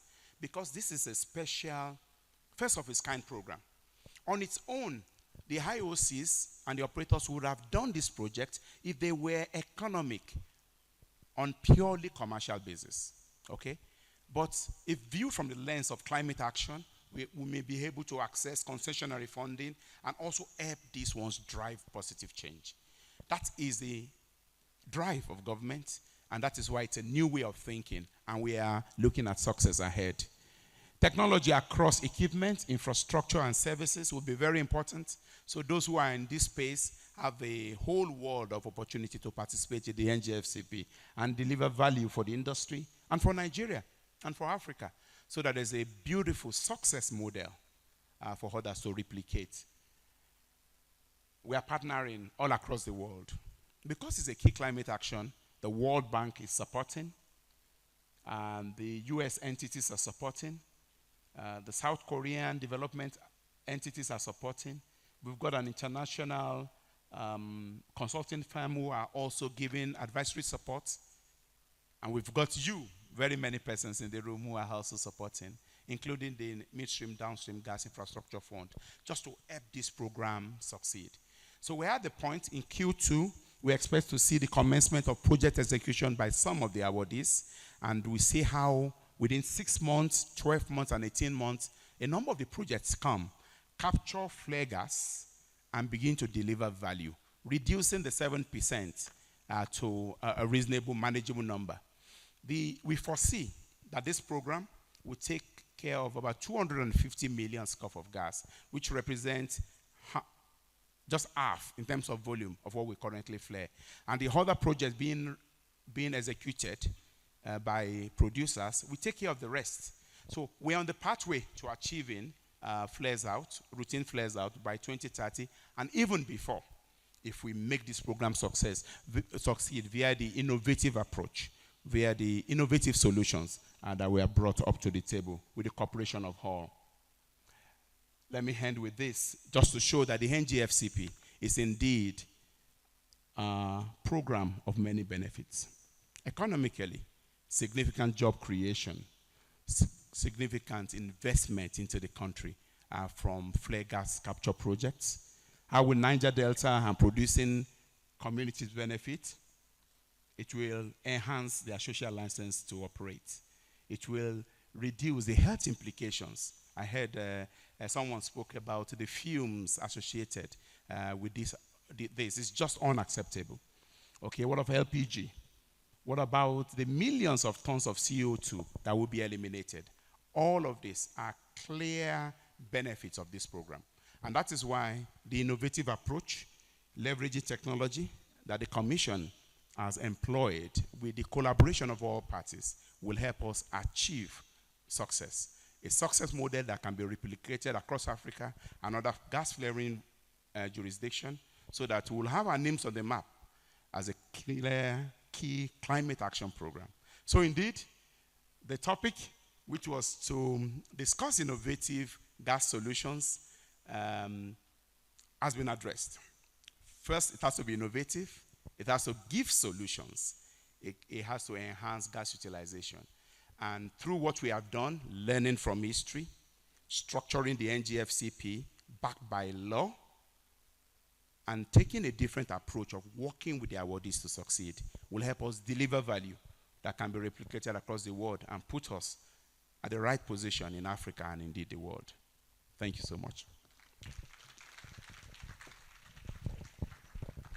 Thank you, thank you, thank you for your standing commitments to providing innovative solutions for gas flare reduction and gas utilization. Thank you for turning challenges into opportunities for a cleaner and of course a sustainable energy future. Please, once again, can we celebrate the Deputy Director, Energy Transition and Carbon Monetization, the Coordinating Director of NGFCP. Celebrate him. Thank you. Thank you. Switching gears immediately to the very last part of today's event, which is the Policy Forum on Current Gas Policies, Challenges and Prospects in Africa. Of course, you're going to listen to several speakers who will delve into the evolving landscape of gas regulations, the hurdles the continent face, and of course, the immense potential that lies ahead. We're going to start this policy forum by listening to a keynote speaker. Of course, the keynote speaker, I made to understand, is joining us virtually, and I want to confirm he can hear us. Of course, the Commission Chief Executive of the NUPRC, I made to understand, is aptly represented by the Commissioner, Development and Production, Engineer Ahmadu. Engineer Ahmadu, please confirm you can hear us online and you can see us. We'd like to see your video and, of course, hear from you. Please confirm you can hear us for your keynote address.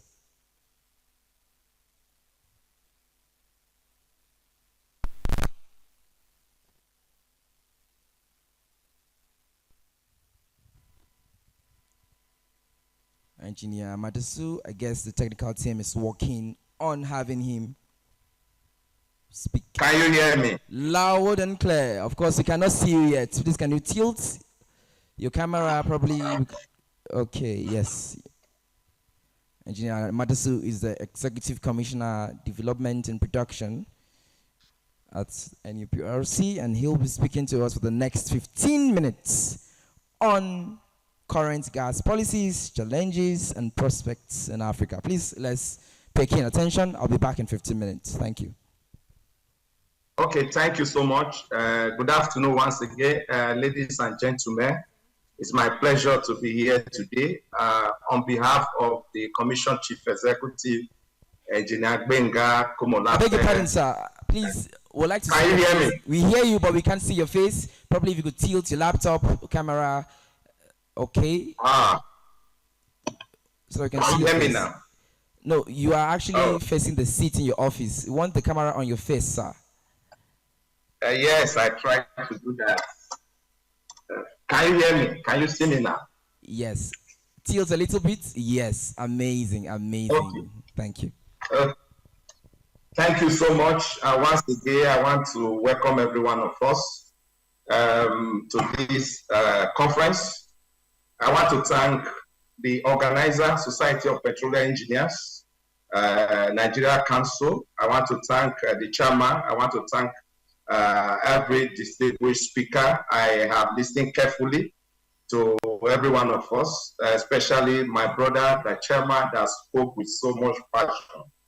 I also want to thank my colleagues there, Director of Energy Transition, and also Director Engineer Jenny Sayam. So this afternoon, I will be doing the keynote presentation on behalf of my boss, Engineer Gbenga Komolafe, FSNSC. Thank you so much. And I believe that what we are actually doing, I want to request that every one of us come together and let's drive this sustainable progress and power the continent's growth. So thank you so much. I will then go ahead to give Engineer Gbenga Komolafe's Commission Chief Executive's remarks. Your Excellency, distinguished ladies and gentlemen, members of the Society of Petroleum Engineers, Nigeria Council, esteemed colleagues, I would like to start by extending a warm congratulations to the Society of Petroleum Engineers, Nigeria Council, for convening this inaugural summit on Africa gas innovation, a platform for collaboration and nurturing of ideas, geared, accelerated valorization and monetization of the abundant gas resources across Africa. I also wish to appreciate all the distinguished guests. I saw every one of us there, industry leaders, experts, visionaries gathered here today to deliberate on the theme of this inaugural summit. Ignite the future, driving sustainability in Africa's energy landscape through gas technology and innovation. Your presence underscores the significance of this summit and reflects our collective commitments to shape the global energy landscape for the betterment of our nation, the Africa region, and the world at large. This summit, organized by the Society of Petroleum Engineers, Nigeria Council, provides a veritable platform for addressing the pivotal role of gas in our energy future. The theme of this keynote, current gas policies, challenges and prospects, is of paramount importance as we navigate the complexities and opportunities within the gas sector. The Nigeria Upstream Petroleum Commission, as a creation of the Petroleum Industry Act PIA 2021, recognizes the PIA as a landmark legislation that is reshaping the Nigeria petroleum industry landscape. It provides a comprehensive framework aimed at enhancing transparency, efficiency, and investment attractiveness in the sector. The PIA is a strategic shift from the legislative framework before it recognizes the role of natural gas as a commodity in its own right, deserving focused attention to unlock untapped potential from the premium natural resource. Today, I will dwell on the policies initiative of His Excellency, the President of the Federal Republic of Nigeria, President Bola Ahmed Tinubu, GCFR, the PIA, how the Commission is implementing this, the challenges we face, and the prospects that lie ahead. But first, let me situate Nigeria gas industry in context and what the Commission is doing to drive up gas development and production. As a country, Nigeria is richly endowed with over 209 trillion cubic feet of sweet and liquid-rich natural gas reserves, ranking first in Africa, ninth globally, with an upside potential of over 600 TCF. The average daily gas production approximately is about 7 billion standard cubic feet per day, and all this despite the lack of focused and international gas exploration in the past years. The Commission, through continuous regulatory and technical oversight, has ensured that operators engage in subsurface studies with development, drilling data to prove and reverse oil and gas reserve volumes.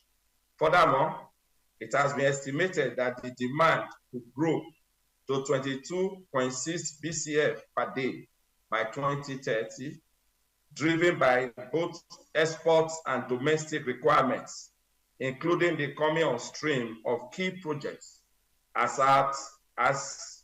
such as the LNG 37, the brass for fertilizer and methanol projects, and many similar projects that will be realized upon realization of AKK, Nigeria, Morocco, and OB3 gas pipelines. Distinguished ladies and gentlemen, Your Excellencies, in line with its mandate in the year 2023 alone, the Commission approved a total of 24 field development plans to develop oil and gas and associated gas, while 7 FDPs were approved to develop non-associated gas fields. Upon full execution, the approved oil field development plan will bring the development of about 10.25 TCF of our associated gas reserves with additional associated gas production of about 1.869 million standard cubic feet per day. On the other hand, the approved gas development plan have the potential to develop 2.98 TCF reserves at an average daily production rate of 8.35 million standard cubic feet per day. This is just to illustrate the huge gas resources and the drive of the Commission to bring them to production for both the domestic and export markets. With this context in mind, ladies and gentlemen, let me address gas policies that continue to impact our industry and those codified in the Petroleum Industry Act, PIA 2021. In 2017, the National Gas Policy was issued with the main objectives of transforming Nigeria from a crude oil export-based economy to an attractive oil and gas-based industrial economy. Gas was meant not to be a rent-seeking commodity, but a catalyst for a gas-based industrialization of Nigeria's economy. The policy also intended to extend gas penetration in the domestic market in order to facilitate the growth of electric power, agricultural, industrial, and transport sectors, while helping Nigeria gas gain greater presence in international markets. These policies and much more were codified in PIA with the aim of maximizing the potential of Nigeria's gas resources. I will now highlight some of the key policies thrust with respect to gas enshrined in PIA and those indirectly impacting on the development of the gas sector. Ladies and gentlemen, the first one I have here is enhanced legal and regulatory framework. The PIA provides a clear and predictable legal and regulatory environment.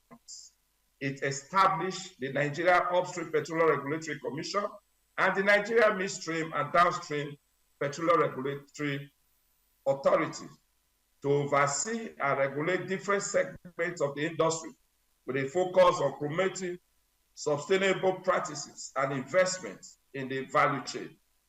This separation of the industry value chain is intended to usher in a focused development of the midstream oil and gas sector with a multiplier effect for increased value addition to the economy. This policy thrust is expected to reduce barriers to entry and allow new players, aside from the IOCs, who may take advantage of the new industry realities and incentives to deepen the midstream and downstream gas value chain with more efficient players with the requisite expertise and niche competence, optimizing value in whichever stream they operate. And I like what the speech that the chairman gave it with so much passion, and we can see the drive, even though it's not much, but we can see the little value addition that they are bringing across the value chain. Number two, there is also the gas development and domestic gas delivery obligation, the DGDO framework. The Act mandates the development of a robust domestic gas market with key focus on ensuring that the three strategic sectors, the power, the commercial, and industry, have access to gas supply for optimal operations. There is no gainsaying that this policy codified in the regulation have been put in place to ensure that gas is not only exported as a rent-seeking commodity, but efficiently utilized domestically as a catalyst to industrialize Nigeria's economy for economic diversification and energy security.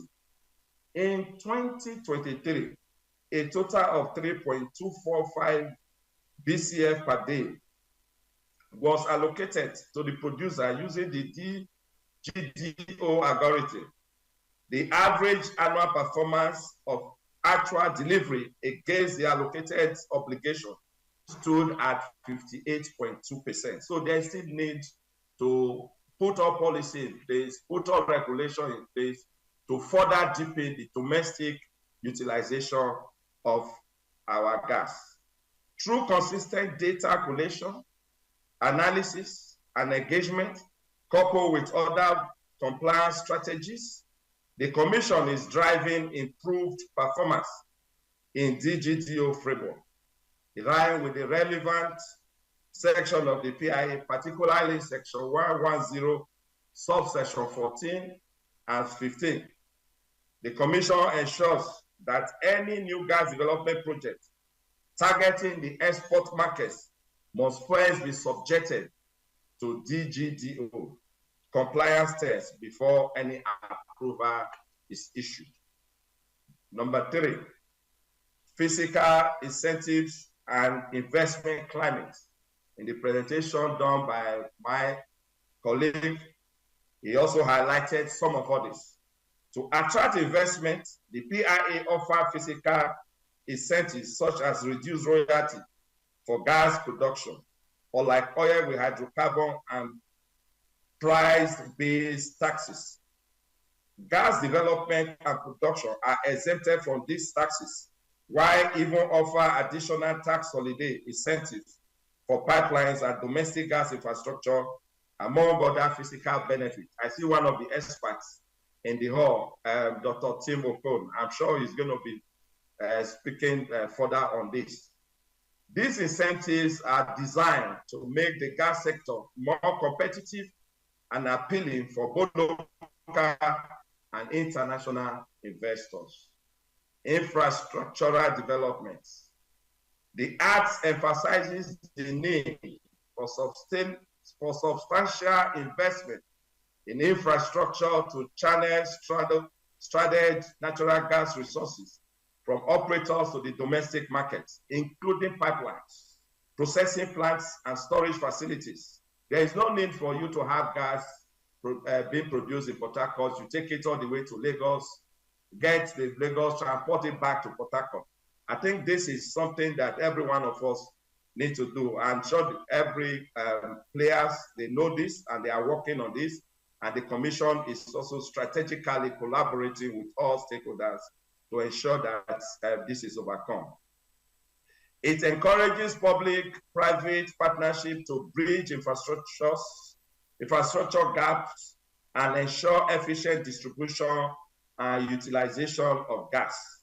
As a way of incentivizing this development, the Act established special fund, the Midstream and Downstream Infrastructure Development Fund, designed as a de-risking fund invested through equity stake in critical gas infrastructure to eliminate flaring and enhance gas connection infrastructure. 5, the decade of gas. The Commission has continued to engage companies whose gas projects are identified as critical to the decades of gas initiative, expected to bridge the gas supply by 2030. About 20 priority gas projects have been identified to meet base case demand. The Commission is looking at critical unlocks covering commercial, technical, infrastructure, regulatory, and security levers, which have been escalated to responsible arms of government for intervention. Within the purview of the Commission, early lease renewal has been identified as critical to the delivery of gas projects, and this has been given expedited attention. One of the key outcomes of the engagement with the industry under this policy framework is the Presidential Directive 40, the Physical Incentive Directive for the non-associated gas onshore and shallow offshore. We provide tax credits and allowance for as a function of hydrocarbon liquid content of the NAG field.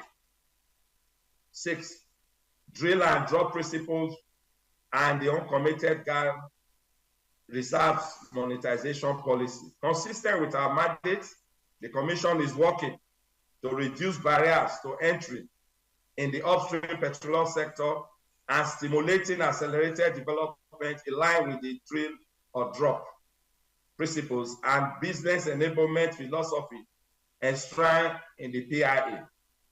By the provision of Section 4, Subsection 3 and 6 of the Petroleum Industry Act, the Commission is charged with the responsibility of the technical and commercial regulation of upstream petroleum operation, including ensuring that upstream petroleum operations are carried out in a business-like manner to minimize waste and achieve optimal development and achieve optimal government revenues. The Commission, in its resolve to drive the accelerated value delivery from the upstream oil and gas asset for economic growth and prosperity, has conducted a robust analysis of the developed, undeveloped, and uncommitted gas resources in the country. The analysis revealed that 57 TCF of gas reserves have remained unmonetized decades after discovery. The Commission, in view of these findings, have developed framework and steps geared to ensuring accelerated value derivation from these long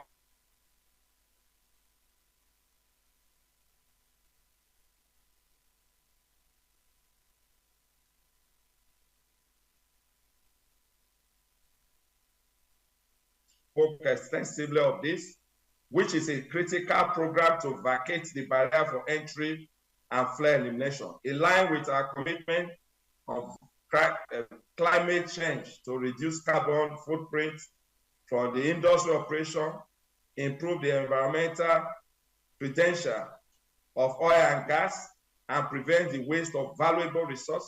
The Commission relaunched the NGFCP in 2022 to drive Nigeria's target to end routine gas flare within this decade. By doing that, another initiative, as he said, reduce this from 70% to 7%. And we are still on it. We believe we will still go down as we continue to drive all these initiatives.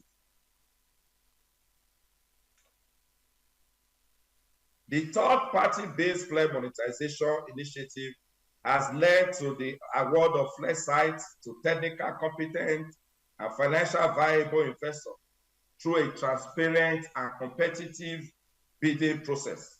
Further to the award of these sites, the Commission is handholding awardees to facilitate access to financing for project implementation. Additionally, the Commission has put in place strategic initiatives which will unlock gas resources for value creation. Some of these include the activation of drill or draw provision of the PI, which I said before, the inventorization of lead and prospect within the arm of bringing them to maturity, conclusion of the mini bid round of the 7 open block and additional 12 blocks as a means of boosting our reserves and daily production volumes. And like you said, like you had from the Commission Chief Executive, more blocks will be added to this. All this is to unlock the value from the hydrocarbon that is being locked there. The Commission is monitoring the commitment of all leases to the implementation of their natural gas flare elimination and monetization plan to ensure compliance with Section 108 of the PIA. This we are doing through effective implementation of FDP that is being sanctioned. A mandatory conduct of gas well deliverability tests for all gas producers to establish operating limits. This enables the Commission to determine production potential and guide the industry towards its maximum optimal capacity. Enforcement of approved associated gas development solution in all oil developments. distinguished ladies and gentlemen, Your Excellency, let me now address the challenges in implementing these gas policies. While the PIA lay a strong foundation for the oil and gas sector in the country, several challenges must be addressed to fully realize its potential. Some of them has also been discussed by the previous speaker before now.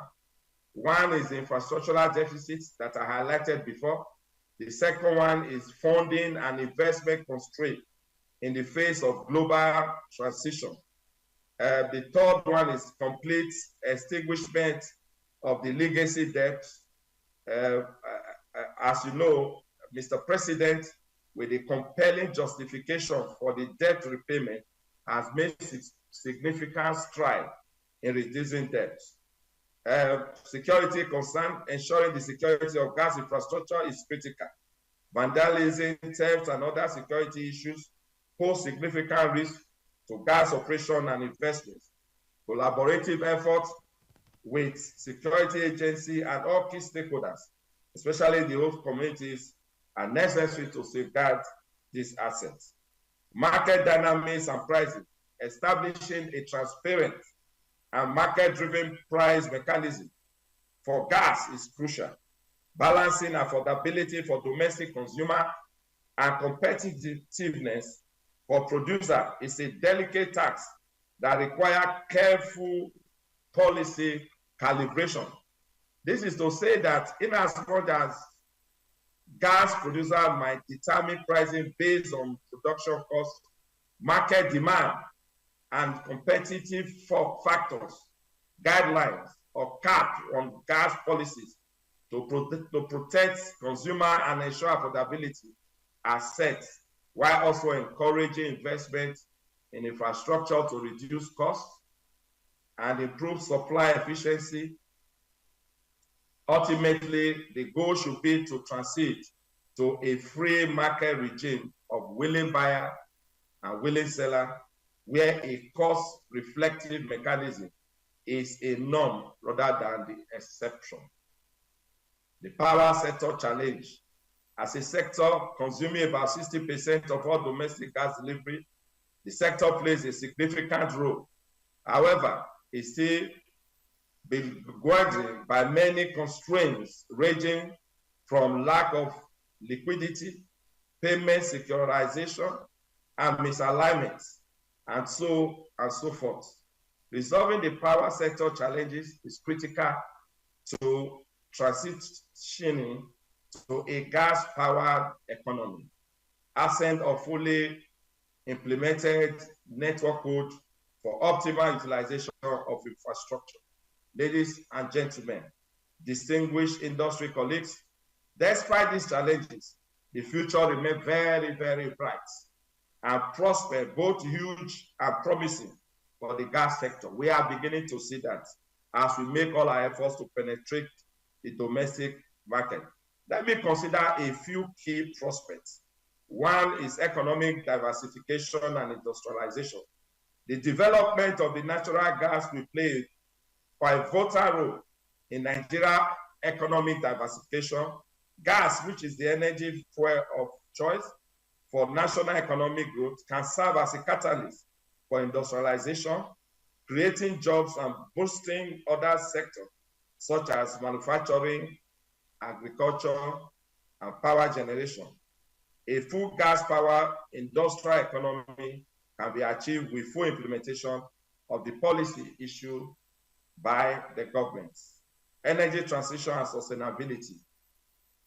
As the world moves towards cleaner energy sources, natural gas presents an opportunity for Nigeria to transition to a lower carbon economy.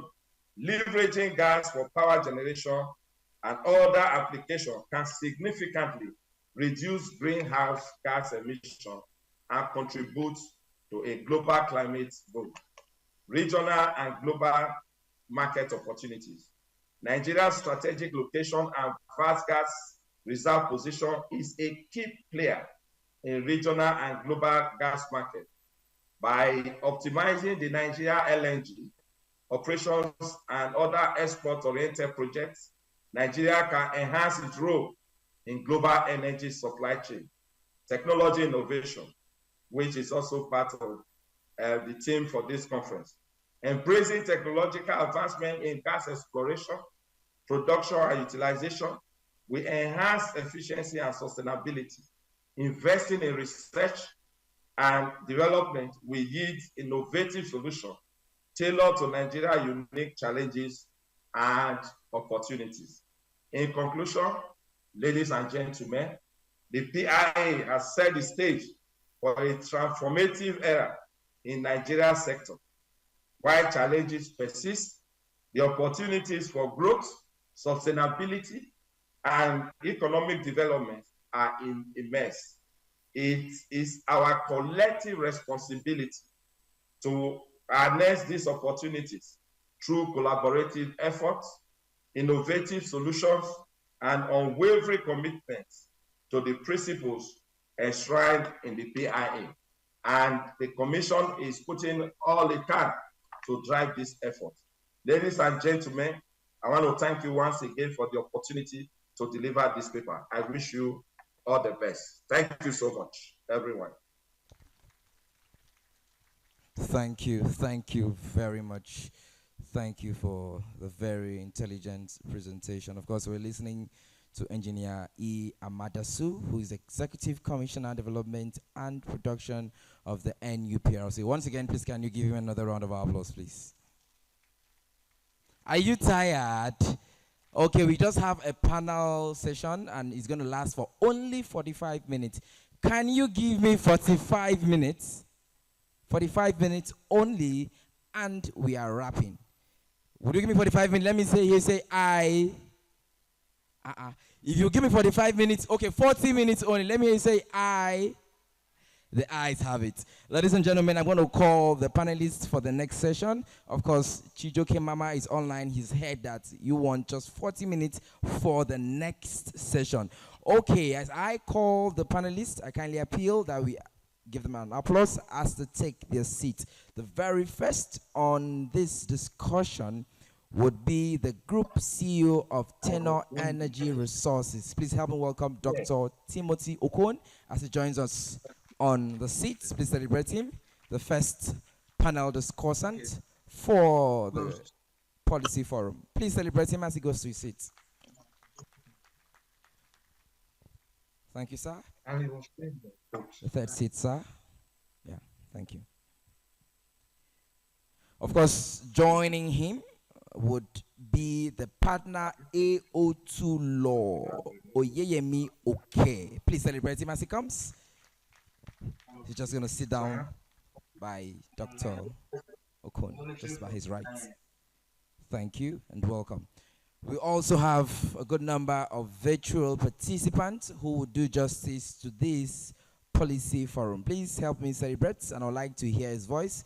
The Professor Emeritus LSU for Energy Studies, and of course the Executive Director of the Emmanuel Igboga Foundation, the former Director of SP Africa Region. Please help me celebrate Professor Wumi Ledare, who has joined us virtually. Prof, would like to hear your voice. Thank you. Nice to see you. Good morning from here.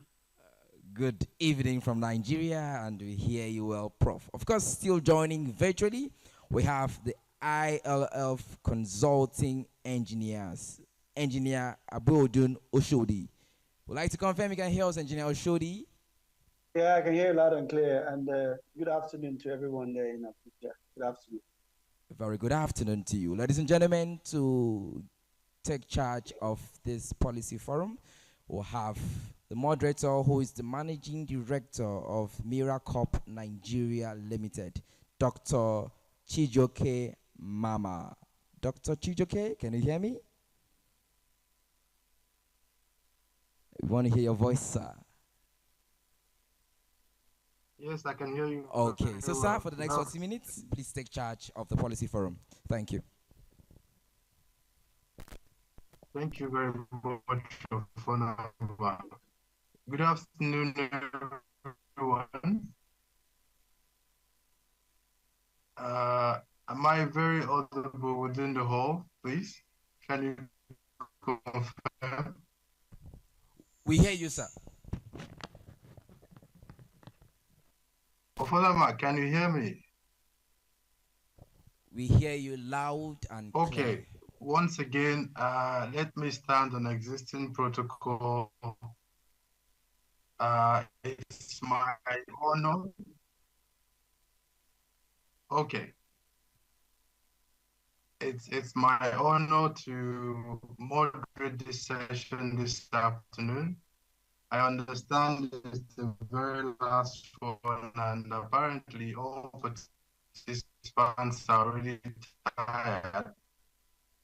So, without lowering the quality of the discussion, Excuse me, sir, please. We kindly advise probably you turn off the video camera. Hello, Dr. Chijoke Mama. Keep concise and straight to the point.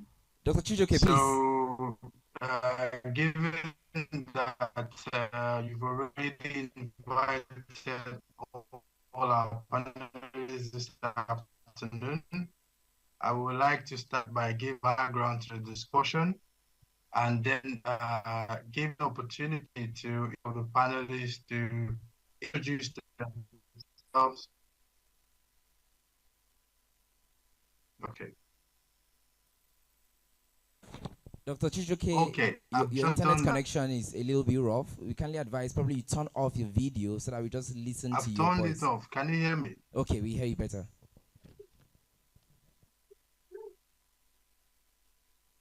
Falama, can you hear me? We hear you. We hear you. Continue, sir. Please go ahead.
Your Excellencies, ladies and gentlemen,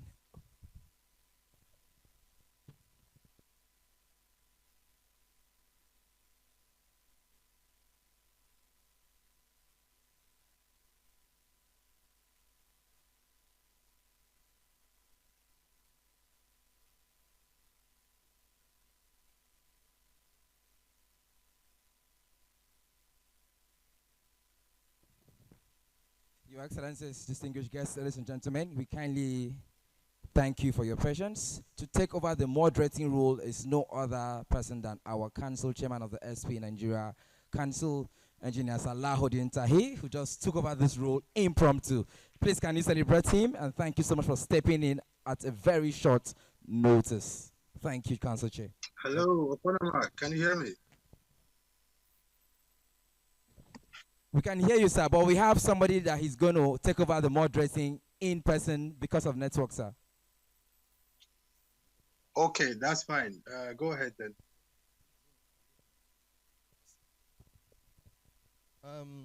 Hello. I think if Dr. Chiyoke is on, he can continue. I would take it, and then he can participate also. So I will be here as a backup, and okay, we'll drive it. I think the signal is better now, so I can continue. Okay, please go ahead. Go ahead, and I'll be a backup in the event that you have any hitches. Go ahead, please. Okay. Recording in progress. So once again, I just want to say thank you to all participants, especially the panelists. Sorry for the technical hitch earlier on. So without wasting much time, I believe that the last presentation made by Engineer Ahmadu has done justice to the topic that we are about to discuss. He has provided a very brilliant x-ray of the policy framework around the Nigerian gas sector, especially from a historical perspective, highlighting the most recent developments as they affect the sector. So on that note, I will want to welcome all panelists and give us a chance, as I said before, to introduce ourselves and give opening remarks before we dive into the questions. So in no particular order, may I invite Professor Wumi Iledare for introduction and opening remarks.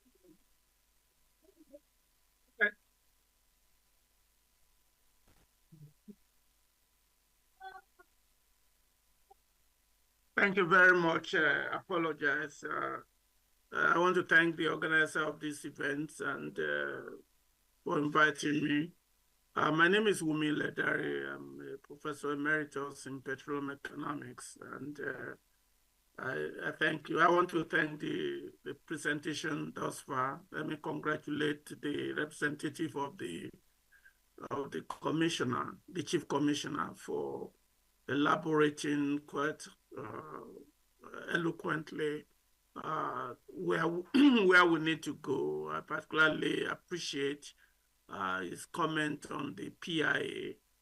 And also, let me recognize Dr. Okon, who is a principal actor in the development of the Nigerian gas policy in 2016-2017. I know we are limited with time and we have so many people. But let me just emphasize briefly so I can give others the opportunity to speak. It is not conjectural that Nigeria has a lot of abundant gas resources to the tune of more than 600 trillion cubic feet.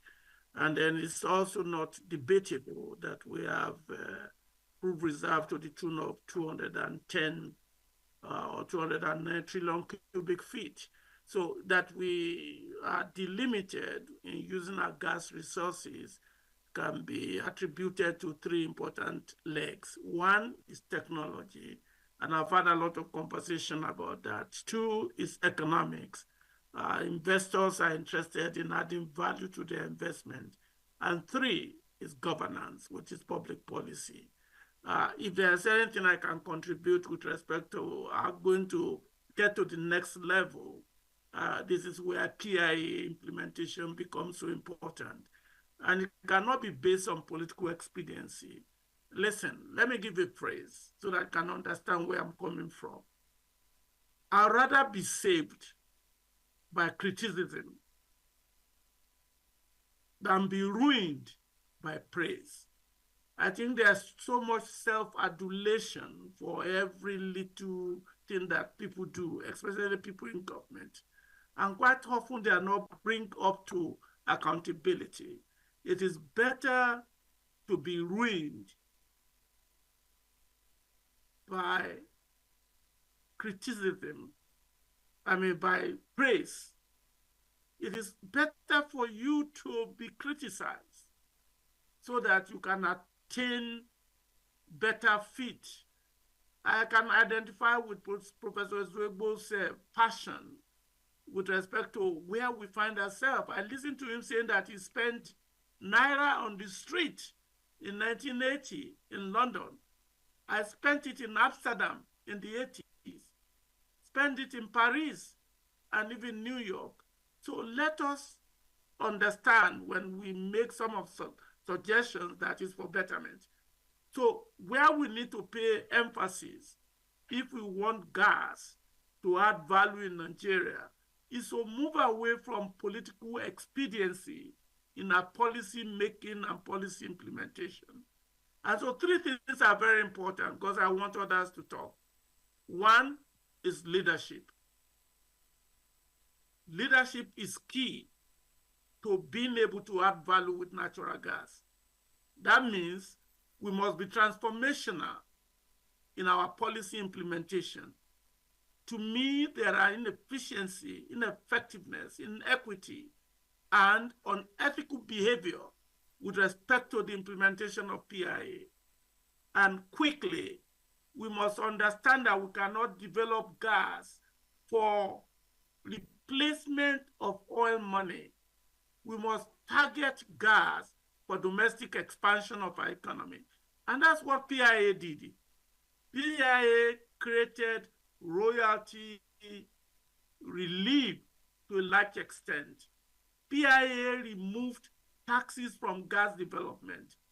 PIA created governance institutions to be able to make projection for gas. And I will continue to say that gas for economic development must be the focus. And I hope I have opportunity to make other remarks.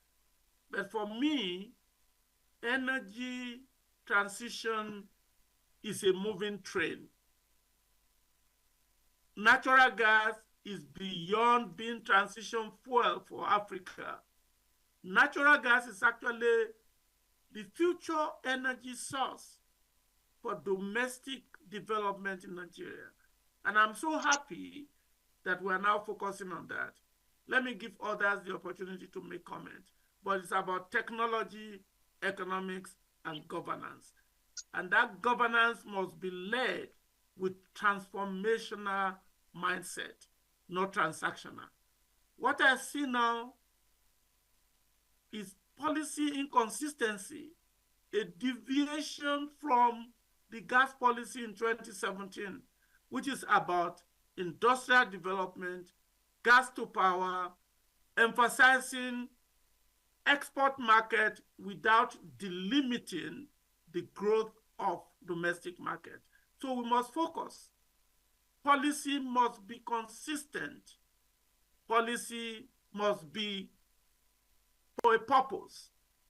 And political expediency must be taken out of it if gas is to add the type of value we desire. Thank you for the opportunity.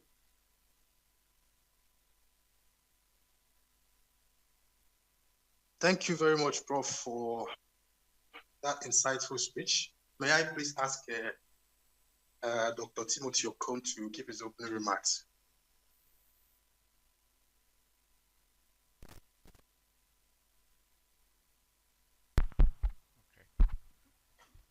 Well, thank you very much. It appears I don't need to introduce.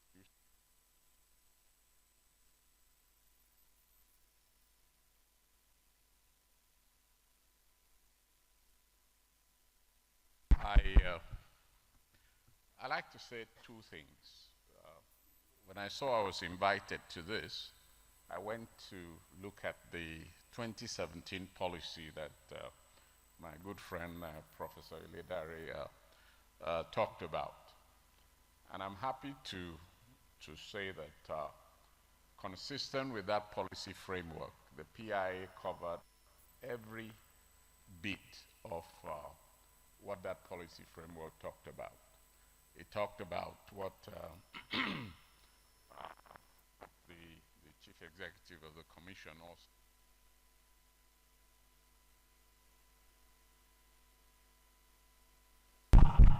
Okay, I need to. The incentives that it was intended, the fact that there was supposed to be export parity pricing, which is the foundation of what you see in the third and fourth schedule. It talked about gas for industrialization, which is reflected in the fourth schedule of the PI. But all of those good intentions will not mean anything if we just talk about it and put the document beside our study tables and just reflect on it. It takes strategic action. Nigeria is very used to setting out strategic goals. But the strategic actions that are needed to support it, which is what Professor Leda was alluding to, falls short. So I would say clearly that we take the gas flare project, which is now being driven hard and driven by a level of commitment that I haven't seen in the past. So I think those are the things. We must take our strategic goals and accompany them with strategic action.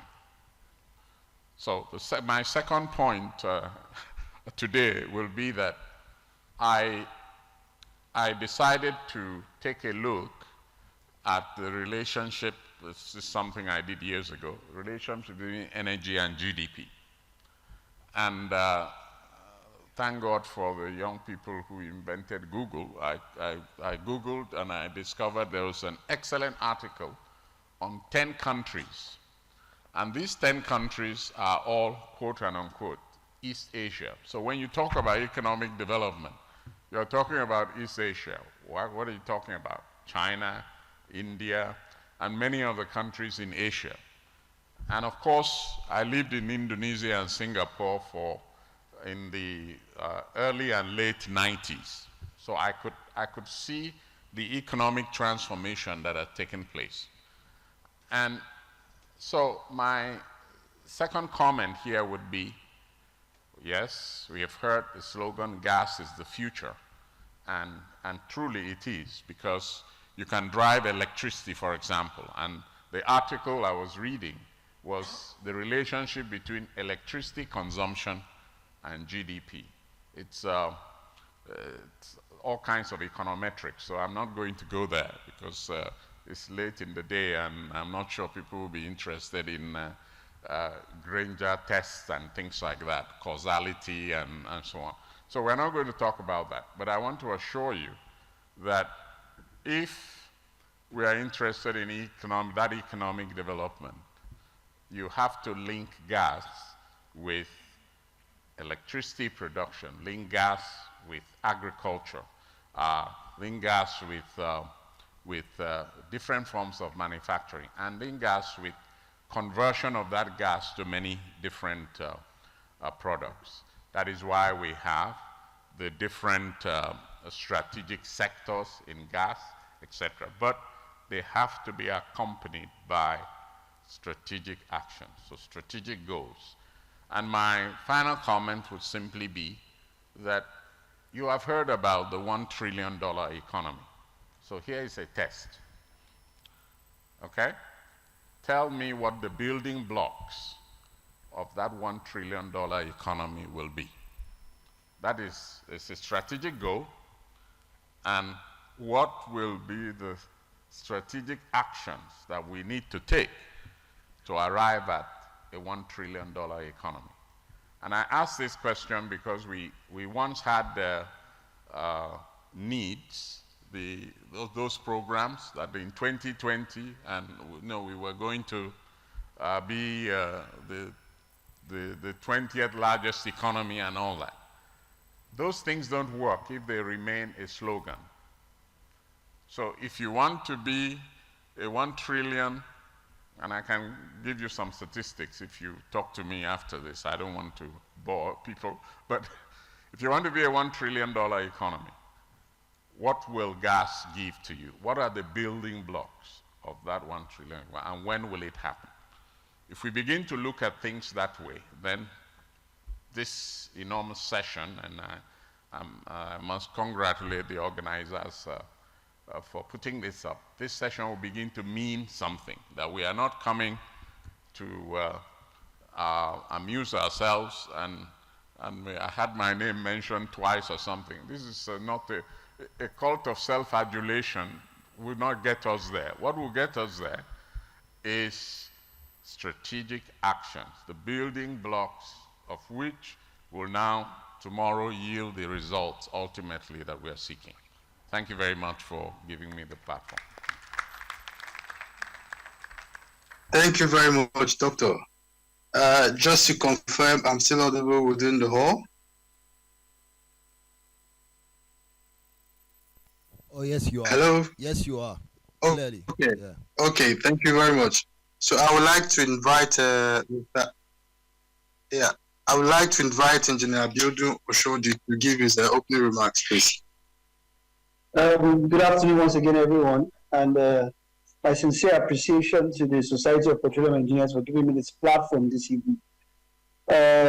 Just a quick introduction. I mean, for most of us that do not know ILF, ILF has been in Nigeria for over 40 years and has been involved in developing several infrastructure, especially in gas and energy for the Nigerian market.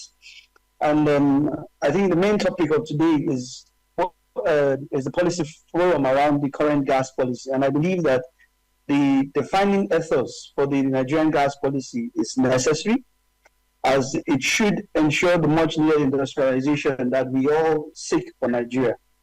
Of course, this will lead to massive job creation, economic growth, and as well support the so-called energy transition towards a more sustainable energy source for those of us that hold the strong opinion that gas is a sustainable fuel. As an engineer, my focus in the contribution to this discourse will be more on the technology space and the impacts it plays on the policy and the potential of the Nigerian gas policy, as Dr. Okun says, could elude Nigeria if our focus is not to harness the entire supply chain of gas to energy, gas to material, and gas to industrialization. We have several challenges in Nigeria, and we would struggle to create the much needed midstream sector that we need for industrialization if a lot of the challenges that surround a proper implementation of this gas policy is not dealt with. Such challenges as surrounding the upstream sector, if they are not fixed, what are the physical terms for upstream source encouraging proper gas development associated or not? The infrastructure challenges still persist, regardless of all the significant investment by both federal and private investors. And of course, as a lot of the speakers have alluded to today, our current and historical micro and macroeconomic challenges. And I believe that our major challenge in Nigeria is not a lack of policy. I mean, I think Nigeria is one country that has been over-politicized, but we lack a strong discipline to see through the proper implementation of such policies, which should endear economic growth for this country. And I do hope that as we progress through this conversation that we would be able to talk more about these challenges and the way forward in correcting them. Thank you very much. Thank you, Mr. Abiodun. May I please invite Mr. Oyeyemi Oke for his opening remarks. Thank you very much. I think everyone has made my job easy with regards to the conversation. But in my experience as a lawyer that works for investors, what I have seen is a lot of angst from investors with regards to certainty of policies. And I'm using policies here loosely. Policies in terms of either policy itself, regulations, laws, and what have you. We find out sometimes you don't have certainty. You don't have, or you see what we call knee-jerk approach to some policies, and that sometimes spooks investors. And I would give a good example in terms of what has happened to me perhaps in the last 3 months. I had a client that says, a foreign client that says, we want to do some CNG project in Nigeria. And during the conversation, I said, do you know that for the equipment you want to import, there is no import duty based on the directives from the Ministry of Finance? And the next question I got is, how long do you think this policy would be in place? And quite frankly, I couldn't answer that question because what I had to do was to say that the policy is there, we don't see any change as at now. But why that piece of information is relevant is because they want to put this or factor this into their relevant financial model or business model to be able to support the business case for whatever investment they are doing. So one of the things we see is sometimes you also see, or apart from the issue of certainty, we also see things about a reversal of policies, which sometimes also could torpedo investment. Now, from the part of, but one thing I should mention is also the fact that perhaps in the last 40, 45 years, we have seen more policies, again, used loosely in the last 4 or 5 years than we have seen perhaps in the last 30 to 40 years, which shows, and these policies in relation to gas specifically, this shows that perhaps, obviously, government is taking this seriously. But in addition to that, one of the things I've also seen, especially with regards to gas development, is because of how long sometimes a project cycle can be, there has to be sufficient incentives in terms of fiscal incentives. Now, there's been a lot of skewed attention, and understandably so, to development on the upstream side, with little attention to the downstream side, which perhaps also is something that needs to be looked at, because at the end of the day, it is an entire value chain. We don't have sufficient, we have incentives for gas development projects under CETA, under even the recent executive order. But then again, if you notice, some of these policies or laws or regulations, executive order, whatever we call it, are highly skewed towards the upstream side as well. So policy certainty, non-reversal of policy are things that would definitely give us the required investment into the space. Yes, government can, there's little government, or there's so much government can do, but the guys who are really cutting the check also have palpitations from time to time with regards to policies. Thank you.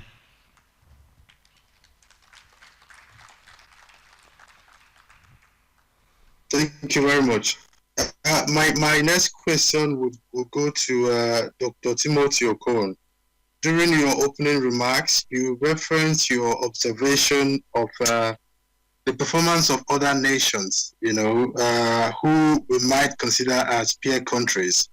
Experts have consistently, referenced is that when you juxtapose Nigeria's gas sector development with that of countries like Qatar, who are best, Australia, in terms of resource endowment, Iran, Russia, that we do not perform comparatively well, in spite of the obvious policy adequacy, if you don't mind.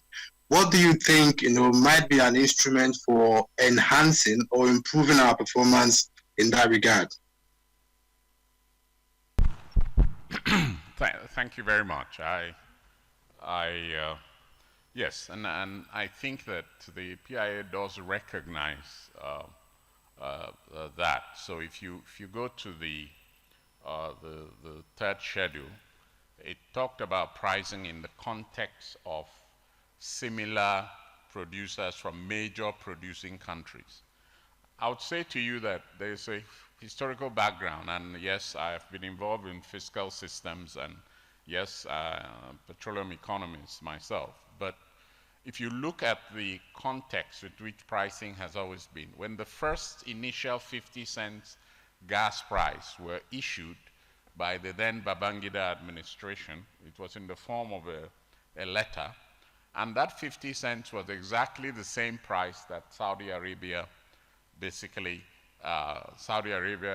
offered investors for gas.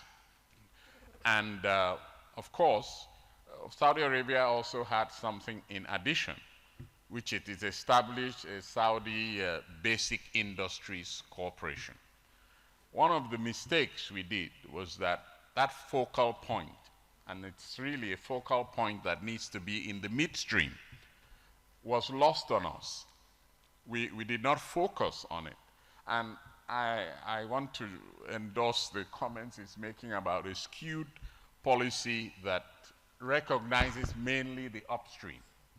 And I can tell you that Nigeria is a rentier state exactly because of that skewed policy that recognizes the upstream. Most incentives go to the upstream. But the upstream does not build you a plant. Go to the Niger Delta today. There are no fertilizer plants.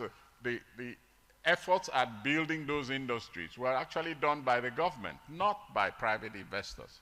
So what is notorious today, fertilizer, etc., used to be yes, NAFCON. It was the government that built it. What the aluminum smelter was built by the government. So none of these incentives we have granted to the upstream have yielded any investment directly by that upstream to Nigeria. Essentially, we became a rentier state because of our skewed policies where we just rent collectors.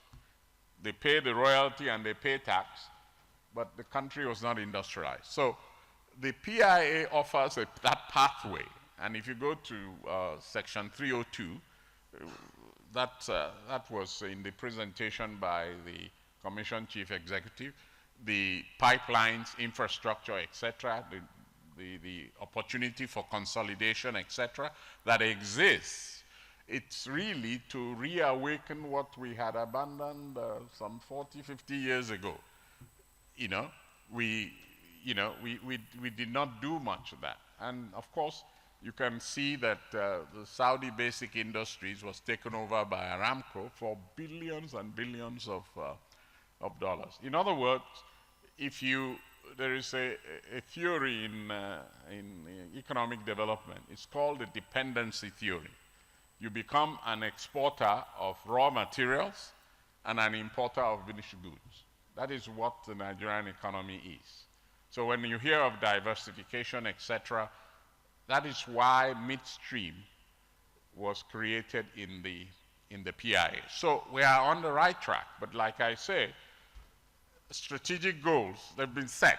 I said 2017 gas policy document is there.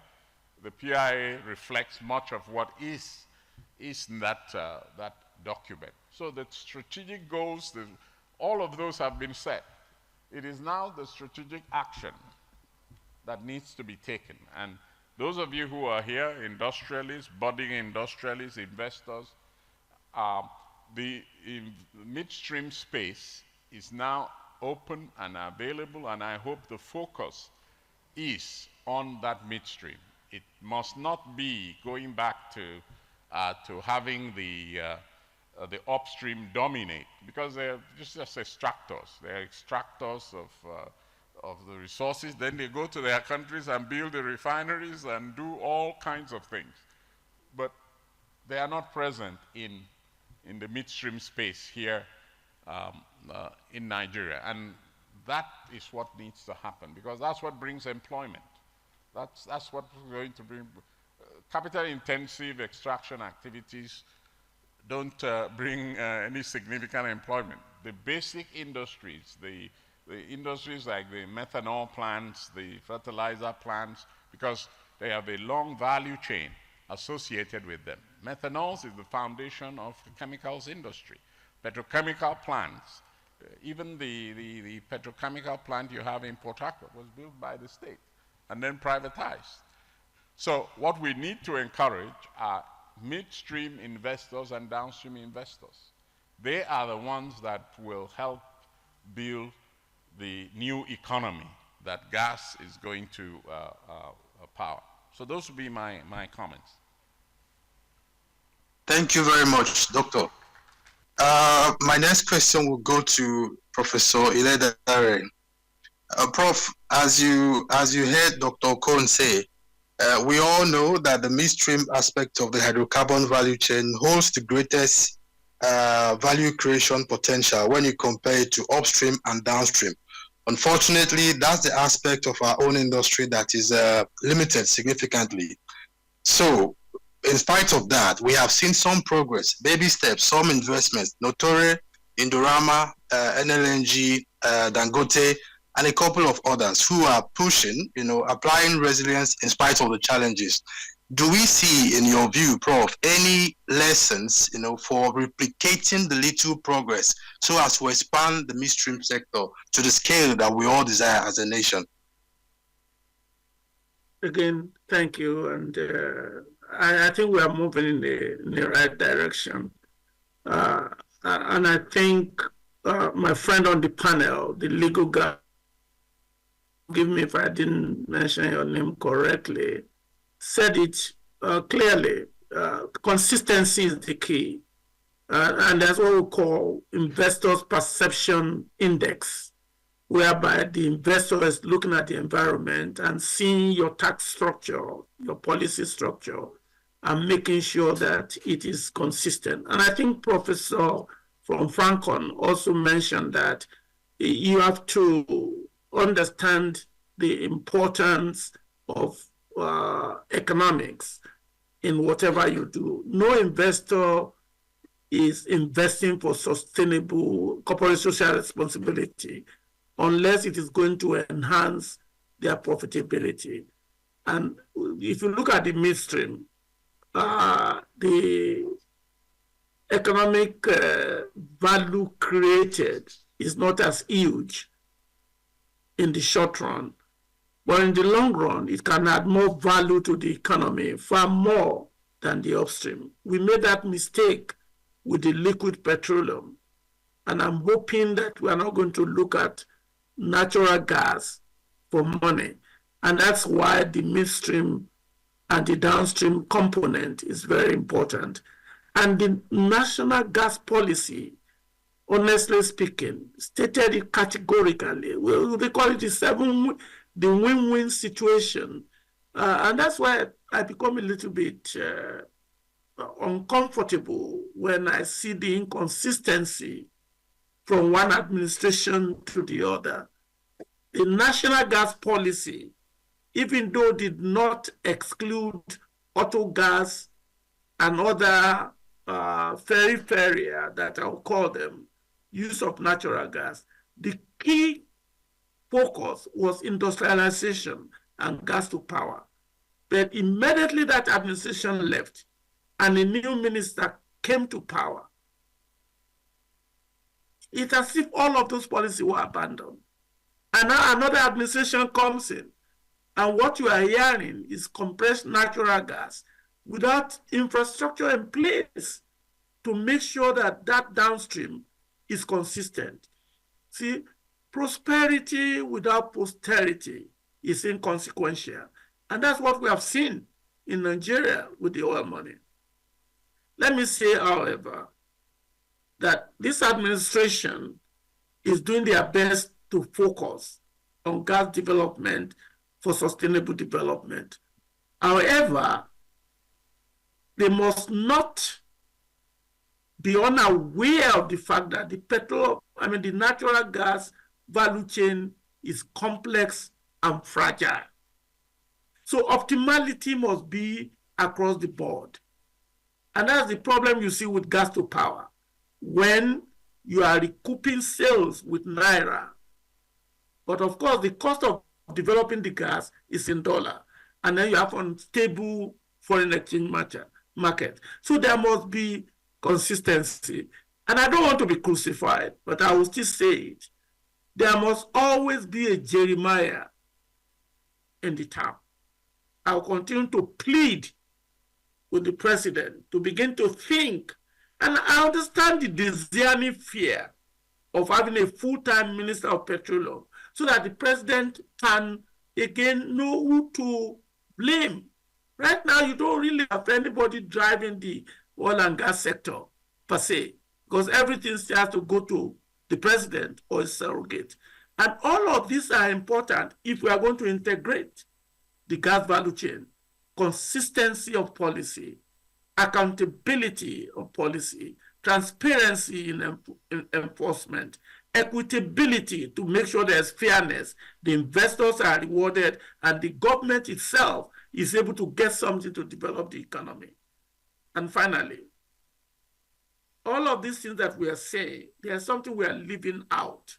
And I've not heard about that since morning. I mentioned to you technology, economics, and public policy. Technology is driven by research. We are leaving our university out of the debate.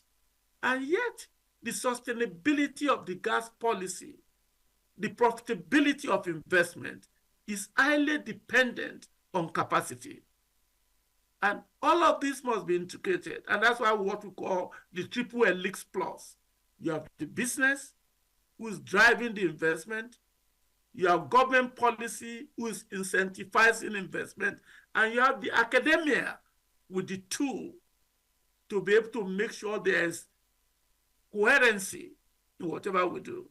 We need to think all of this in an holistic way. It's called the triple helix plus. The interaction between the government, the business, and the investors within the concept of taking the midstream, which is the linkage between upstream and end user, very seriously. And we're making progress, but we must sustain it. Thank you. Thank you very much, Prof. Thank you very much. We are running out of time, so I would plead with the panelists to make the rest of the answers to the questions very brief, so we can stay on time. I would like to ask very briefly, please, Engineer Abiodun, regarding the ongoing presidential initiative for expansion of CNG use in Nigeria. We know that it has a lot of leaning on technology. Nevertheless, it is policy that provides the framework for both technology and capital finance to be appropriately deployed. You know, what do you see as a possible constraint? You have an engineering background to the safe expansion of the CNG use in Nigeria. Very briefly, please. I think the advantage we have in Nigeria is that the utilization of CNG as a technology is quite commonplace in the developed world. So we are not having to create anything from scratch again. We all have to just do is copy and paste exactly what has been done there. Now the challenge is what local capacity do we have, and what local capacity can we create? Experience that showed with the Nigerian Content Act and other local content initiatives that this is possible. I mean, we came from an oil and gas industry where all resources and equipment were imported to one where we have now significant capacity to develop, to do certain work in country and have certain resources in country. So developing those capacity in country is quite easy. It's just a matter of providing the enabling environment. How can you provide the enabling environment? Well, the Nigerian Content Fund, which is something that has been used already to invest in projects in Nigeria, could also be a funding mechanism for businesses or for technology owners who want to localize their technology in country. And this can be used to, and I think this is a more appropriate use of the fund in growing capacity in country. And I think that's the way to go if we have to improve capacity locally. Thank you. Thank you very much. We have really run out of time. I would like to say a big thank you to all our panelists for the very insightful comments provided. I wish we had more time to dive into the details of this very important discussion on gas policy in Nigeria. So on that note, I would say thank you for participating. Thank you to the audience for listening. And may I also invite the SP Council Chair to give closing remarks before we cut off this particular panel. Thank you so much, Dr. Chiyo Kemama. You know, I actually wanted to request for a minute, since, you know, I have the opportunity of sitting on the panel chairs. This is a very, you know, insightful and I think a very pertinent area of discussion, policy. And it is majorly because of this that for the very first time, SP Nigerian Council, you know, every year in July, August, and I'm sure a lot of our participants know this, we have our leading closeout event, the NIAS, which is the Nigerian Annual International Conference and Exhibition. So it happens in Lagos, last days of July leading into first week of August. And first time, for a very first time, because we have recognized, and sir, thank you so much for bringing this out. It was very clear, you know, during the course of this panel discussion, that you need a viable midstream and downstream to ensure continuity in the upstream. The midstream is the engine player for nations and the economy. And I'll come again, for the very first time, SPE Nigerian Council decided, rather agreed, on coming up with a theme where, you know, we would have insightful discussions around ensuring a viable midstream and downstream to ensure sustainability of the upstream. If you don't have a viable midstream, if you don't have a viable downstream, and you produce your gas, where would you send it to? That is a very big question. Now, you can make wonderful policies for the upstream. You can push in as much funds in the upstream. But if you have a weak midstream, a weak off-taker, then I can tell you your business is not a sustainable business. Dr. Okon clearly said it. What is the building blocks? Where are the building blocks for those policies? It actually goes down that ladder, the value ladder, the midstream and the downstream. And that's what we're going to discuss about in NIAS 2024, coming in first week of August. Thank you so much.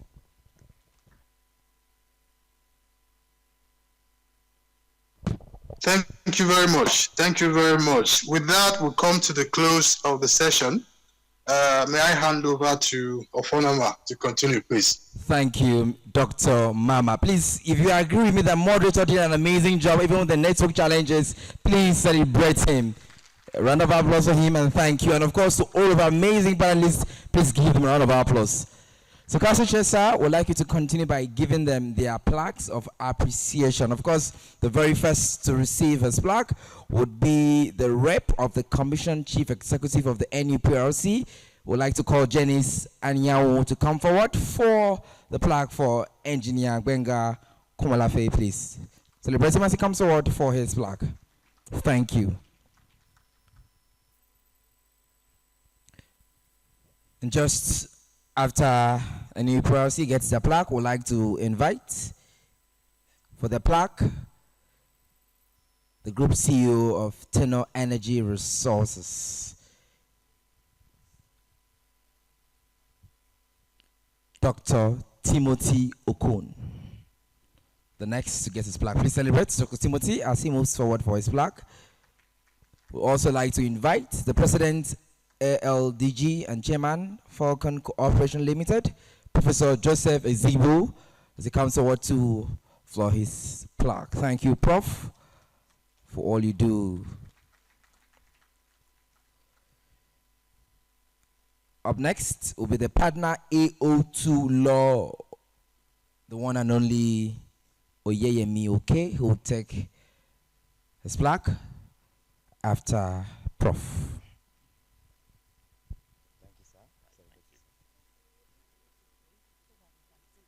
A group photograph, please. Thank you. AO2 Law taking his plaque. Thank you so much.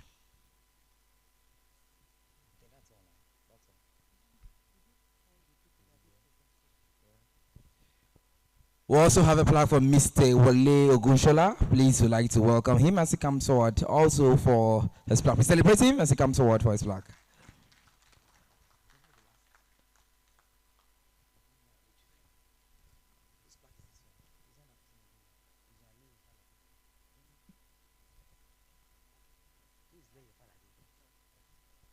Amazing, amazing. So we'll have a group photograph. We'd like conference chair to join for the group photograph. Please, group photograph. And for Prof. Umi and other virtual speakers like Richmond will say, we'll send your plaque to you via private jet. Thank you.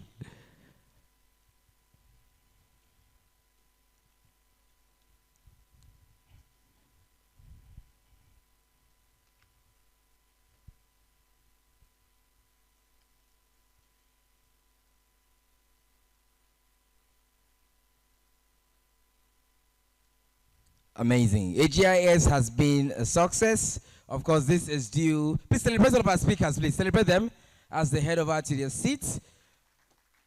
I hope you've all enjoyed AGIS. It has been a turnaround success. Of course, this is possible because of a woman that has given her all to make this, of course, very successful. She's an epitome of beauty, excellence, and meticulous planning. Her tireless dedication has been instrumental to the success of this event. Your Excellencies, very distinguished guests, ladies and gentlemen, please, if your hands are not busy, can we give Engineer Magdalene Umar a resounding round of applause as she comes forward for a closing remark, or you may call it a vote of thanks. Please keep celebrating this woman.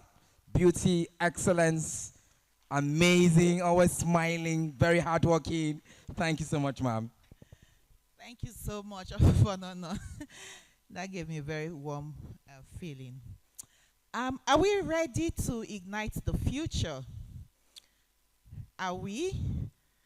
All right. Thank you so much for that response. Distinguished ladies and gentlemen, it's been 2 days of remarkable and insightful convergence of great minds, ideas, innovative ideas, and solution in this inaugural Africa Gas Innovation Summit. And without taking much of our time, I would like to express my deep appreciation to everybody present here and those who have joined us virtually yesterday and today. It's been we've had very insightful conversations, and we do not intend to end it here. At the start of the program yesterday, our council chair had made it clear that this is going to be an annual event, and so and that we are not just going to be here, talk.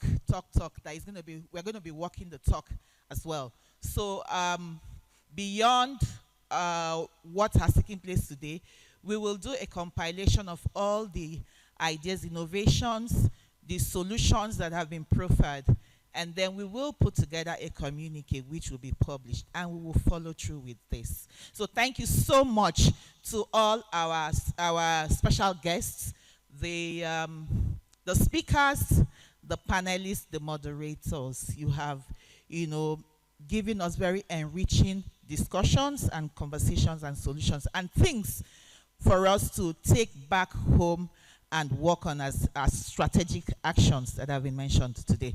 I would also like to thank all the delegates. Like the songwriter says, know me without you. There will be no Africa Gas Innovation Summit without your presence here. So thank you so much for being a part of this inaugural event, and we look forward to connecting with you beyond this program.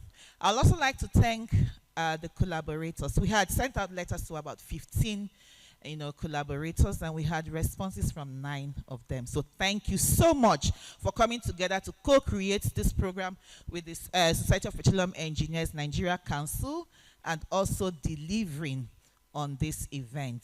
We deeply appreciate your time, your talent, and your resources. And to our very generous sponsors, thank you so much. You gave us a leverage, a platform to have this great ambience that you see today. Thank you so much. And we look forward to, future sponsorships of our future events. I also want to use this opportunity to thank the members of the planning committee. It's not been easy. We started this as a very nimble program, and before our very eyes, this grew to this extent that you're seeing today. I'm so, so grateful to the planning committee members. Deeply appreciate your time and all that you have put into this, and I know it's not going to go unrewarded. I want to especially thank the secretariat, members of the secretariat for that time. Words fail me, really. Words fail me. Thank you so much. And the MCs, the two MCs, Richmond, who is not presently with us, and Offonono for accepting to do this within a very short notice. Thank you so much.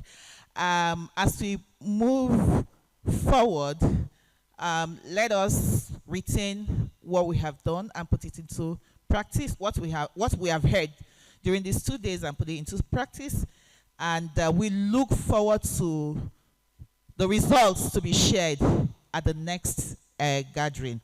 And this will pave way for a brighter and more sustainable future for the African gas industry. Thank you so much. I look forward to seeing you at our future events. NAIS 2024, Lagos, 5th to 7th of August. Thank you, and have a great and safe trip to those who are returning back outside of Abuja. Thank you.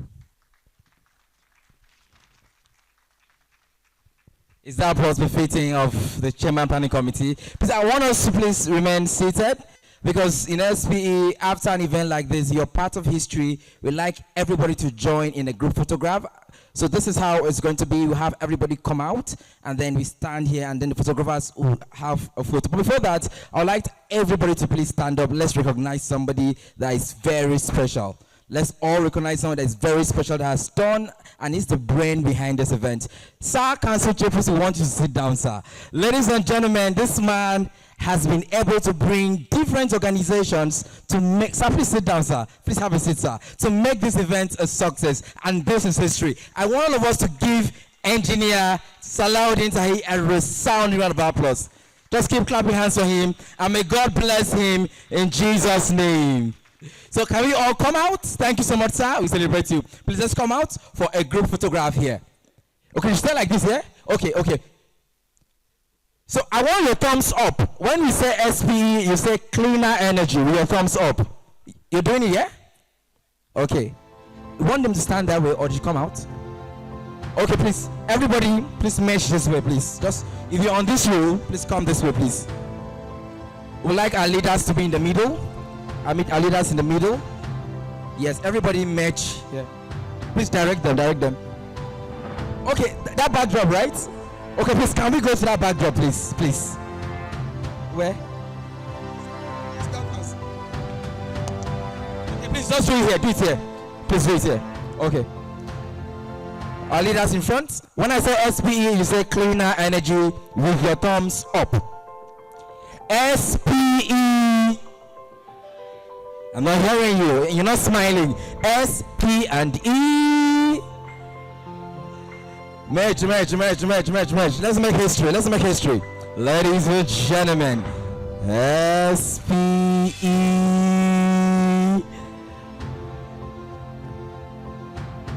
Are you done? SPE. Thank you, thank you, thank you. Thank you to Doxa. Thank you to Digits One. Thank you to NAF Conference in Suit. Thank you to Legend and Legacy. Oga Kunle, I see you. Thank you, media. Thank you. My name is Oga Mayene, I see you. Thank you. My name is Offonono Akpan. My pleasure it is to serve as your master of ceremony. At this juncture, lunch is served. Council Secretary, I see you, sir. I celebrate you, sir. Thank you. Oga Frank, I see you. Basil, I see you. Percy, I see you. Well done. Thank you.